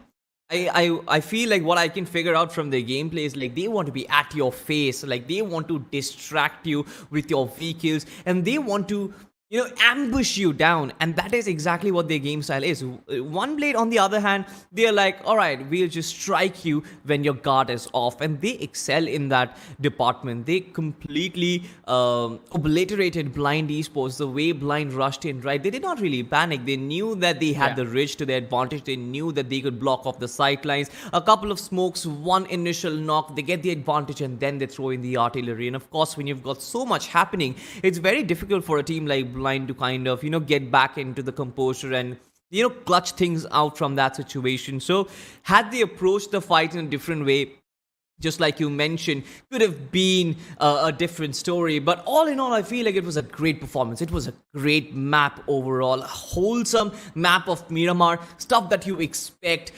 open circles, rotations being cut in. We got to see some early fights as well. I'm really stoked for what Sanhok has for us to offer. I mean, exactly, because now Sanhok is going to be more intense considering, Blind had a wonderful game. OneBlade had a pretty awesome game considering they won the previous matchup. Raw Official, they were just completely erased from the map. I don't know when. So that is something that has me intrigued quite a lot because they were the winners of the previous match. And if you are not, again, coming back to the same point, if you are not consistent enough, you might miss out on the opportunity because the qualification bracket was rising up until yesterday. I mean, yesterday, the last game, we probably had the highest qualification marker, which was 23 or 24. And today it has dropped a little bit. But this group, as you mentioned before as well, before we jump to the action, it is going to be a little bit more closer and competitive. So I think Raw Official need to make sure that the next game they are anything below a top 5 does not it should be avoided. Finish in the top 5, just get those placement points. With that themselves will guarantee you the qualification marker inside of the top 8, because the first game I believe they had 24 26 points, so it should be easy just based on that placement points. Just get a few placement points, get it done early, and then you're free to play the entirety of the map of Sanhok as however you please. So I think that is what Raw Officials' focus is going to be, just get that qualification done as soon as possible. But I think in this Miramar, as we keep talking about, we saw a lot of individual moments of brilliance. Yeah, certainly, right. And one of those players is going to be in front of our screens right now. It is going to be the MVP from the map of Miramar. And I believed, right, it was my heart calling out Knuckle deep down. I didn't want to say it because I didn't want to jinx it, Johnny. I don't know if you trust me or not on this, but I knew it would be Knuckle, especially on the clutch situation. The 9 finishes to work with later on. Manya with 7 finishes. Ronnie with 4 finishes. It's like Blind just went in bonkers. And I'm pretty sure that their fans are also going in bonkers in the chat. Believe in Blind is probably getting spammed all along. But look at this domination from the tier 1 teams. Blind and OneBlade just showing their space, just showing their potential, and showing what they can do to the server if they don't listen to them. I mean, definitely. And both of these two teams, up until a few months ago, were also considered young upcomers. So I think, again, especially OneBlade, I'm extremely happy seeing them be this consistent even after a long break of theirs. And it is quite a jollyful situation. But for our team, Furious Esports on the third, 13 points to their name. No Coordination actually had a pretty decent run, I'm not gonna lie. I mean, I was actually enjoying and kind of focused on seeing where they were gonna go and were they actually winning to take those fights. The answer to the second question was well, very sad no. But the first one, I mean, their positioning was quite decent, their rotations looked quite decent. I think just the firepower being pumped a little bit, I think No Coordination is actually pretty on the right path. They certainly are, but there is one team that I'm really concerned about right now. Raw Official, of course, they have the chicken dinner from the map of Erangel, but look at Team FatalitY, right? This was the team that Blind Esports actually wiped out in a 4v4 battle. Yeah. We got to see a 1v1 at the end, and Knuckle just excelled it. Every single player of Blind Esports, they were knocked out. Right? The fight could have gone either way. Probably the storyline that we are painting for Blind could have been for FatalitY, especially after that performance in the first map of Erangel, getting that podium finish, also bagging so many points for themselves. But an unfortunate ending in the map of Miramar sort of destroyed their dreams of clear qualification. But like I always say, there's still another chance. You've got to be positive. One map, you did lose out to a brilliance of Knuckle. It's more like an unplayable delivery from Shane Warne was bowled, and you just get bowled from your leg stump, man, and there's nothing you can do about it. He was just way too brilliant. But you gear up and you have that positive approach towards that map of Sanhok as well, because you don't need a lot of points. You've done the job. You've done 60-70% of the hard work, the heavy lifting in the map of Erangel. You just need one more game to go, and just like you mentioned, just playing it on the basis of placement points would do it. So for this team, I feel like FatalitY as well as for Team Raw to just solidify that position inside the top 8, just play for positions, just play a little passive maybe, and just qualify. Even for Team NXT, for that fact, I feel like NXT, no coordination, Beast Hunter, there are so many underdog teams who are showing such great gameplay. I feel like a lot of these teams will be fighting for the lower half of the bracket. Yeah, I'll add one more team to this list, and that is ESCN Esports. It was quite entertaining watching the players of ESCN in the previous matchup, and the way they were moving around, the way they were picking up those fights. I would love to see this team progress even further and try to see, in fact, where they will be ending up. But one person has ended up with me now, and that is Necro, joining me now for the last game of the day. Necro, did you enjoy the action in the previous one, or were you let down by a few individuals? I mean, I enjoyed it, man. Look, to be honest, I feel like Blind delivered on my expectations. Even OneBlade, a team that I think Society was really supporting from the start, even that team delivered. They secured the win as well. So I would say that previous game definitely delivered on the expectations. But to be honest, I'm going to have a little bit more expectations from the underdogs in the upcoming game of Sanhok. And I think so Sanhok is a game that really does give a chance to the teams that do not have a chance against the top level teams. By that I mean Sanhok sometimes can bring you a lot of those RNG factors that can give you a little bit of upper edge against some of the best teams out there. Especially as we have been talking about the zones just being extremely weird on Miramar for the last few days. The similar situation has been on Sanhok. Let's not forget, we are getting those northeastern zones again and again. Yesterday's zone was split between the 3 islands up until the end of the game. So, I mean, Sanhok, you said it perfectly. That extra RNG that is added to this map, a lot of these newer teams can utilize it as a benefit, as a way to get the extra edge against those bigger names, the bigger teams in those team fights. But you have to be proper with your timing. And also, from the previous 2 Sanhoks that we witnessed, in fact, the previous 3, 1 from today and the 2 from yesterday, boot camp drop clash. It is extremely tricky to pull off, especially against one of the veterans in the scene. You can't really consistently manage to beat them again and again, and they will know exactly where those spawn points of those weapons and those utilities are going to be. So they will try to, in fact, gain the extra edge. Plus, while gliding, you're going to try and reposition as well. So a lot goes into that. It is one of the most difficult early game fights inside of this entire game, so you have to be extremely careful about it. So try and avoid it. That is what I'm trying to say. Paradise Resort, I would rather go for Paradise Resort since there is a little bit more open room available and the rooms are a little bit smaller. So you will have those crossfire angles available to set up with your teammates as well. Plus the outer side, it's like a maze to navigate. So I think Sanhok is going to be a fun game for sure. But I want to ask you one thing. OneBlade or Blind? Pick one team. Which is your favorite till now? Blind. Of course, I'm gonna go with Blind. I nothing against OneBlade. I love that, but if I want to be completely serious when it comes to the game, I would say Blind definitely. When it comes to the firepower, they should be ruling in that aspect of the game as well. And as I always say, Sanhok is one of those maps that really does reward a team for being aggressive in its own way. Yes. You said Paradise Resort, and I would like to add on a little bit into that as well. Paradise Resort, I am not a huge fan of that place. I have always been absolutely mowed down, surprised, astonished, because sometimes players, they climb on top of the roofs, they climb on top of the walls, and they're just proning down, waiting for you to walk out of your house. And as soon as you walk out, you get surprised and you're left with nothing, then rage. But ladies and gentlemen, here we go. The final map of the day. Sanhok comes in front of us, and soon enough, the plane's gonna be in the skies, as the plane flight path is gonna be right in front of us.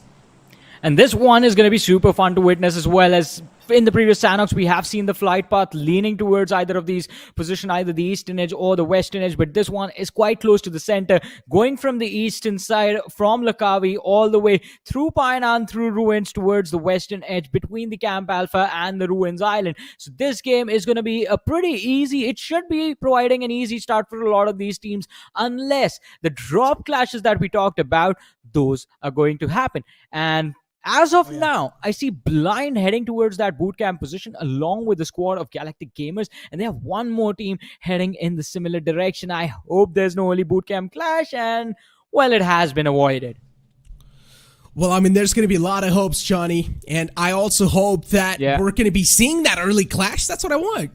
Of course, I want some early clashes. I want those early game battles. You're going to hope no, I want them to happen, but actually, if you can't take a look at the southern part of the map, there's no one there near docks. That's what I'm talking about, and that's where you can sort of spread yourself out, get a lot of meds, go for the med strat. I feel like whenever a Sanhok game is going to be out there, and if I am playing a professional game, that's what I would do. I would always be the one collecting meds and going for the med strat. But for now, we've got Team NXT in front of us, Crash OP all by himself, and he's also got an entire storm of enemies approaching him. What a quick knock onto that player. Nicely done. Steals it away like a thief in the night, but now he's also got the rest of the two players approaching onto him. He's gonna get pounced on soon enough, but the rest of the teammates, they're getting shot at from the back. Two players knocked out. Crash OP looking to crash this compound and crack open his enemies.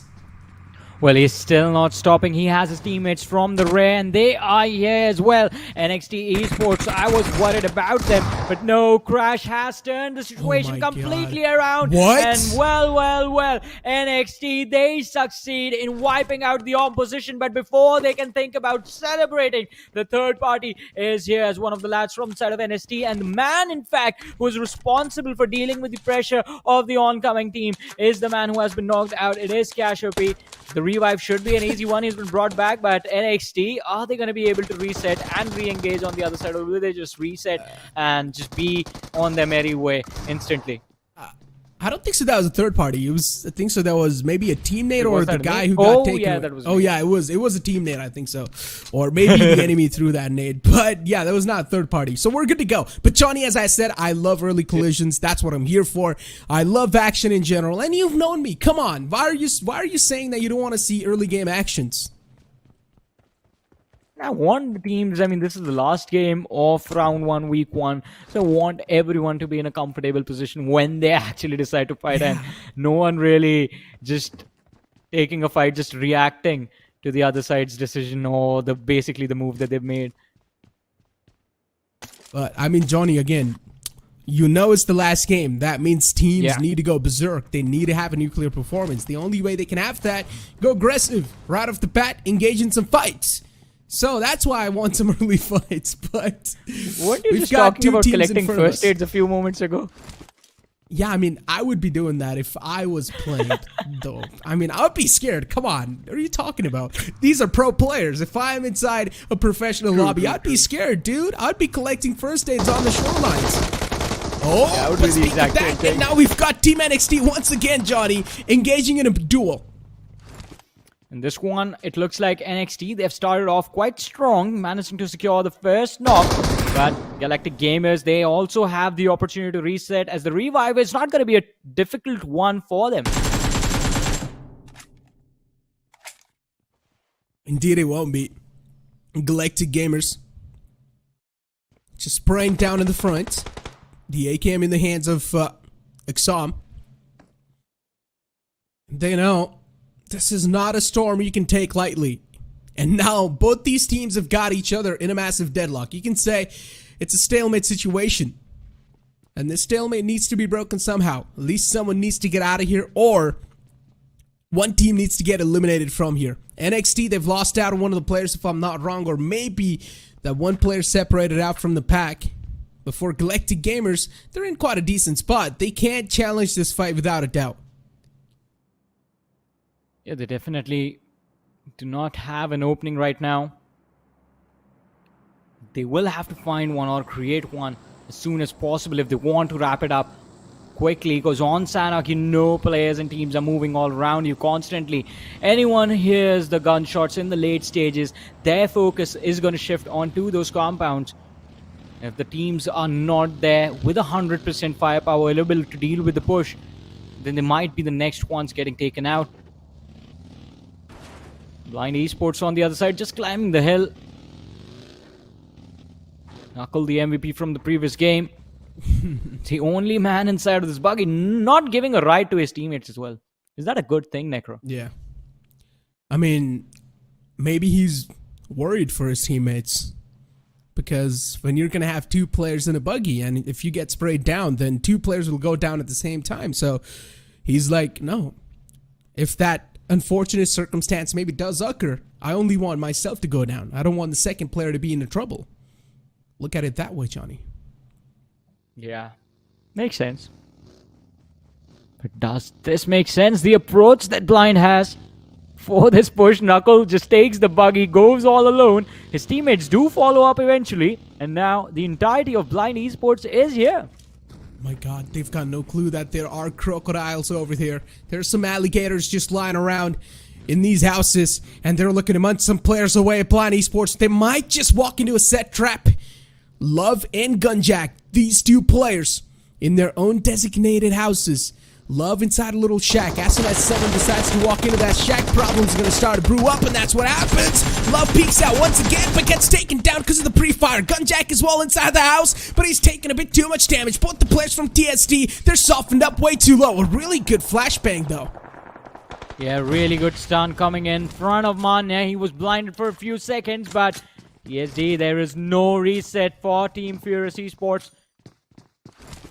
And it is going to be quite difficult for Gunjack to actually escape from here as well.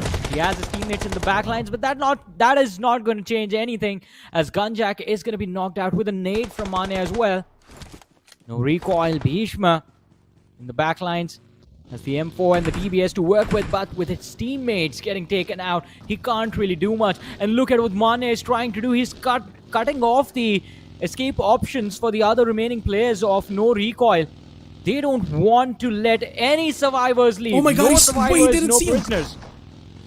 Did he see him or not? That's what I want to find out. Yeah, I think so. He saw him, but Manya still gets knocked out. I think he's also going to get finished. Probably no. He's still alive. He gets finished up. What's going on? Maxstar, 2 players taken down all by himself, but he gets taken down by the 3rd one. Joker to save the day.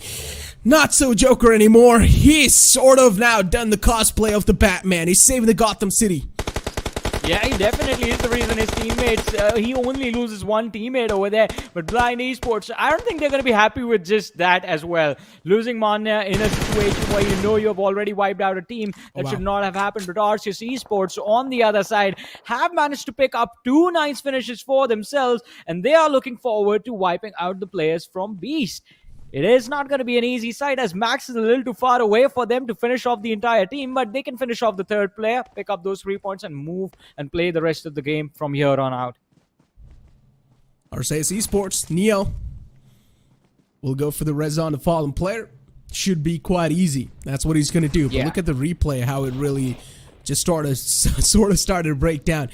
In this first trip, he spotted him out, but then when he tried to do the same thing, he got caught by the DBS. 2 players were taken down by Maxstar, but unfortunately the DBS from the Joker as well sort of strike him down. So yeah, no extra value there, but a really good effort from Maxstar, that's for sure. You've got RCS Esports on our screens, and currently if you do take a look at the team board or the status of the game, we have seen 3 teams get completely eliminated. From those, 2 teams are handicapped. And I think Beast Hunter, they are not going to survive in this game for long, considering they just have 1 last player remaining. Team FatalitY. Brilliant performance delivered on the map of Erangel. Miramar not really going their way. This time on Sanhok, the goal seems simple. Secure as many points as possible to qualify inside of the top 8, and with that goal in mind, with that objective in mind, we see PK going for an aggressive push on the players of 4. Crew Dope stepping out into the open, wants to go for the duel with the DBS, but takes a lot of damage in return from the UMP, although he resists getting knocked out in an awkward spot like that for the players of FatalitY to finish him off. He backs off to safety. The first aid has been popped. FatalitY 2 players low. Hulk and PK being dropped down to around 50 HP. The nade looks beautiful. Dope. Dope. Still just bouncing around the cover. He doesn't know exactly where to look, what to do. He knows FatalitY is quite in the clotheslines and he's getting approached by the entire team, but where is the cover fire? Where is the cavalry? That's what we're here to find out. Good Molotov. The floor is going to be lava now for FatalitY to walk around or cross on over. On the other side of the house is, of course, going to be a tough challenge, a tough ask. But the DBS in the close range always reigns supreme. But even there's a shotgun from the front line. Hanzo's going to strike him down. 4-crew official. DS in the back lines. The cover fire is going to be a little too late. And now it's all down to DS. And even he's getting shot at. Last player known. And 4-crew should be eliminated soon enough. The plan of action was laid out quite beautifully by the players of 4-crew official, where Dope was just going to go towards that left-hand edge of the shack and try and draw the players from the other side into the suppressing fire that DS was providing. But the execution, it just fell completely apart, and now 4-crew official will have to just rely on that last surviving player and try to survive because of him. DS, he is using the opportunity that a third party did come in from the players of OneBlade to an advantage to secure a few extra points. But as we move to the other side of the map, we have Team Legendary. They are being gatekept in by the team right in front of them, and that is the squad of RCS, not letting them get inside the safe zone, just keeping them in the blue. Blue zone's going to dish out a lot of damage. LGD moving around. Player 5 in the back, player 2 and player 4. Player 1 is missing from that fight. ARCEUS, though, still, as he knows that the team in the front still out from the blue, he's going to try to hold him right there, because the damage is going to get chipped away, slowly and steadily, whatsoever. The wall of death is definitely going to be engulfing them soon enough. It's going to start to close in as well as the time keeps them passing by. Even the team in the front, they need to move inside the circle. So ARCEUS is not safe themselves in this spot. So you can't say LGD, as long as they've got decent amount of meds, they can keep patching themselves up and just wait for ARCEUS to push up. For sure. I mean, sometimes it is just about waiting out the tough spot. And LGD, I think they are getting a little too over-eager to escape the blue. As player 2 has been knocked out, player 5 from the backlines trying to provide some form of suppressing fire to the rest of his team. But it's not really working out for them, as ARCEUS, they're keeping them pinned down, keeping them in the blue, letting the players of LGD take a lot of damage. And LGD, they realize they can't really break their way inside the safe zone from there. They're going to have to reposition. And look at this, OneBlade. This team, they don't let anyone disappear. Still looking to finish off the players of FatalitY, as PK is just hiding behind that rock. And Jadoo is looking for the opposition, sees the pixel, the shots are fired, they connect as well. HP dropped down to around 20. Yeah, not a lot of HP on that player. FatalitY in a massive world of trouble. They've got an entire firing squad of OneBlade onto themselves. Not a spot they wanted to be in. OneBlade in the front lines. That means PK is going to be trapped here for a while. Hopefully he's got a decent amount of meds. He's also starting to creep and crawl up. Now he has been the one with the nature, Johnny. But that nade's going to spot him out anyways. Perfectly tossed in. PK knocked out. The confirmation should be flowing up soon.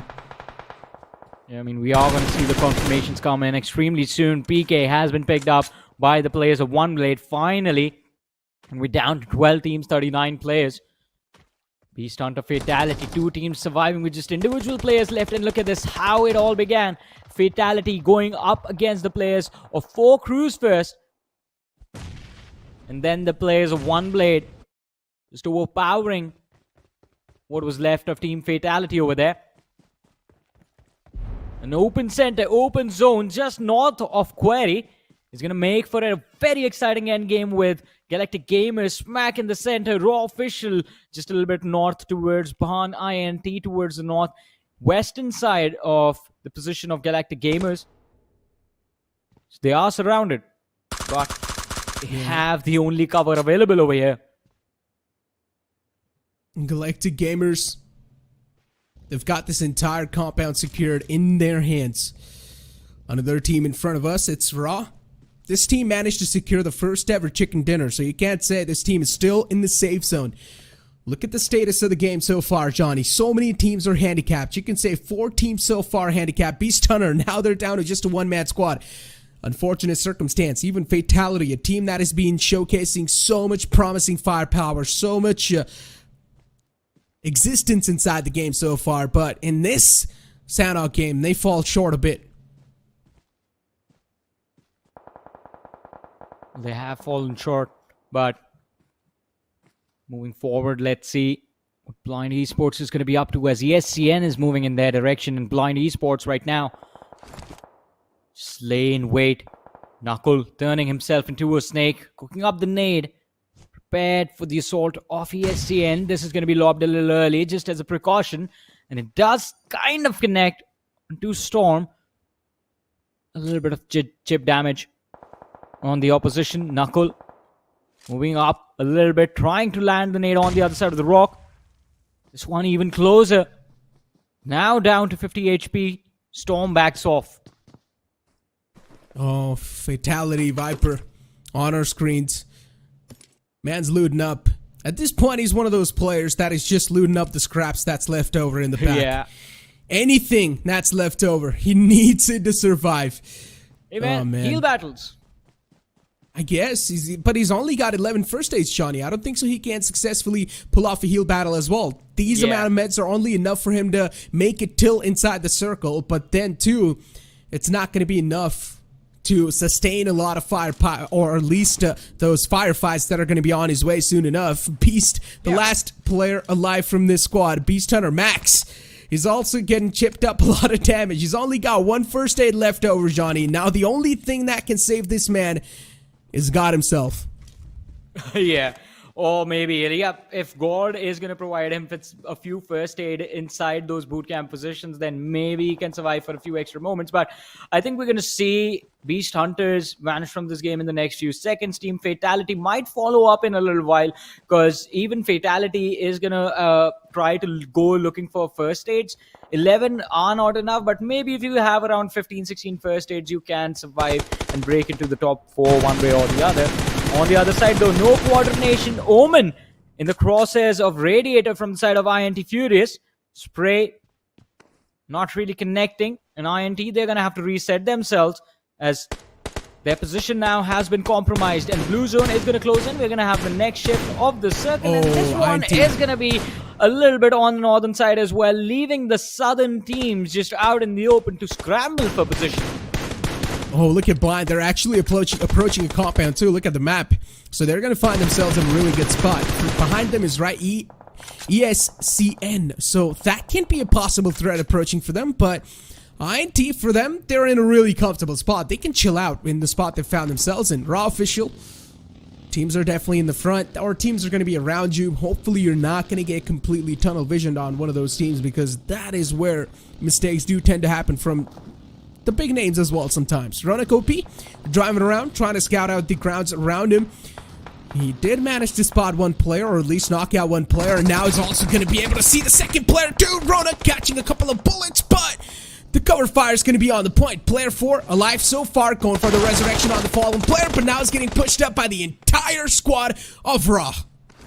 Yeah, and Raw do get that squad wipe in a very comfortable manner as well. Quite a brilliant move from Ronak and Paritosh. Ronak just drawing all the attention and driving the opposition to the line of fire for his teammates to pick up that last individual. Now Raw official, having 2 finish points already secured, are looking for a few more, as Omen from the side of no coordination has been spotted out, and even though he's a little too far away for Superman to realistically be able to finish him off quite easily, Superman still goes for the shots, and well, Omen has taken a little bit of damage. So Raw official, they will make this happen one way or the other. They want to go for this finish. Indeed too. Oh, look at Omen. He's getting spotted and shot at. Dunzo knocked out of the game, and soon enough is also going to get spammed out, so not a good news for Omen. He's done. That's no coordination right there. And you can't tell by the name as well. Omen being separated out so far away from the team. He's almost unretrievable, unrevivable. And you can see Raw as well, so desperate to get that point secured in their hands. And this stalemate situation, Galactic Gamers, they have been in this compound since the start of the game, Johnny. And now too, they are situated right there. They do not need to move out at all. One player lost out, 2 players short now. Canary and Jadu knocked out. Now it's all down to Ghosty in the front lines. Ghosty needs to back out, but does he have enough smoke grenades to provide him a path? And it's not just the team in the front that OneBlade have to worry about. They have to worry about the players from Raw in the backlines as well. Canary, can his point be picked up by Abhi? Needs to go for the spray right now, but from the flank, he is also getting shot at, and he's going to be forced to run behind his buggy to protect himself, but that is not going to work, as even Box, they are here to secure their points, and Abhi from the side of Raw is going to be knocked out. Ronak is not far away from his teammate, so he's going to try and go for a revive after lobbing a smoke out in the open, but Abhi is going to get picked up by the players of OneBlade, as I believe it was Rockstar who's managed to secure that finish point for his team. But neither OneBlade nor Raw are in a safe haven right now. Both of these teams are in a position from where it will be extremely easy for anyone inside the edge of the circle to actually gatekeep them. And look at Box in a world of hurt. Fragger, he's going to start shooting, and he takes the easiest player down. What? All of a sudden, Box, being a 4-man roster, have been reduced to their last player surviving. And are they going to survive for long? That is a very difficult question to answer, since Box, they are going to be just gripping at anything that is in front of them to try and survive. The revives are going to happen, but they will delay their rotation inside the circle. Galactic Gamers is one of the most luckiest teams inside the lobby so far. All they've done is sit on the same spot, but rain down death and destruction on the teams that are above them. Now even Blind Esports need to move in. Manya was lost out quite early in the game, but still, this 3-man squad has enough potential to conquer this map. Let's see if that's going to be possible or not. Blind Esports, they already know they've qualified. They've got nothing to lose, so they can't start marching on forward inside the circle. Even if they get taken out, it's completely fine. INT, on the other hand, though, still just taking shots around them. Even this team is doing quite comfortable, looking quite comfortable in the overall standings. I mean, Blind, they are just playing for the bonus points at this point, but INT looking to qualify, looking to secure a position within the top 8, have in fact managed to secure a few points from the side of Raw Official, as Cyan did get picked up, but Raw Official, one more player was left standing in the corner of the building. In the meanwhile, Galactic Gamers against Blind Esports, and they find the opening they were looking for. And Knuckle, he's going to be forced back into the blue. His teammate Joker knocked out in front of him. Ronnie has pushed forward, but he's pinned down as well. Joker trying to crawl to safety, trying to get out of the blue. It's going to be exposed. It's going to be picked up. Ronnie being put under a lot of pressure. Knuckle exposed as well. Oh, he tried to make a run for it, but it was a massive fail. And Blind, they're down to the last player with Ronnie hiding behind a rock. This nade can be a brilliant one, but will it? The answer for now is a no, as with the DBS, he finds... Oh my god, what? Can he get the third one? Ronnie, what? What has he done? The incredible 1v4 goes for the squad wipe all alone. He wipes out the entire existence of Galactic Gamers. Ronnie, a beast amongst humans, a monster in the makings. And Blind Esports, they absolutely knock out Galactic Gamers off this lobby and prove that they're looking to conquer this map of Sanhok. ARCEUS now against the players of INT. They've got their sights locked in the front. INT down to a 2-man squad. This game is just proving to be more brutal than anyone could have expected. ARCEUS still looking to finish off the players of INT. Cyan has been pointed out. Rajput on the other flank, but Cyan stepping out into the open. This could have been a massive mistake, but he is desperate to find a position inside of the zone that will not be given to him. Cyan has been knocked out. All the burden of the team and the points that they need lies on the shoulders of Rajput. He's been given 5 first aids to work with, has no smokes, 1 Molotov and 6 nades. Not really the utility you hope to have in the final stage of the game, but that's not even going to matter, as from the flank, Rockstar from OneBlade does arrive, get that point for his team, and dips out the very next second. There we go. A team that is going for the Met strat, that is Raw Officials, and the team that is currently inside the circle, they have pretty much won the game. ARCEUS is going to be the victorious one in the map of Sanhok, but still, this group as well. Today's day in general, Johnny, has been one of the most entertaining days so far. Action-packed day for sure. Well, it has been an action-packed and an exciting day for sure, as you said. And I mean, we got to witness a few insane moments. I mean, talk about the 1v4 in the previous map of Miramar. Talk about the 1v4 that we just witnessed right now.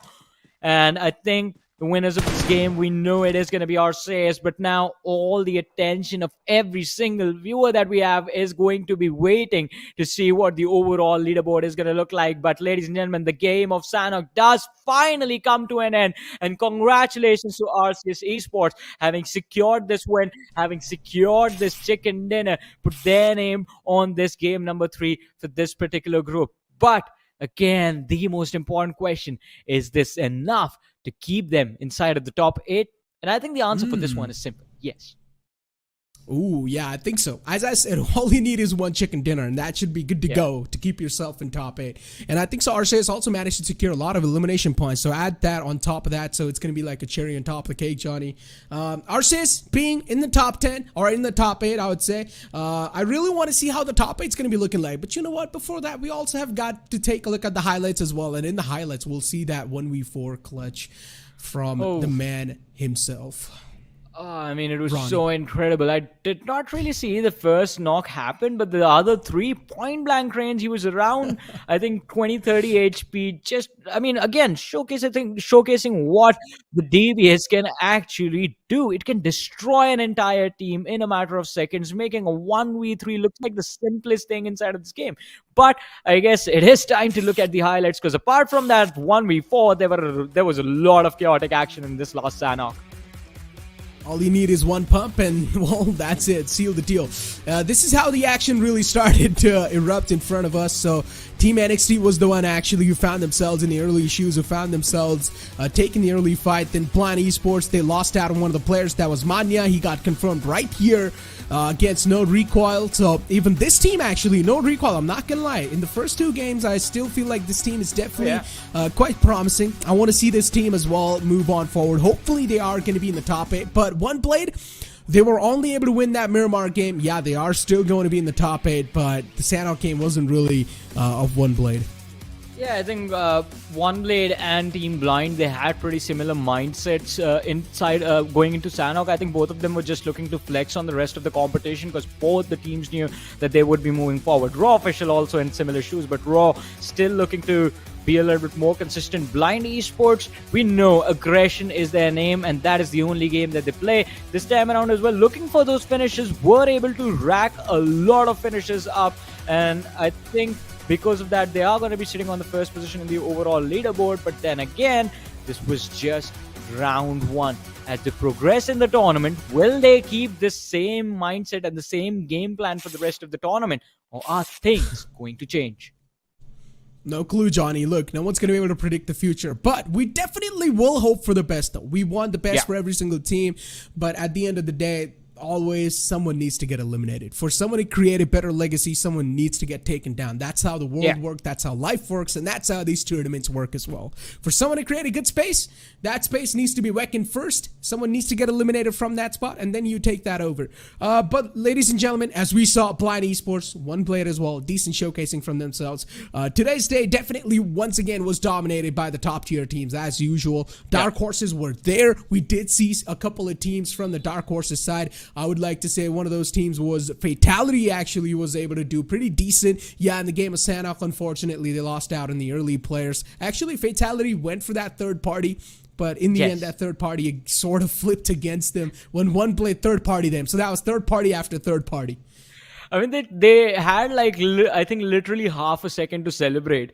They were like, all right, yay, we got a few points. And then all of a sudden, OneBlade just shows up from the rear and just wipes them out. So I think that was like a half a second celebration there. But yeah, I agree with you. FatalitY has showcased like in a few moments that yes, they are doing the right things. They have the potential to take their gameplay and their strategies to the next level. It is just about just earning that experience, and in fact, getting that experience, learning from their mistakes and fixing those mistakes in time. These first 3 games, I mean, it was just the start of what the rest of their journey, rest of the future can look like. And maybe one of these days we're going to see them on big stages on a continuous basis. But I mean, they will have to work upon why they missed out on Sanhok, why the fights on Miramar did not really go their way. Because Erangel, I mean, they started off in a decent manner, but then the fall-off was there. Even in this game, at a certain point, they were just left to play for survival. And I think, again, this was just 3 games. When you play a tournament that is a longer format, when you're playing 24 games, 30 games in a stretch of a month, then these small little errors, they stack up, because that means you will continuously miss out on points in these off matches. And those points being missed out on means the opportunity, the advantage is being handed out to the opposition. So you don't necessarily want that. But apart from like the big names that we have been talking about and FatalitY, I mean, is there another, like one of the individuals from the young teams that caught your eye in this game? Like we had Dom OP from the previous group. Was there anyone like this in this one? ARCEUS, of course. ARCEUS. I think so. ARCEUS is one of those teams that really did catch my eyes, considering they were also the winners of the previous game. With the way they played, I would say ARCEUS was not one of those teams that was graced by the zone, other than Galactic Gamers. They did not need to do anything. They were in that compound when the game started, and till the end they were there, but when they needed to move out of the compound, they got 1v3'd by Ronnie from Blind Esports. So once again, I would say Galactic Gamers, they definitely need to work out on their team coordination, and maybe a better placement or overall repositioning yourself is something that they lack in. But ARCEUS, on the other hand, we saw them fighting through. We saw them sweeping their way inside the circle. So ARCEUS definitely is one of those teams. But what about you? Like any other dark horses you want to mention that you really liked? Again, I mean, Galactic Gamers was one of those teams that I wanted to look forward to, and I think you have taken. We both are agreed on the same team again, because Galactic Gamers, as you mentioned, I mean, the approach to the game was right, but they got a little too unlucky and a little too overeager to take on the team that was heading in their direction. But I guess we've had enough conversation about the teams. Let's talk about the individuals. And in fact, we start off with the MVP of this map. It is going to be Ronnie from the side of Blind Esports, securing 6 eliminations for his team. And as we move to the top 5 players, Ronnie is going to be joined by Knuckle with 3 eliminations in this game. And I think so from those 6 elimination, 4 were just from Galactic Gamers. So Yes. I mean, Ronnie, absolute beast, dude. And then you've got GGX Fragger, which is Galactic Gamer. Once again, decent performance from Galactic Gamers. There might be a chance, Johnny, Galactic Gamers could have qualified in. Barely on the 8th spot. Yeah, I hope too, man. We'll be able to find that out as soon as the point standings are going to be in front of us. But Blind Esports, they've got 2 of their players in the top 5. ARCEUS Esports, of course, winning that previous game. They secured 24 points in total. I really want to see where Galactic Gamers have found themselves. Only 10 points, though. Now, I am doubting what I just said. I mean, we're going to be hopeful until the overall rankings are going to be in front of us. But as we do see the top 8, we see INTxFURIOUS over here. No coordination, Team FatalitY, Blind Raw, OneBlade. I mean, these teams are always going to be in the top 4 or in the top 3 in a lobby like this. But kudos to ARCEUS.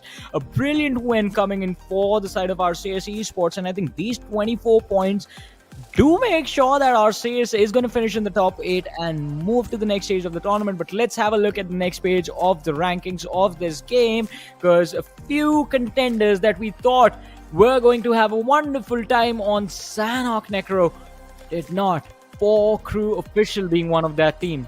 I mean, you know what, Johnny? It's time to break the ice. It's time for the icebreaker itself. Let's take a look at the overall standings of Group 8. And soon enough, they are going to be revealed. We will be able to find out the top 8 teams. And yes, there we go. Galactic Gamers barely qualifying. Woo! 19 points. As I said, now the benchmark has been increased. 19 points is all you need. Or 20 points to be on the safer side of things to qualify up. But yeah, these are the top 8, ladies and gentlemen. That is a drop. 16. Was it 16? We had before it was 16. 23 yesterday. Oh, yeah. And today it has gone up. But like overall, I mean, these last 2 groups for this week were extremely competitive. And again, I mean, congratulations to Galactic Gamers. No coordination. Team FatalitY, ARCEUS Esports. Wait, ARCEUS, they just qualified from this game? Yeah, literally they did. 24 points. That's what they got from Sanhok. They had 0 points in the past 2 games, man. Johnny. That is crazy to think about. And as I said, all you need is 1 chicken dinner. That's all you need to qualify. But yeah, definitely the threshold was increased to be in the top 8. And look at no recoil, Johnny. 1 point shy. No recoil. They are going to be so mad when they take a look at the overall standings of these games. Yeah, and I mean, majority of the times, whenever we have had situations like this, I mean, it's been quite heartbreaking to be the team on the 9th position. You do not want to miss out on the biggest opportunity that is being presented to you just because of 1 point. I mean, this makes you question every single decision that was taken in the last 3 maps. Could we have secured that 1 extra placement point in this game? Could we have gotten this 1 extra finish in front of us? So it is going to be a tough loss, but hopeful for a better future. And again, congratulations to the teams that have managed to make it into the top 8. Yeah, exactly. And also, ladies and gentlemen, just to give you guys a quick friendly reminder, make sure to register your team. The registrations are actually going to be starting from tomorrow. And you guys, we're also taking a look at the explainer videos of the format, how the registrations and how the rounds are going to be working out. So yeah, make sure to register your team. Go to that designated site and register your team. Make sure to fill all the information with pinpoint precision. 1 single mistake and you will be disqualified. So make sure to fill that information, and maybe you might just be the diamond in the coal that we're trying to find out. You might just be the dark horse that we were looking for. Yeah, exactly. I mean, it's a wonderful opportunity. You guys have the chance right in front of you. As Necro mentioned, the registrations do go live tomorrow. But with this, I guess, Necro, we are at the end of the first week of this BGI is the grind as well. Exactly, Johnny. And you know what that means? Week 2 is about to start in the future lines. So you guys can already imagine week 1 was this intense. Imagine how intense week 2 is going to be, Johnny. I just cannot wait, because as I said, as the days were passing by, the competition was getting intense and more intense. It felt like teams were understanding how the games are going to be working at this level of the competition. But ladies and gentlemen, that's it going to be for the week 1 from me and Johnny. It's time for us to take a leave. We'll see you guys later.